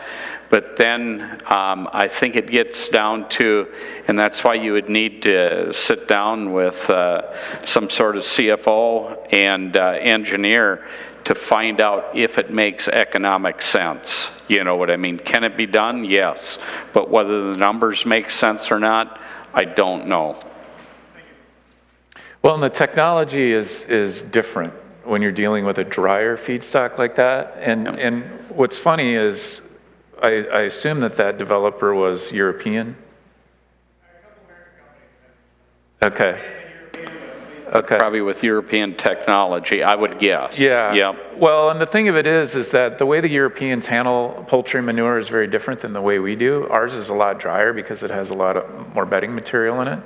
And so it is a technical difference from what you'll see with a standard tank-based digester, because there you're dealing with maybe 8-9% solids, whereas your feedstock you're dealing probably with 30% to 40% solids, or something that's different, but technologically. It would be the same. It's the same group of bugs. You just want to starve it of oxygen and figure out a way to capture it. But I would love to get one of those facilities in Minnesota because it would be new. And there are other challenges associated with other animals as well that I'll talk about too. But this is your basic general model. If anyone's familiar with the AgStar program, sometimes they're right. Most of the time they're sort of right. But their guidelines is a minimum of 500 dairy cows or 2,000 pigs. And I can tell you there is a scalability component to this whole industry, and that is a pretty small operation. Now, if you were to aggregate them and to have neighboring farms share feedstocks, it becomes more and more financially feasible. But as a planning example, if you have 2,000 milking cows, you can anticipate about 108 standard cubic feet per day of RNG production, which is the equivalent of about 800 gallons of diesel per day. So you're a little bit ahead of me with the poultry litter, so I'll just go with that first. We're talking about it's drier, it's a wood-based bedding or maybe sunflower hulls or something like that. It typically has high nitrogen. There's a lot of free ammonia in poultry manure, but water needs to be added. And like our bodies, if you put too much of one thing in it, it will not like you for it. So there's an ammonia toxicity issue that needs to be considered. But these are all technological problems that have been solved, right? And it's just a matter of this being a specific challenge to the way our feedstocks look in the state of Minnesota. And similarly, when it comes to swine, I mean, Minnesota is second largest, maybe Commissioner Peterson can help me, thank you, second largest swine producer in the country, right? And the fact of it is that we're more decentralized in our swine operations. While the majority of are located in the southern part of the state, they're not, you don't have barns on top of barns where all the manure would be aggregated. And so to make the economics of swine work, first of all, there are lower environmental attributes. The incentives, because it was more focused on dairy manure, makes the economics a little bit more challenging. The second thing that's interesting is that the majority of our swine operations utilize deep pits for their manure management. You pump it out once, twice a year, and you know, that's just how it's managed. Well, if you go to anaerobic digestion, it would need to be managed more on a continuous basis.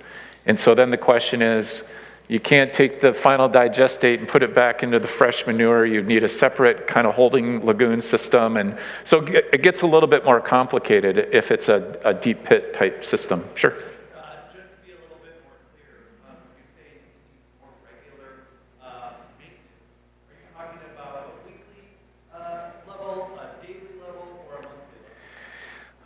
The shorter the frequency, the better. Because essentially what happens is as the manure stays stagnant, you're losing methane.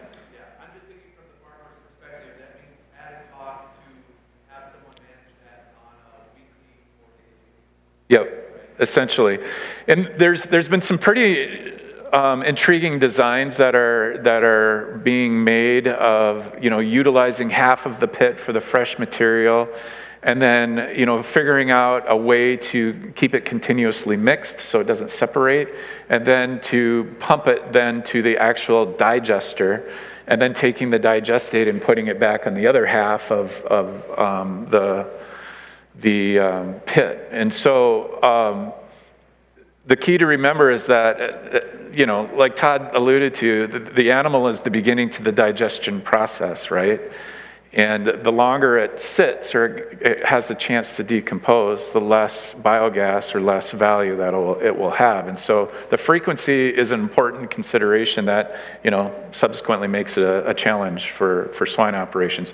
Now, if you're a lagoon-based swine operation like a sow operation, or the majority of them in North Carolina, put a cap over the lagoon, collect the gas off of it, send it through an upgrader, and you're done.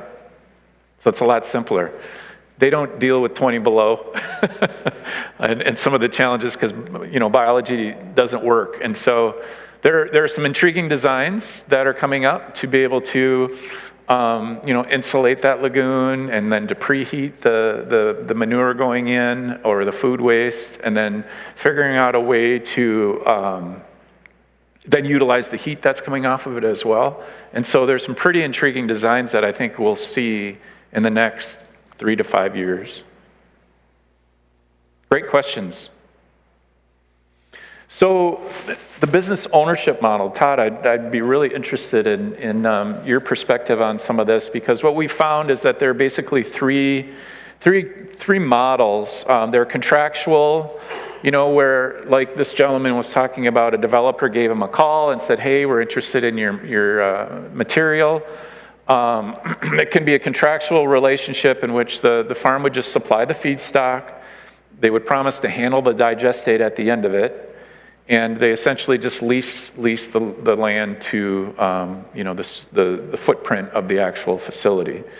So the developer retains most of the project revenue in that. So it's just purely, you know, a farm products agreement type approach, contractual. Others have been joint ventures where, you know, the developer will come in and they'll say, hey, we'll finance a certain percentage of it, and you would establish a separate LLC or corporation that would, you know, essentially own the assets. You would typically hire an operator who would be someone else who would run it. Sometimes the developer will come in with the operational expertise as well.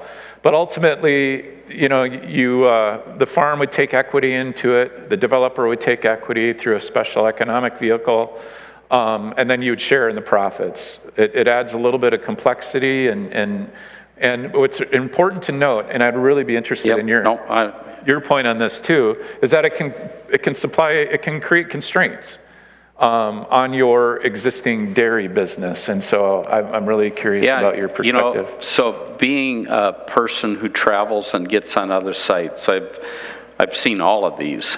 And, you know, the self-ownership, the one, it just kind of, the company wasn't listening. And so the old farmer, he just took and says, well, I'll get their attention. And he just shut off the manure supply to them. And he got their attention. But, you know, what we do is we do the joint venture. And I want to have skin in the game. I want to ensure that they're successful, and they want to ensure we're successful. So what's success? The bottom line is uptime. It's running, and it's running all the time. We take and we have, there's a person that goes between both sites, and they just, it's a full-time equivalent, and maybe a little bit more, and they just take care of all the maintenance and do stuff.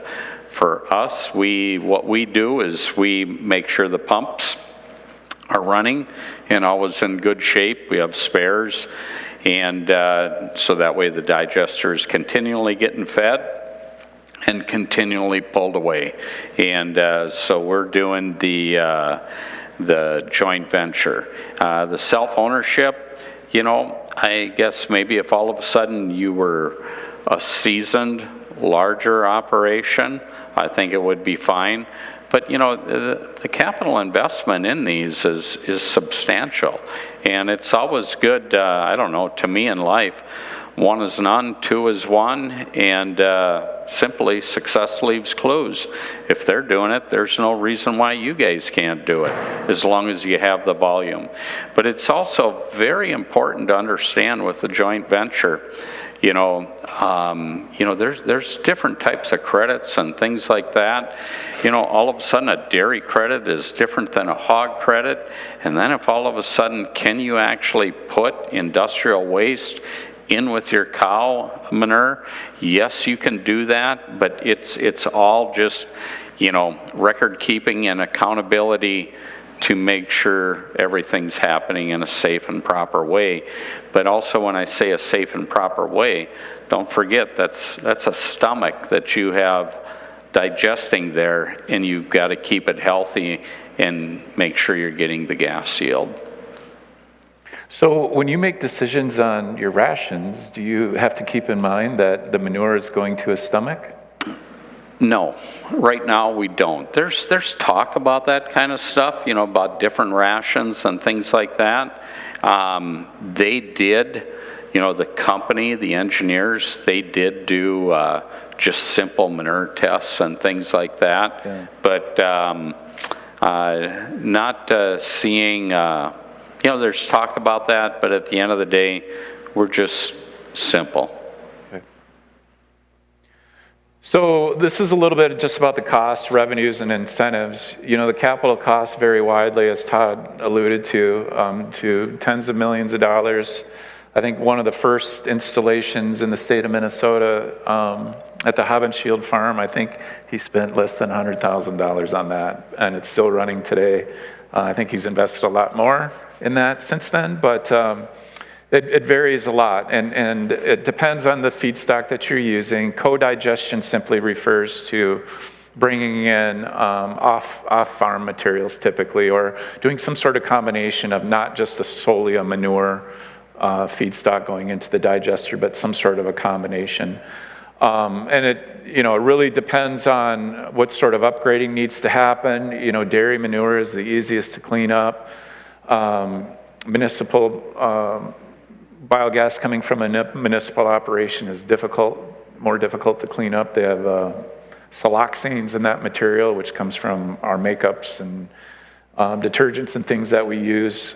Nutrient recovery, you know, do you have the land where you can reapply the digestate?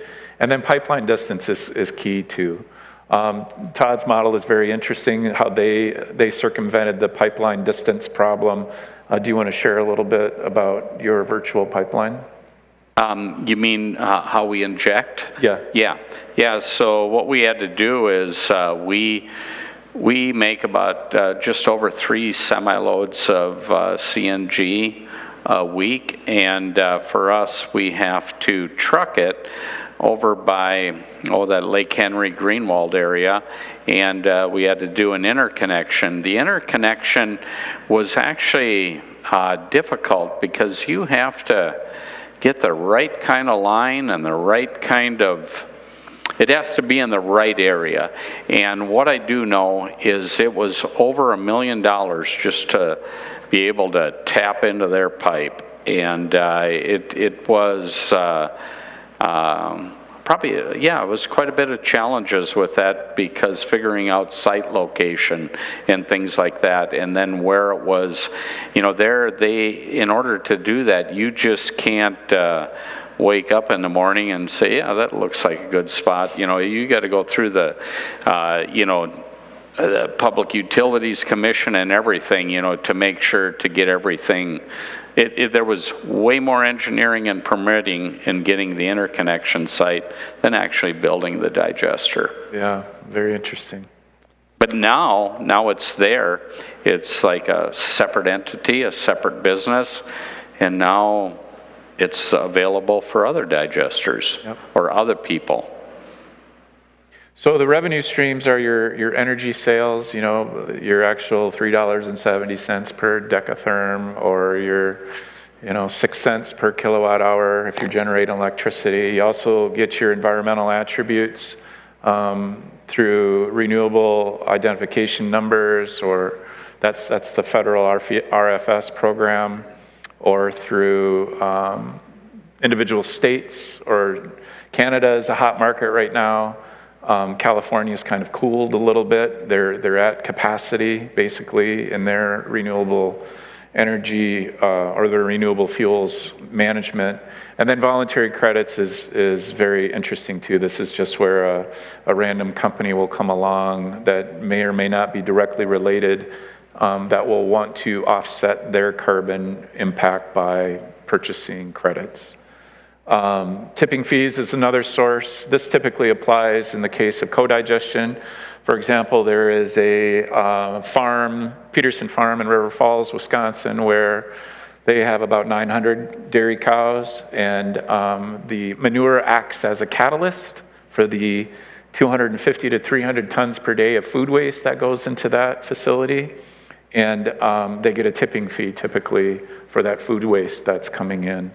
So a very large facility that complements a non-farm application, which we're seeing more and more of those because the economics work a little bit better there. Digestate sales, I mean, if you're so lucky to be able to find someone to pay for your digestate, if you don't need it yourself, there are some neat technologies where you can do ammonia stripping and have just a product that is just a nitrogen source, like a urea, or you can make a struvite, which is basically almost all phosphorus. And there are neat technologies coming along, and I think our Department of Agriculture is very interested in that, figuring out ways that we can be self-reliant in our nutrient applications, and also ways to improve our challenges associated with groundwater, nitrates in the groundwater, and things associated with that. And the last source of revenue is typically land leases. So, boy, this time goes by really fast.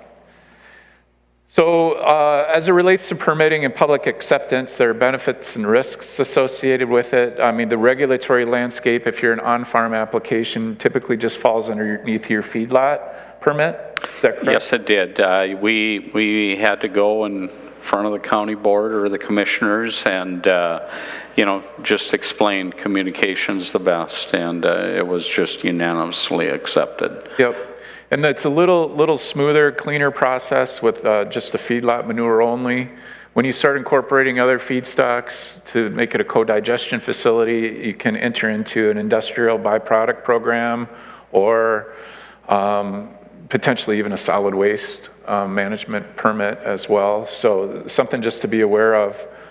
It adds, while it adds additional potential revenue and gas production, and tipping fees, there's also additional costs associated with permitting. And of course, there can be environmental reviews. That's fully up to the state to do environmental reviews, and it's a standard practice, and it's a good practice to make sure that we're keeping all of that in mind, as well as appropriate zoning and those types of things.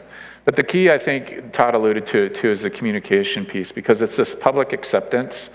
I think we've been talking a lot today about the importance of sharing the agricultural story, and this is a component of this as well, because people have their own ideas as to what is actually happening on some of these farms. You hear about CAFOs, you hear about the challenges associated with agriculture that goes beyond just what milk is actually producing for prices and corn and things. And so the more transparent you can be with your local community that this sort of thing is happening, I found that when people know the real story and they understand this waste reduction, this nutrient efficiency, and this power production component, it really begins to resonate with folks, especially when you couple with it, decreased odor in land application or some of the other potential benefits that come from it.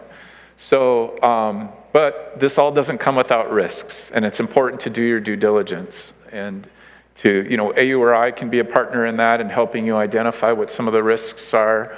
Work with an engineering firm or with a developer, because one of the things that can keep me up at night is that, yeah, it's great if we'd have a bunch of these facilities, but are they being run well, right?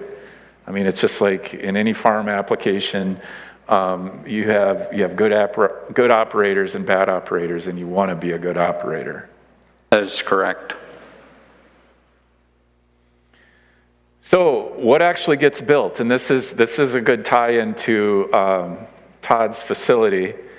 And here is a overall picture of what his digester looks like on his farm. Yeah. And this was just taken last week, right? Yeah, and basically all it is a round hole in the ground with a tarp over the top, and we have agitators in on the side at different angles.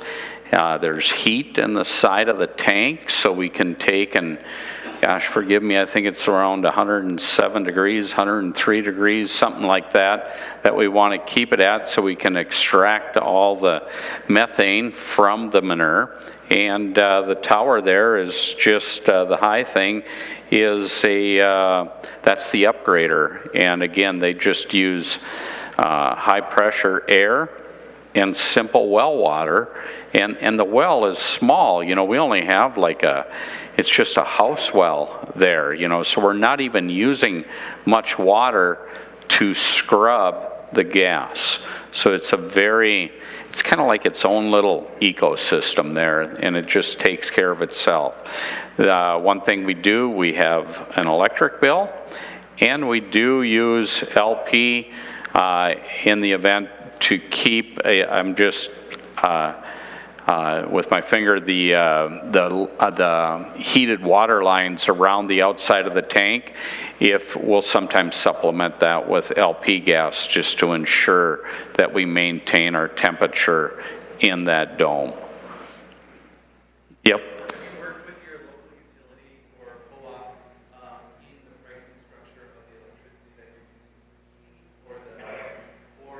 Yeah, we don't, we're just paying the regular rate. It's not a big service or anything.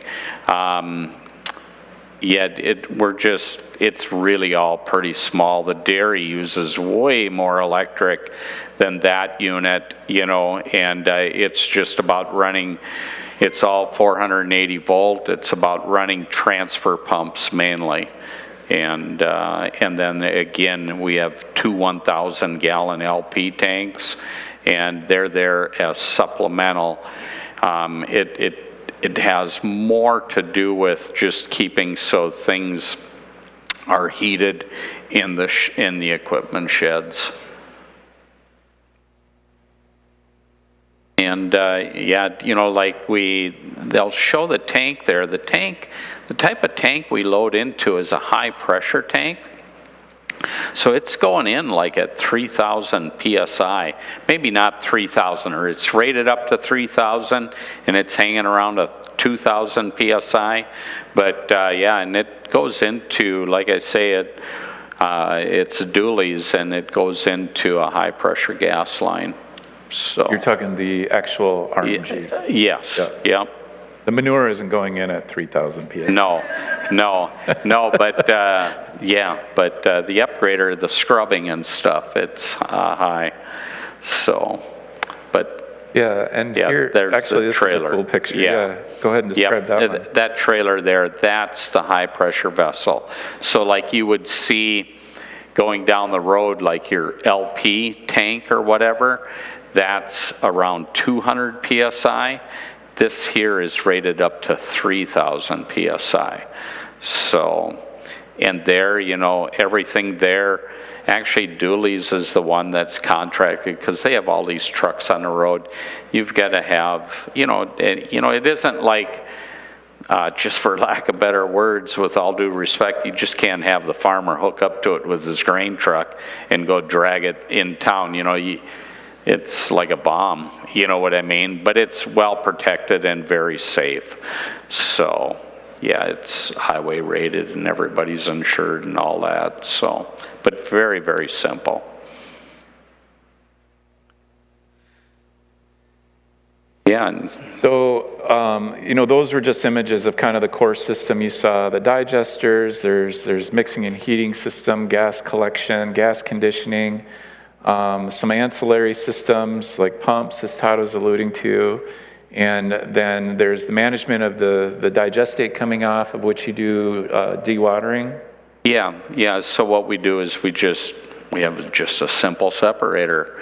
And again, probably the single biggest benefit we receive as a farmer is we no longer dry our bedding because it's already went through a heat process and heat process or composting process.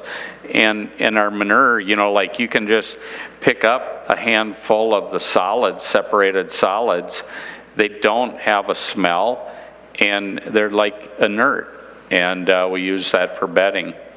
So, you talk about regenerative agriculture. It's like, regenerative on steroids. Well, and I used to compost that material. Yeah. And it's a wonderful, wonderful material that then I just would bag up and sell it as composted manure. I was going to say one other thing. Or safety systems, sharing the profits. And what's interesting, when you separate out the solids, the majority of the phosphorus stay with the solids. Yes. And so if you're doing a land application program where, phosphorus is your limiting factor on some of your fields, you can use a little bit more of the liquid portion of the digestate as a nutrient source. Yeah, so like for us, we use a crop consultant. And, everything is just, everything from the grid sampling of the soil to the testing of the manure and everything like that. Everything is done in a very proper, it can't be done any more proper. I mean, everything is accounted for. But, going back to the availability, what it does, like by running, I talked about it earlier, but by running this manure through that compost system, standard like with the old, I don't know, they still call it the 70-20 rules, you know what I mean?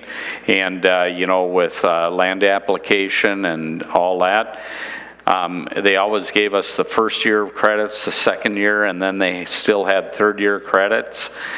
I don't know, like they haven't changed any of that stuff, but bottom line, we work with, a crop consulting company and how they're already partially or fully digested.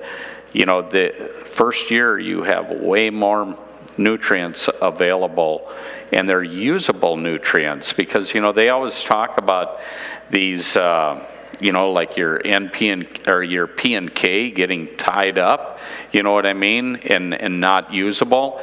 This here, it's broken down. Yeah. It's more available to the crop. And so, we're still, it's one thing we always trust but verify, and the way we do that is through tissue sampling the crop to really understand what it needs. And this stuff, the byproduct, the digestate and stuff, holy smokes, grain farmers just love it because there's nothing as good as this because it's available for the plant. No.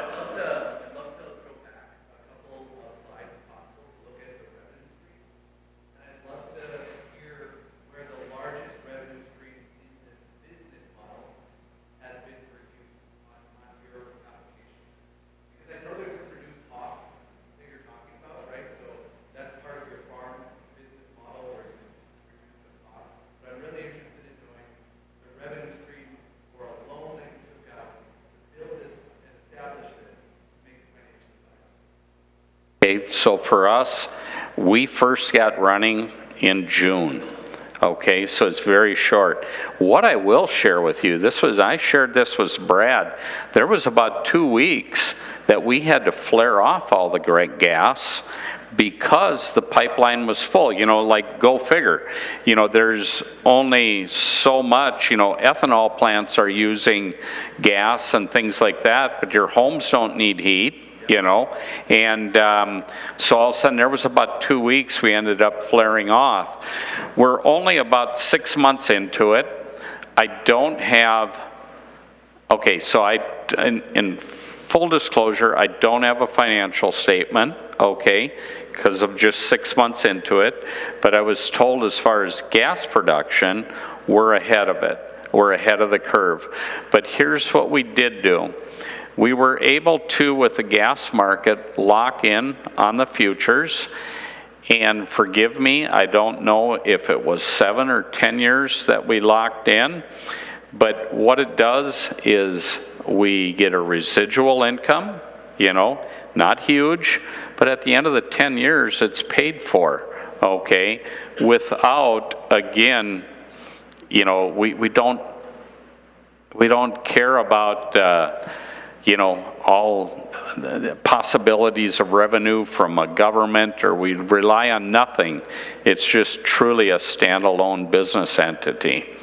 So if I could just reiterate, you locked into, never buying the methane from you. You have a 10-year agreement that says they're going to buy X amount of methane from you. Yep, at so much per cubic foot, yep.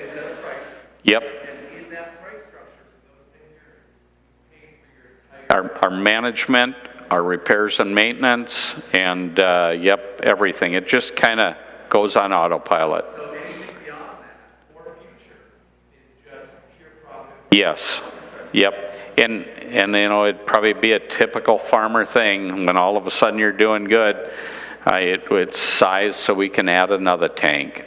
And then we would probably in the future do probably some co-digestion, but all that gets complicated in the respect that, you know, all of a sudden it involves then piping more tanks because you're adding, you know, slowly but surely and consistently into that living organism to produce the gas. So we really appreciate the opportunity, and there's a lot coming down the pipeline, no pun intended. A lot of interesting things. We have a Natural Gas Innovation Act that's happening in our state.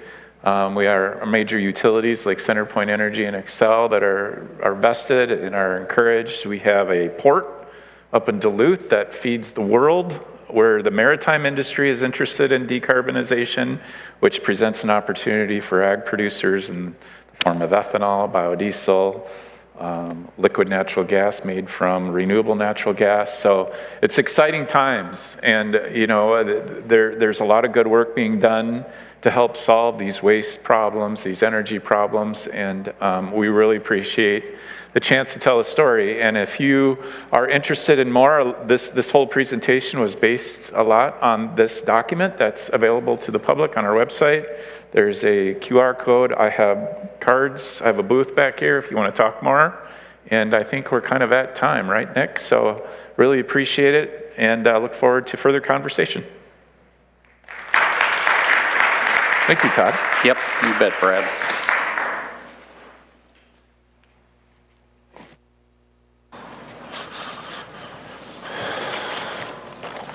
Thank you so much.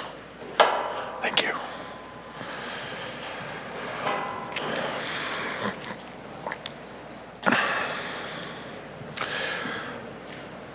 So our next section focuses, focuses on the future of ag workforce development. We've been working with both Dr. David Mulla and Dr. C. Yang, who couldn't be here today due to travel conflicts, but Dr. Mulla has prepared a video presentation for us diving into AI, automation, and the agricultural industry and how it all ties together. So we'll get that put on. Oh, there we go.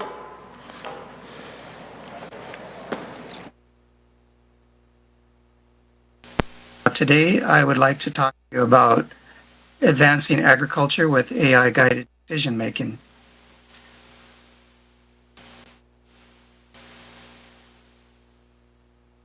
Decision-making in agriculture focuses on practices like buying seed, tilling the soil, planting a crop, applying irrigation, fertilizer, manure, or crop protection products, and harvesting. And good decision-making leads to increased productivity, more efficient use of inputs, and greater sustainability. Unfortunately, it's a little difficult to make decisions because of the complexity of the farming operations today and the variability arising from weather, soils, nutrient availability, insects, disease, and lack of data and information. So the goal of my talk today is to introduce some new ways in which decisions can be made in real time for short time horizons in the future in order to do things like precision agriculture, digital agriculture. You might be asking, what is artificial intelligence?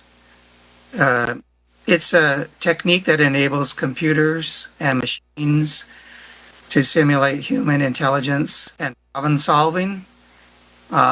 It's based on training with large databases and by generating new information based on questions.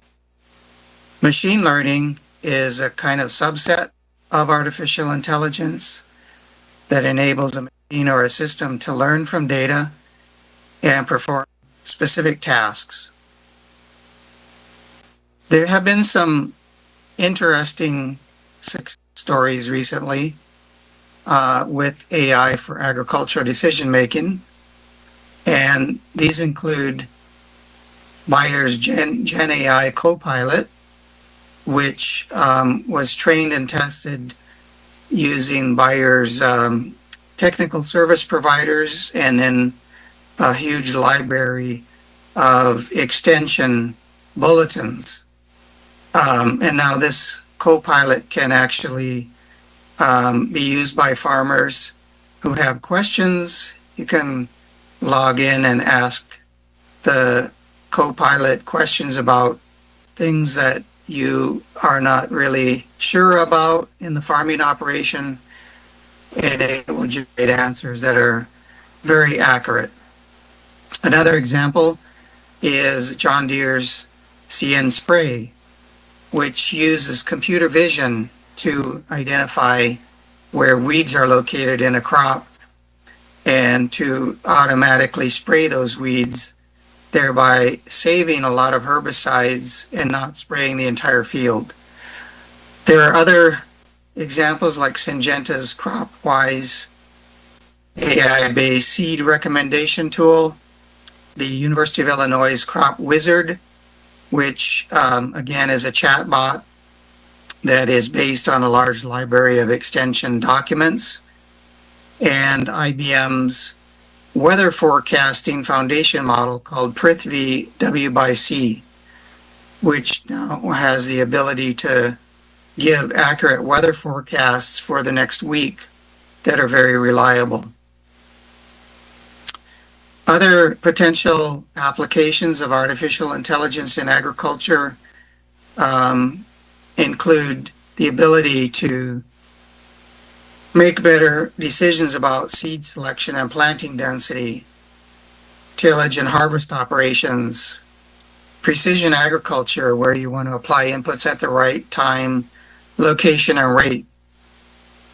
soil, crop, pest, and disease management, balancing productivity, sustainability, and profitability trade-offs.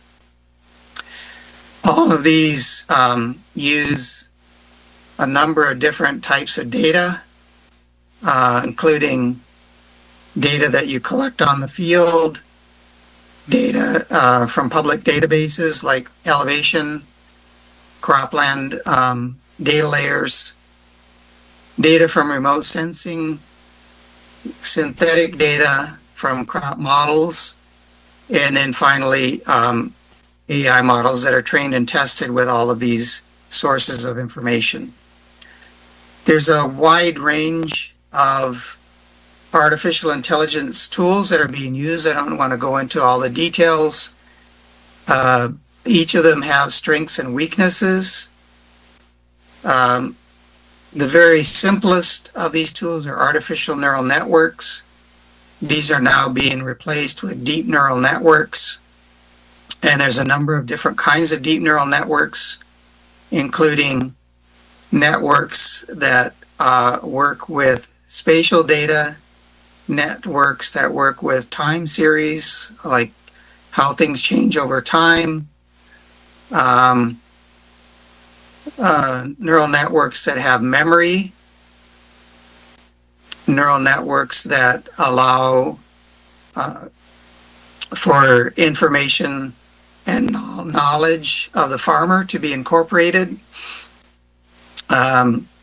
Generative AI, which is large language models based mainly on text that can, actually answer questions that you might have. And then foundation models, which are very versatile and can be trained and tested on language, videos, images, and process-based models. So as you go from the top to the bottom, the models generally get more complex, and they have a wider range of capabilities. So let's look at a few examples. Large language models, for example, are able to accurately answer questions about crops, soils, and management practices. So these may have been trained and tested by, using extension bulletins and the knowledge of lots of technical experts.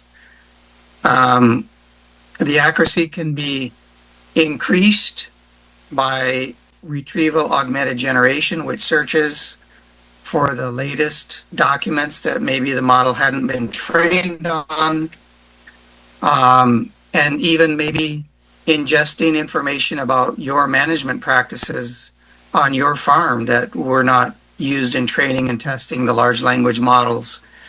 So the context of your management data helps to narrow the query to certain geographic locations or crop rotations. And so some of the questions that, could be answered, like what life cycle stage is the soybean in if I give you this photo? What kind of disease is present in my field? If you show a picture of a soybean leaf, these chatbots can answer what kind of disease or stress you might be having. And you could show another photograph of a insect on a leaf, and you could ask what kind of insect that is. It could answer the question.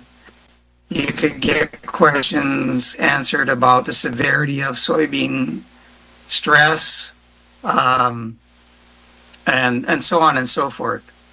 These chatbots can actually answer agricultural exams that technical service providers are needing to pass in order to become certified, and the accuracy has been increasing over time. Now we have accuracy levels that are well above 90%, sometimes even 95%. Foundation models are the sort of newest thing in artificial intelligence, and these are often trained on public databases from USDA and satellite data. So they get spatial and temporal contexts.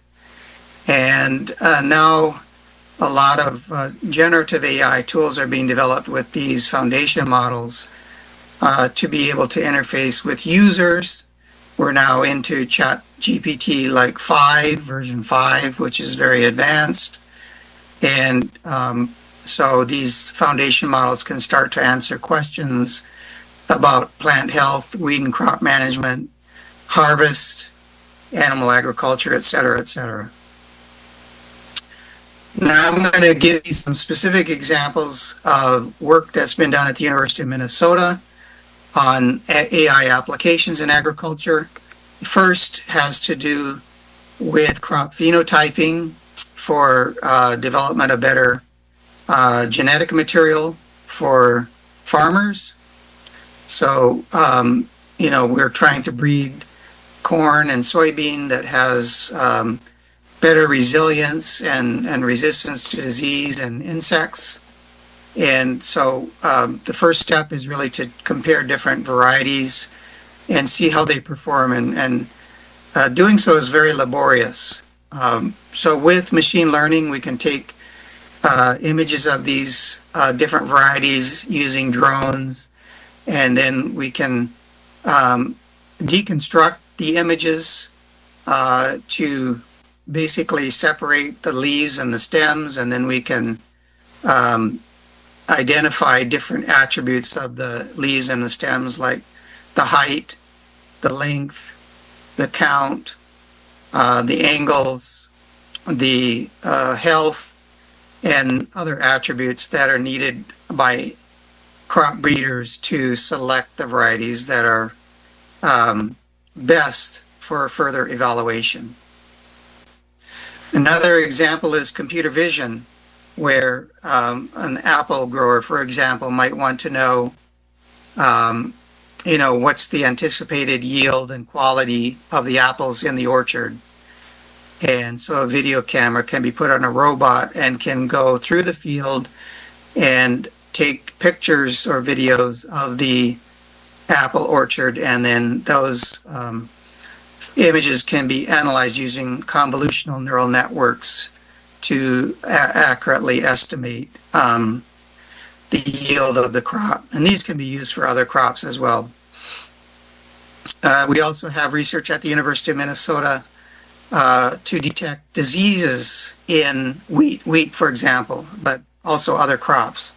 So here's an example of using drone imagery to identify how many acres of the wheat field has, fungal diseases, for example, wheat fusarium head blight.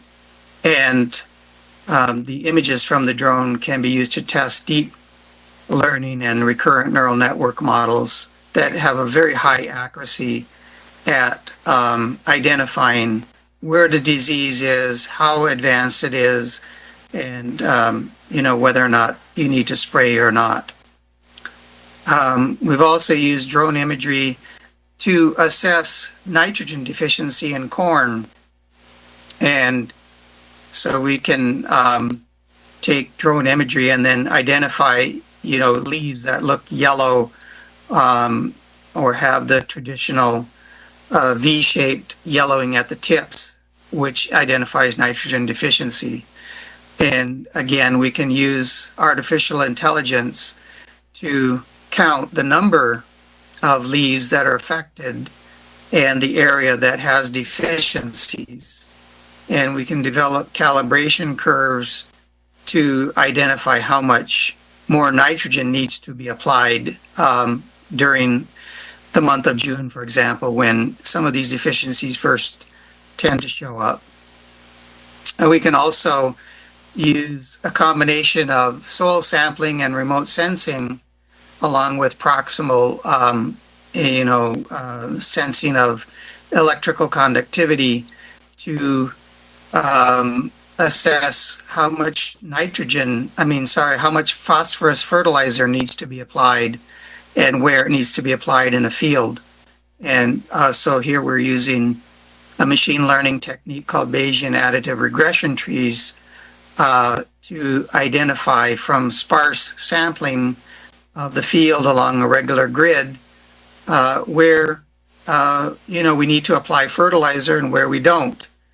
And so the black areas of this field don't need any phosphorus fertilizer, and the gray areas only need 20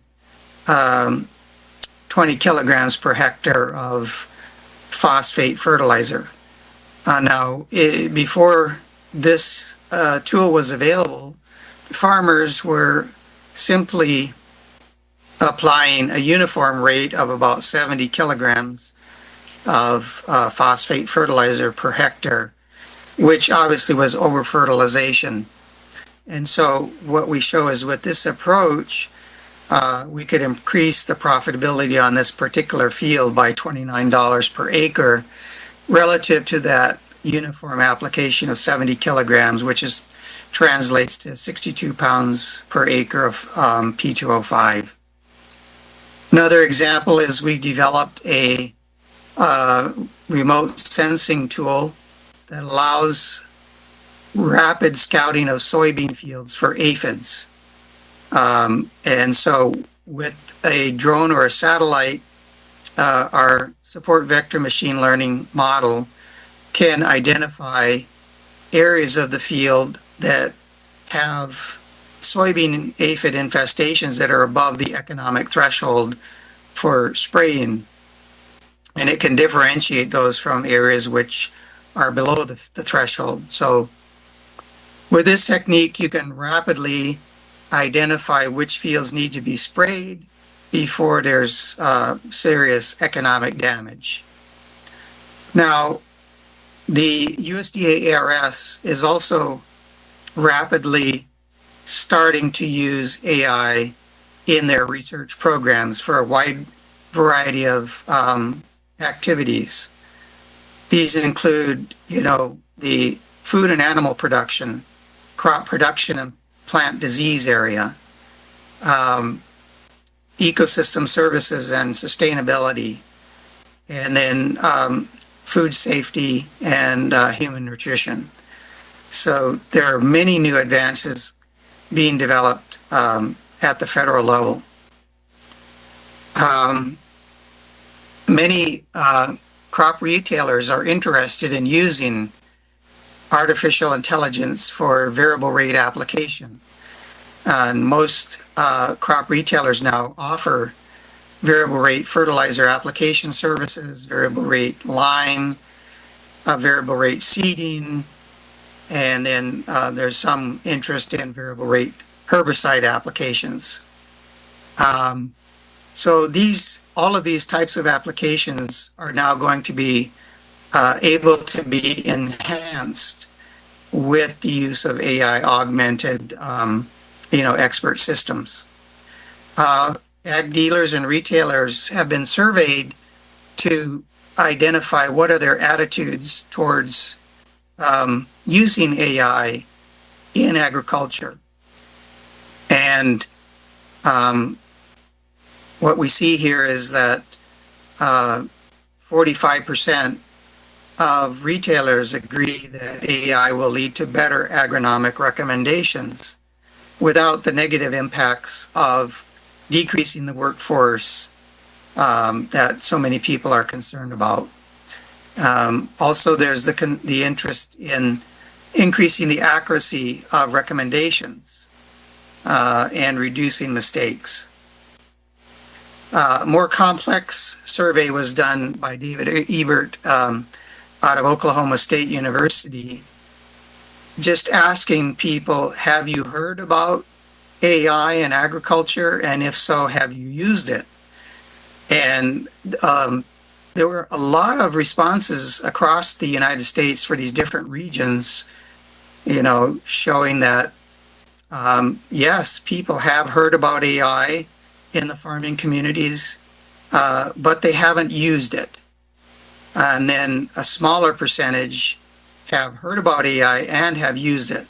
So in the Midwestern region, for example, about 29% said, yes, they've heard about AI and they've used it, And then on the other side, a majority of the people who were surveyed have said that they strongly trust AI for better decision making. So in the Midwest, for example, 37% of the farmers that were surveyed said yes, they would trust it. So in conclusion, artificial intelligence applications like artificial neural networks, deep neural networks, large language models, and foundation models are rapidly emerging to assist producers, consultants, and dealers to improve productivity, efficiency, and sustainability of agricultural practices.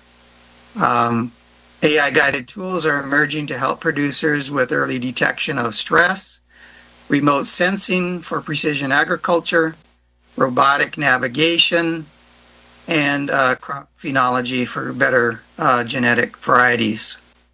Dealers, consultants, and producers' attitudes towards AI in agriculture are relatively positive. There's obviously a big need for upskilling and education to expand the capacity for the ag workforce to use AI. And there's an ongoing need for AI experts to collaborate with AI experts and farmers and retailers to develop and deploy AI tools and ensure that humans and AIs partner together for better use of AI in agriculture. Thanks for your attention. If you have any questions, you can contact me here at this email address. I'm sorry I wasn't able to join you in person today, but our Precision Agriculture Center is having a large meeting with our grower learning groups in Minnesota who are participating with our researchers to do on-farm research and testing of new AI-guided and digital agriculture tools in Minnesota. Hope you have a good conference, and I look forward to meeting with you sometime in the future. Thank you very much.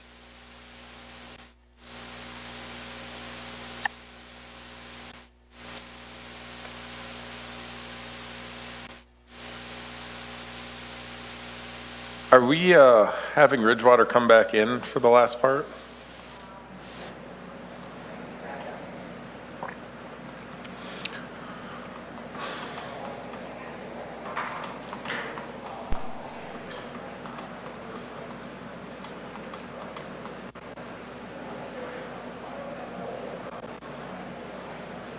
I don't know, everyone, keep shaking up, stay awake. We're almost there. We're in the home stretch, so. Yes, you ruined the surprise.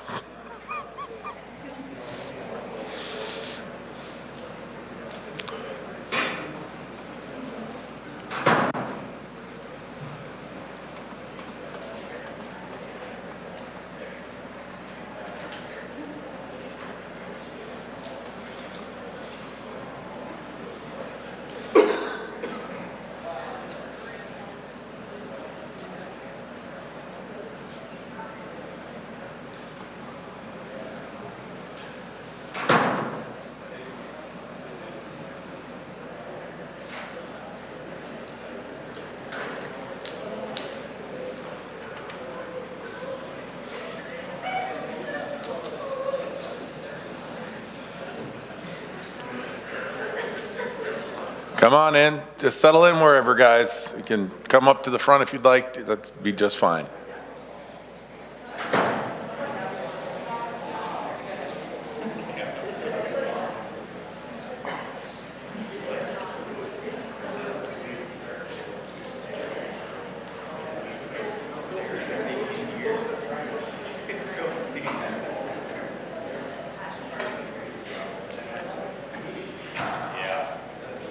Yeah, okay.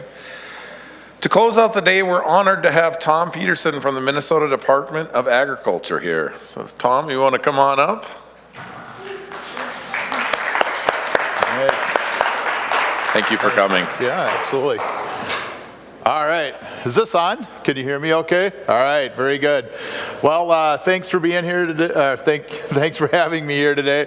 I got up at 5 o'clock this morning, did my chores, and I live on a farm about an hour east of St. Cloud, and I kind of worked my way here today. I stopped in Foley and had breakfast with some farmers, and then I drove over to Wilmer here, and I visited a cultural grocery store in downtown Wilmer.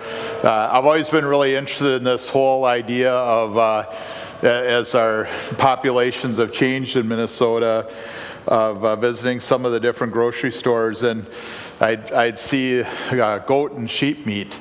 And then I'd read on it that it was from Australia and New Zealand. And I was like, how do we, get that from Minnesota and get that opportunity? And so it's good to see that we have some of that happening and have the new plant here in Wilmer. And, really good to see. And then good to be here with everybody. Always had a lot of good conversations here. And I'm going to hit a turkey farm on the way back since I'm in Wilmer. So I try to make the most of my day. So as said, I'm Tom Peterson, Commissioner for the Minnesota Department of Agriculture. I've held that position for 8 years. And before that, I was the lobbyist for the Minnesota Farmers Union for 17 years. So I spent a lot of time at the Capitol the last 25 years, and it's really nice not to be there today. So I've spent a lot of time there this week. And actually, for agriculture, things are going pretty well so far. So I'm just going to kind of give you my kind of take on agriculture and some interesting issues that we're working on at the department, and some thoughts and everything. We'll see how this works. So far, so good. And so I always like to say the snapshot of Minnesota and agriculture in Minnesota. And first of all, I always think it's interesting to remember what our population is in Minnesota. Our population in Minnesota, we have 5.7 million people. And I think that's really interesting because when we think about what and how many farms we have in our country in Minnesota, 64,000. And that just changed this last week. We went from 65,300 to 64,000. And that's tough. It's an indicator, too, of some of the things we knew were happening and going on. We actually, that is really over a 2-year period. The USDA has been changing how they do reports. They kind of had lost some employees. So from year to year, but we know in the last 2 years our numbers have gone down, and that's indicated around the country. Minnesota had been kind of holding steady the last few years. We really hadn't lost a lot of farms, and it kind of slowed down a lot, which was good. So this is concerning. One other thing to the farmers in the room and to those that you aren't, one thing that's important, and it's kind of a pain in the butt, is the censuses and forms that farmers fill out. I don't know if farmers fill out the forms they have. I don't know how many I fill out. You fill out like a general one every 5 years, but then you might fill out one like I have horses, I have goats, I have forestry, but it is important that we fill those out and that we count our farmers in our state. And so that's something that we always try to do and get that message apart. Does anybody know what it takes to be one of those 64,000 farmers? It's a dollar amount. Does anybody know what it is? Teacher? $1,000. Very good. Good. Not to put you on the spot. So $1,000. So last year I sold 3 horses, 2 goats, and a load of hay. I'm one of those 64,000. Mr. Holgren, others in the room, a little bit above that, but we do need all our farmers in our state, and it's really important because everybody contributes a little something differently. But if you look at that 64,000 farmers, what that leads to on the bottom there, almost 400,000 jobs a year, almost $20 billion in economic activity from those farms. And the nice thing about Minnesota is that crops and livestock balance. That's still 2024 number. Oh no, that must have changed. They must have just changed that. So it tightened up a lot. And I've been doing this for, like I said, over 25 years. And I always look at that number every year, and it's really close, right, between crops and livestock, that it balances. And that's one thing that always kind of helps Minnesota, where crops, different things struggling right now, cattle prices all-time high. So it'd be nice if they all were the high at once, but it is what it is. This is kind of some candy Ohio. These county stats are always hard to pull because they kind of ebb and flow, and they're, you know, different things. But it gives you some kind of idea of like where we are. And I'd like to look at county numbers, and just to get kind of a snapshot. And again, you have the 1,200 farms, but again, that includes 1,000, you know, or more. But that again is really important to the area. Cropland, the average size again. Just kind of gets different. I don't know. So producers, you know, many farms have more than one farmer on them. And so that's where you get that number. And then you get the products sold. I mean, a lot of agriculture. Every time I come to this area, I always think of different things I could do or visit. Of course, turkeys, really big in this area. Hogs, cattle, you know, really important. Cropland's really important too. I think people don't understand this very well, and what I do at the Capitol and visit with people, and people don't really understand how much corn we actually grow. You know, and you look at that, you know, almost 200,000 acres of corn, and that for these counties out here, that's about normal. Because there's a lot of people, like you're hearing about sustainable aviation fuel, say like, oh, we're going to use some of these newer crops or things to grow. We really need to use corn because that's what we grow. We grow a lot of corn. We grow 8 million acres of corn on average a year in Minnesota. Then we grow about 7.5 million acres of soybeans, 1 million acres of wheat, and then we drop down to 500,000 acres of sugar beets and down to oats, stuff like that. So it's really important when you look at, you know, what the future is. We're going to grow corn for a while, and it should be part of everything we do. Here's some of the rankings that many of you might know. Number one, and this is true to this area. A lot of these are grown here, right? Sugar beets, turkeys. Interesting turkeys, I get kind of tripped up every year because we do like a pardoning. We actually call it a presentation, and you know, at Thanksgiving time, and usually the turkey comes from this area, and the governor pardons or whatever the turkey. And it is really interesting because we talked a lot about North Carolina in one of the last presentations, that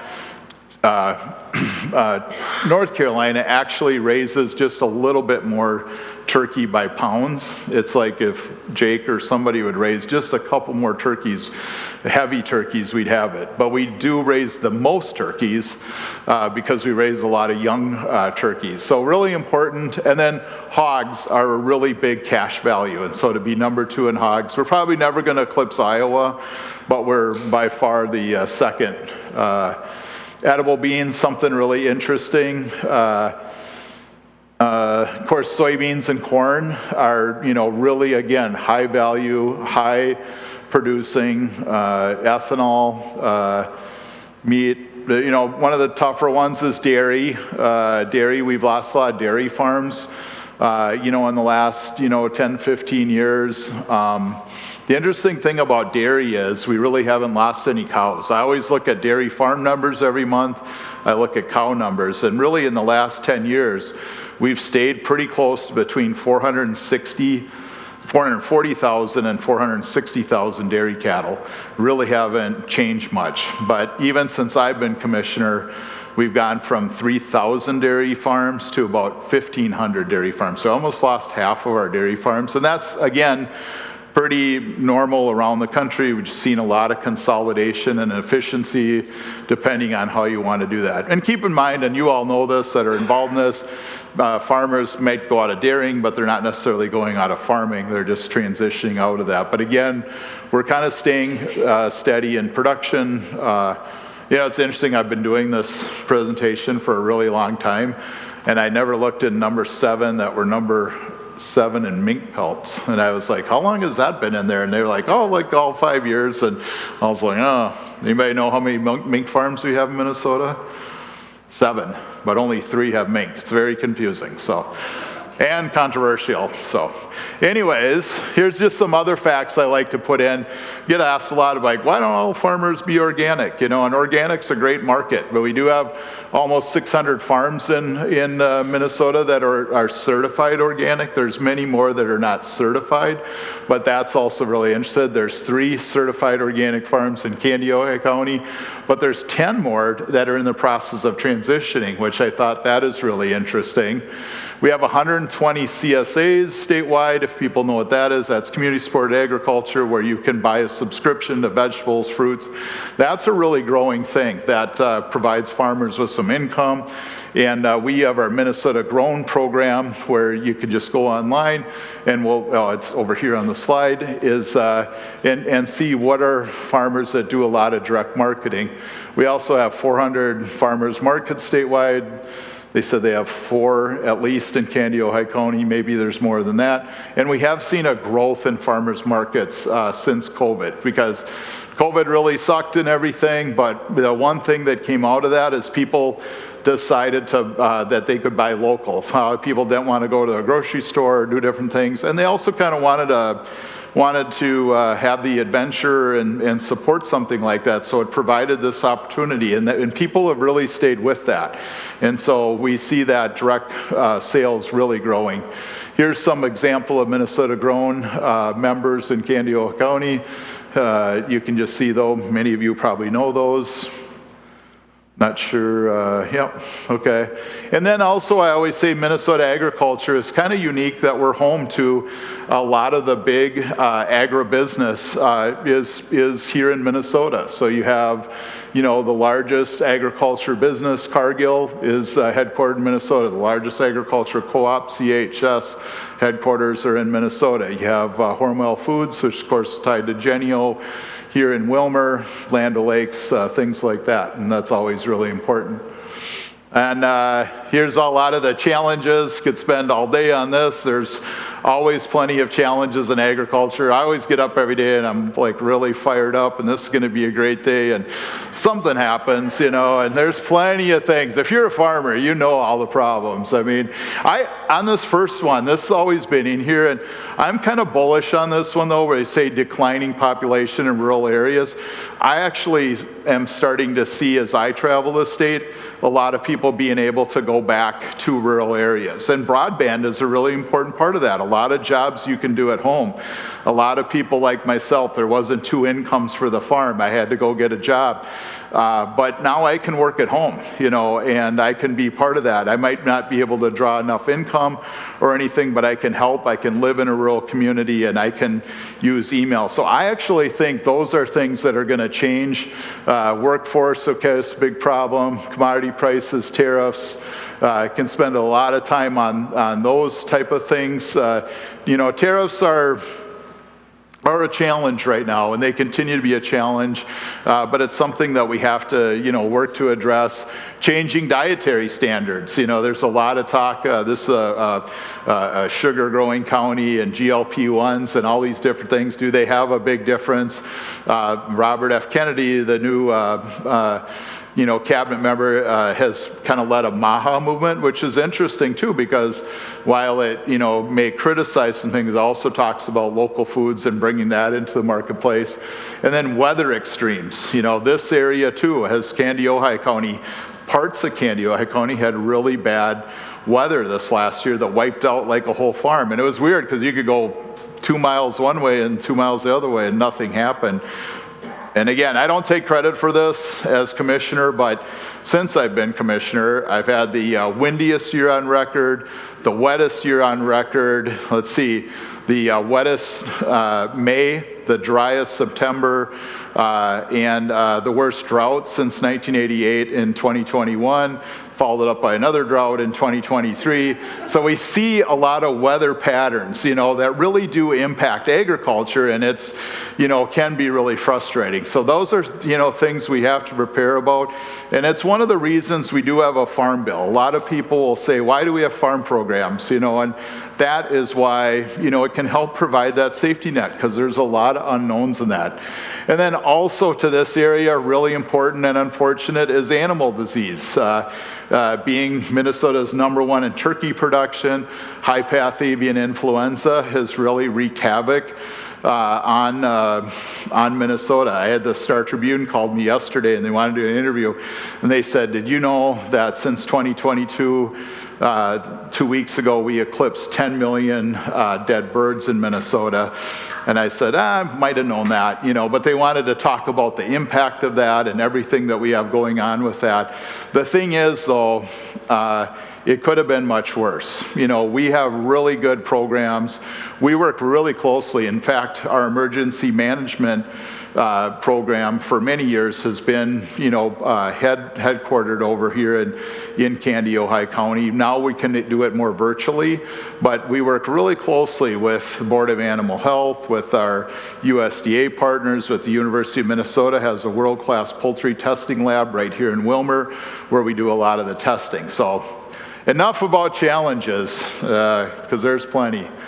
But there's another slide on challenges. I guess not enough about challenges. So, and that's just kind of what I was saying, that we continue to have high-path avian influenza in commercial and backyard flocks. We also, you know, in 2024, unfortunately, had it in dairy cows and in people, you know, and that's what we don't want to have happen. 2025, we've been able to condense it down a little bit, and we'll see what happens. We also have an ag emergency account that, you know, is really helpful, that we have good bipartisan support from the legislature that makes sure that we have dollars that we can address this when it happens. Representative Dave Baker, who represents Willmar, he's not on the agriculture committee or anything, but that guy calls me all the time, and he said, Tom, do you have what you need to do? You know, Senator Lang, same thing in this area. Very important to talk about. We test milk silos. We were testing every dairy farm, but we didn't find any milk. We did find one, but it was a weird thing I'm not going to go into. But we're just testing silos now, and so far, knock on wood, everything's going well. All right, now we'll get out challenges, opportunities. I won't go through, you know, real quick. We want to talk about beginning farmers right now too, because I know there's some younger people in here, you know, that we've been talking a lot about that right now at the Capitol, because we looked at the declining numbers, and then we look at the average age. That's kind of me, you know, it's like late 50s, and that's been going up every year. We also have a silver tsunami with baby boomers. The extension will tell us that 50% of all the farmland in Minnesota is going to change hands in the next 20 years. Over 50% of the farmland in Minnesota is not farmed by the person who owns it. That is going up and up and up. And so we're trying to get at some of those things. So what we have in Minnesota is many different programs that we have. We have a beginning farmer loan program. We essentially have our own bank at the legislature where we make loans out. We have several hundred loans out right now, hundreds of millions of dollars. That program's run really well. Started in the 80s. And again, in all that time and the thousands of loans we've had, we've only had 24 where we had to have some kind of charge off. Right now, in the hundreds of loans we have 5 loans that are, you know, either behind. And we work with farmers a lot of times. We might do a year where we do interest only or things like that. But I encourage people to check that out, because our #1 loan that we do is our beginning farmer loan. We partner with a local bank, and that helps take some of the pressure off of that. But again, really helpful. We also have a nation-leading beginning farmer tax credit that helps a young farmer connect with a retiring farmer or an older farmer that wants to sell land or an asset. The problem with that, and this is what we're fighting at the legislature on these two, we need more money in authorization for our Rural Finance Authority and our beginning farmer credit. They cut some money out of that and they overcorrected, and so it's not everybody is able to get that at the moment, but we're working on it. We now have a down payment assistance grant that is brand new, so you can apply for that grant, and if you're buying your first farm, you can get up to $20,000 for a farm. And you can say, that's not a lot when, you know, some acreage in this area is almost that to buy 1 acre, but it is helpful to go to a bank. Then we've helped 112 new farmers in the last 2.5 years get their first farm. The majority is grain farmers. And it's kind of cool to see because there's a lot of different things that you have to work out. We also have a equipment grant too that helps because it's hard to buy equipment. We have an emerging farmers office, and then we have FarmLink, which is kind of interesting. It's on our website where you can just put in FarmLink, and it's kind of a dating service essentially for farmers or landowners who want to get with a younger farmer. A lot of farmers are interested. They've built up a whole generation of a farm, and they don't maybe have a kid that wants to take over. So they want to, you know, they don't always want to get it to the highest bidder. They want to get it to somebody who's going to be able to continue their legacy. And more on opportunities through our rural finance story. These are, again, just some of the loans that we have. One of the things I did as commissioner is they have it all on the front page of our website. So if you go on the front page, it'll say, I forget what it says, like view funding or view grants or opportunities. But you can click on that link and you'll get all of our 70 loans and grants that we have available. So I always encourage you to think if you're doing a project or looking or scroll through them one day. It also says if they're open or not, because they close, or they're open, are they available? And then on every page you click on, I have somebody that you can call and say, what is this? Or if you have a question. So those are just some of the ones. Number one, again, beginning farmer loan. Other opportunities, trade. As I just said, you know, trade, our biggest markets are Canada, China, and Mexico. It actually, if you put it in the order last year, it was Mexico, Canada, and China. If we would have sold another load of corn to Canada, would have been Canada, but that's really close. For this area, Mexico, almost 90% of our turkey goes to Mexico. That's the number one export for turkey is to Mexico. We work really closely with the Mexican government. I was just planning a trip there on my way here this morning too as well. And of course Canada, very important. You know, you can see it. They even put it in the slide there, so I should read that actually. But there you can just see all that. So we actually have a new trade supervisor. This is, I just was in Germany at Syngenta. It was really nice to meet with their CEO, Jeff Allen. He's actually a farmer. It was really interesting though to just, you know, be there. We do a lot of trade missions as commissioner. It's part of my job or role to get around to other places. We mentioned one of the last panel with AURI, or 2 panels ago, mentioned sustainable aviation fuel. This is a really big opportunity that's going to happen, and you know, we're hoping that in Minnesota, you know, we can make this happen. We're working on it. We have a tax credit, and so basically, sustainable aviation fuel is a fuel. If you think about jets and everything that happens. That is going to be a lower carbon fuel. So we're looking at how do we produce, you know, whether it's an ethanol type of based fuel that has a lower carbon score. But the thing about Minnesota and why we're unique is we have a big airport. We have Delta has a hub here. To fly into Europe, to fly into Asia, Delta's going to have to lower their CI score. They're going to have to buy SAF starting next year from somebody. And so we're hoping that we can get this done in Minnesota, and that's why we put in a credit. We also have anybody been south of the cities and seen the big refinery? It's a Flint Hills. It looks like a futuristic city at night. They have a direct pipeline from there to the airport, you know, and so they're all in and working through this, and then the work with the corn growers and others on this. We also have a lot of grants at the Department of Agriculture. Again, what I said earlier, I'm just going to highlight a couple of them, but again, you can find them all on our website. One that's used in this area a lot is value-added meat processing, offers funding for value-added businesses. If you think about adding some kind of value, like one of the last speakers to their farm, they can look at, hey, I want to add this value to my farm. I want a grant, very important, it opens soon. So if you're thinking about doing some kind of cool, putting a creamery, somebody is saying who's going to sell ice cream on their farm, they're going to make something with soybeans that's a little different, or anything adding value, check that out. This is a grocery store grant. I was just visiting with some of the smaller stores here in Wilmer about this today. Livestock investment grant. This is probably our signature grant that we've had. Worked on this before I was commissioner and worked to pass this many years ago. If you're doing any kind of expansion or modernization on your farm, you should check this out. This is a good grant up to $50,000 to help with fencing, barns, all kinds of different things. That is really important. Farm to school is really a growing thing within our state. We're just amazed at how much we're now able to connect farmers directly with schools, and we have grants that help do that. I just was Hutchinson Schools. They buy a couple of cattle a week a month to feed all their kids. And it's kind of interesting, like our grant does is buy like a meatball machine. So instead of buying meatballs, they buy fresh meat, they make their own meatballs, cook them, and kind of, you know, things like that. They buy sweet corn locally, they buy carrots, they buy potatoes.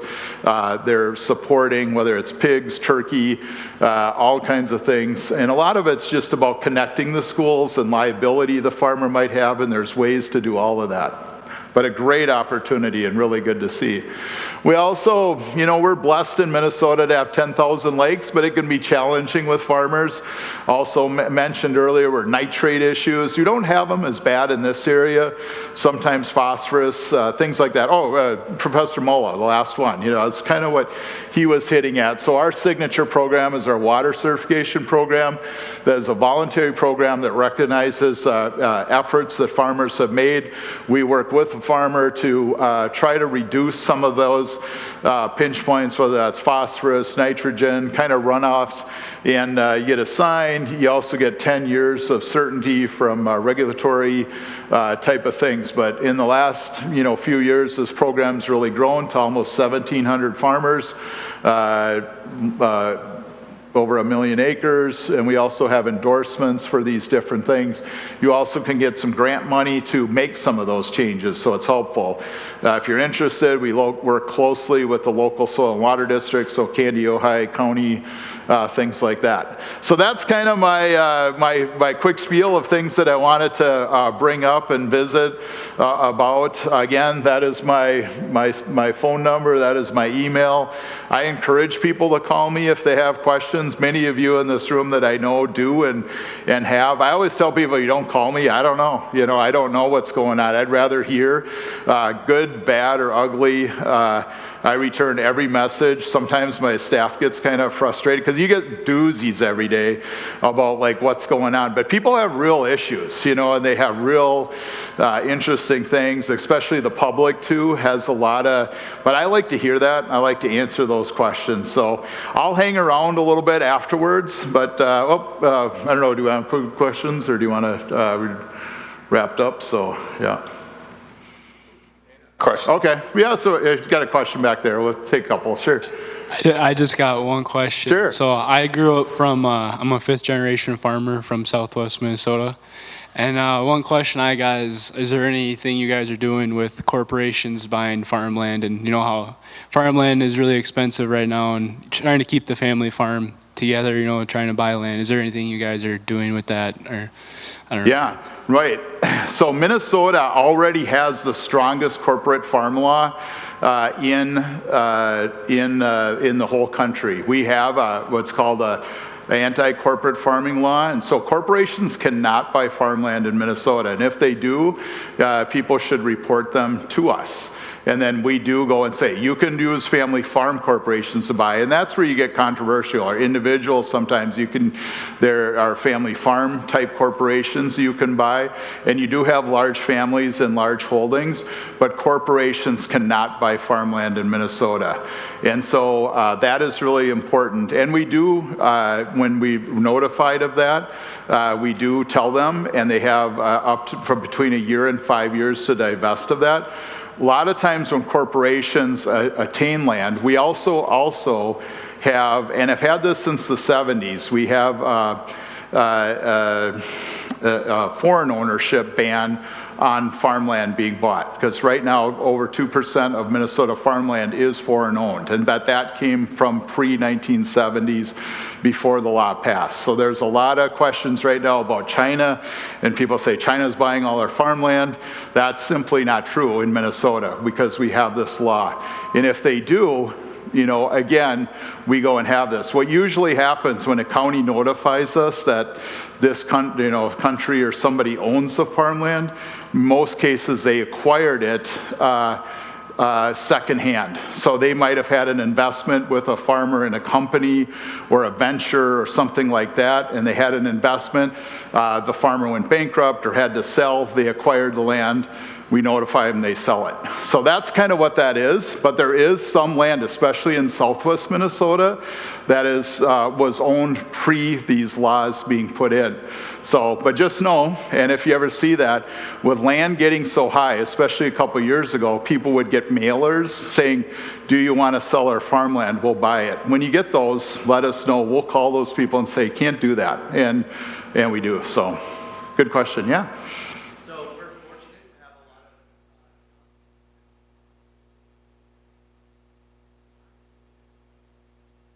Really difficult to manage and understand what's on.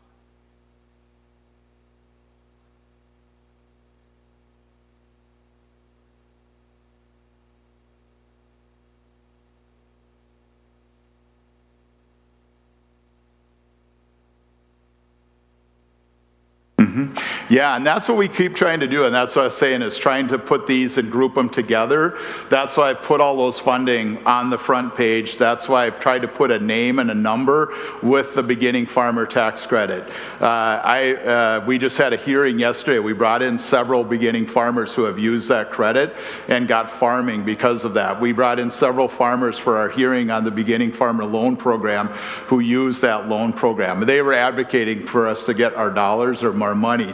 But again, having that and having a contact. Minnesota, we also have 11 farm advocates that are free and confidential to all farmers in Minnesota. So you can just look up Minnesota Farm Advocates. There's a couple in this area, and you want to get started, you want help with your finances. Most of them are retired farm business management instructors. They'll help you get started, help you navigate those. We also have resources to help with grant writers, because not everybody's a great grant writer, and help applying for that. So there's a lot of these things. Don't be afraid to ask, because we do have those resources there. What do you say? Don't be afraid to ask. Find a number on the website. Yep. State your situation. Yep. And that's why on these pages, if you would click onto these or go to them, you'll find a person with a real name and real number. I actually was just, like I said, in downtown Wilmer, and I had a question about one of the grants that we had with one of the stores down there, and I had to go to the website, and I had to call our own staff person, and I got her on the first call, and with the owner, and we talked about it and figured it out. So, and it wasn't always like that. My pet peeve is when nobody calls you back.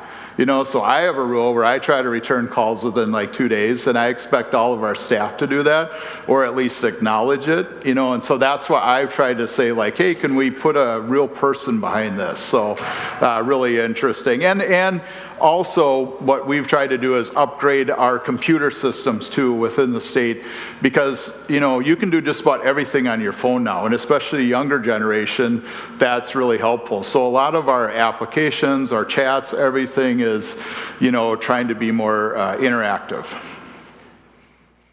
Anything else? Yeah.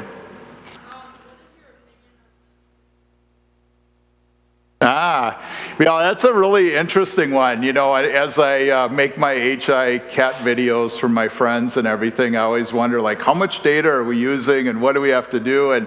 But AI, is playing, as you saw, really important roles in agriculture. So it's really a weird thing. It's kind of like big livestock farms, right? We've had those fights and those issues out in this area. We need them, but where do they go? And so the Department of Ag plays an important role in that, as a lot of the different state agencies to do. So what we do is we comment, for example, on land use and that. And not to get super controversial here, but solar farms are another big thing. I'm not talking about 10-acre solar farms. I'm talking about 1,000-acre solar farms. So we comment, during the process on the land. And so are we taking productive land out of process?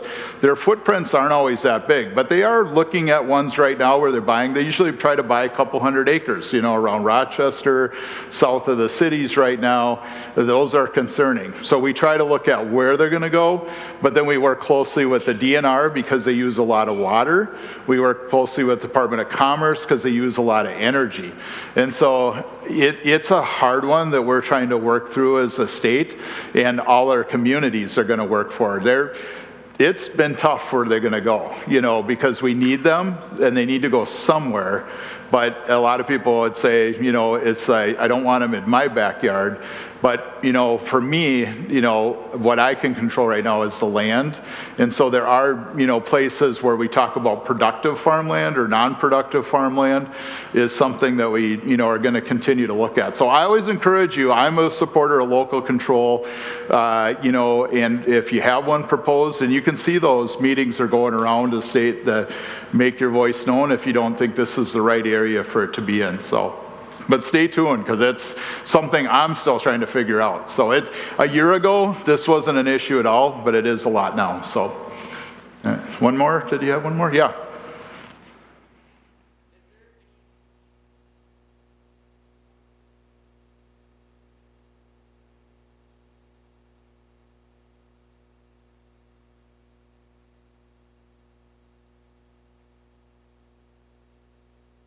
In the cities in Minnesota?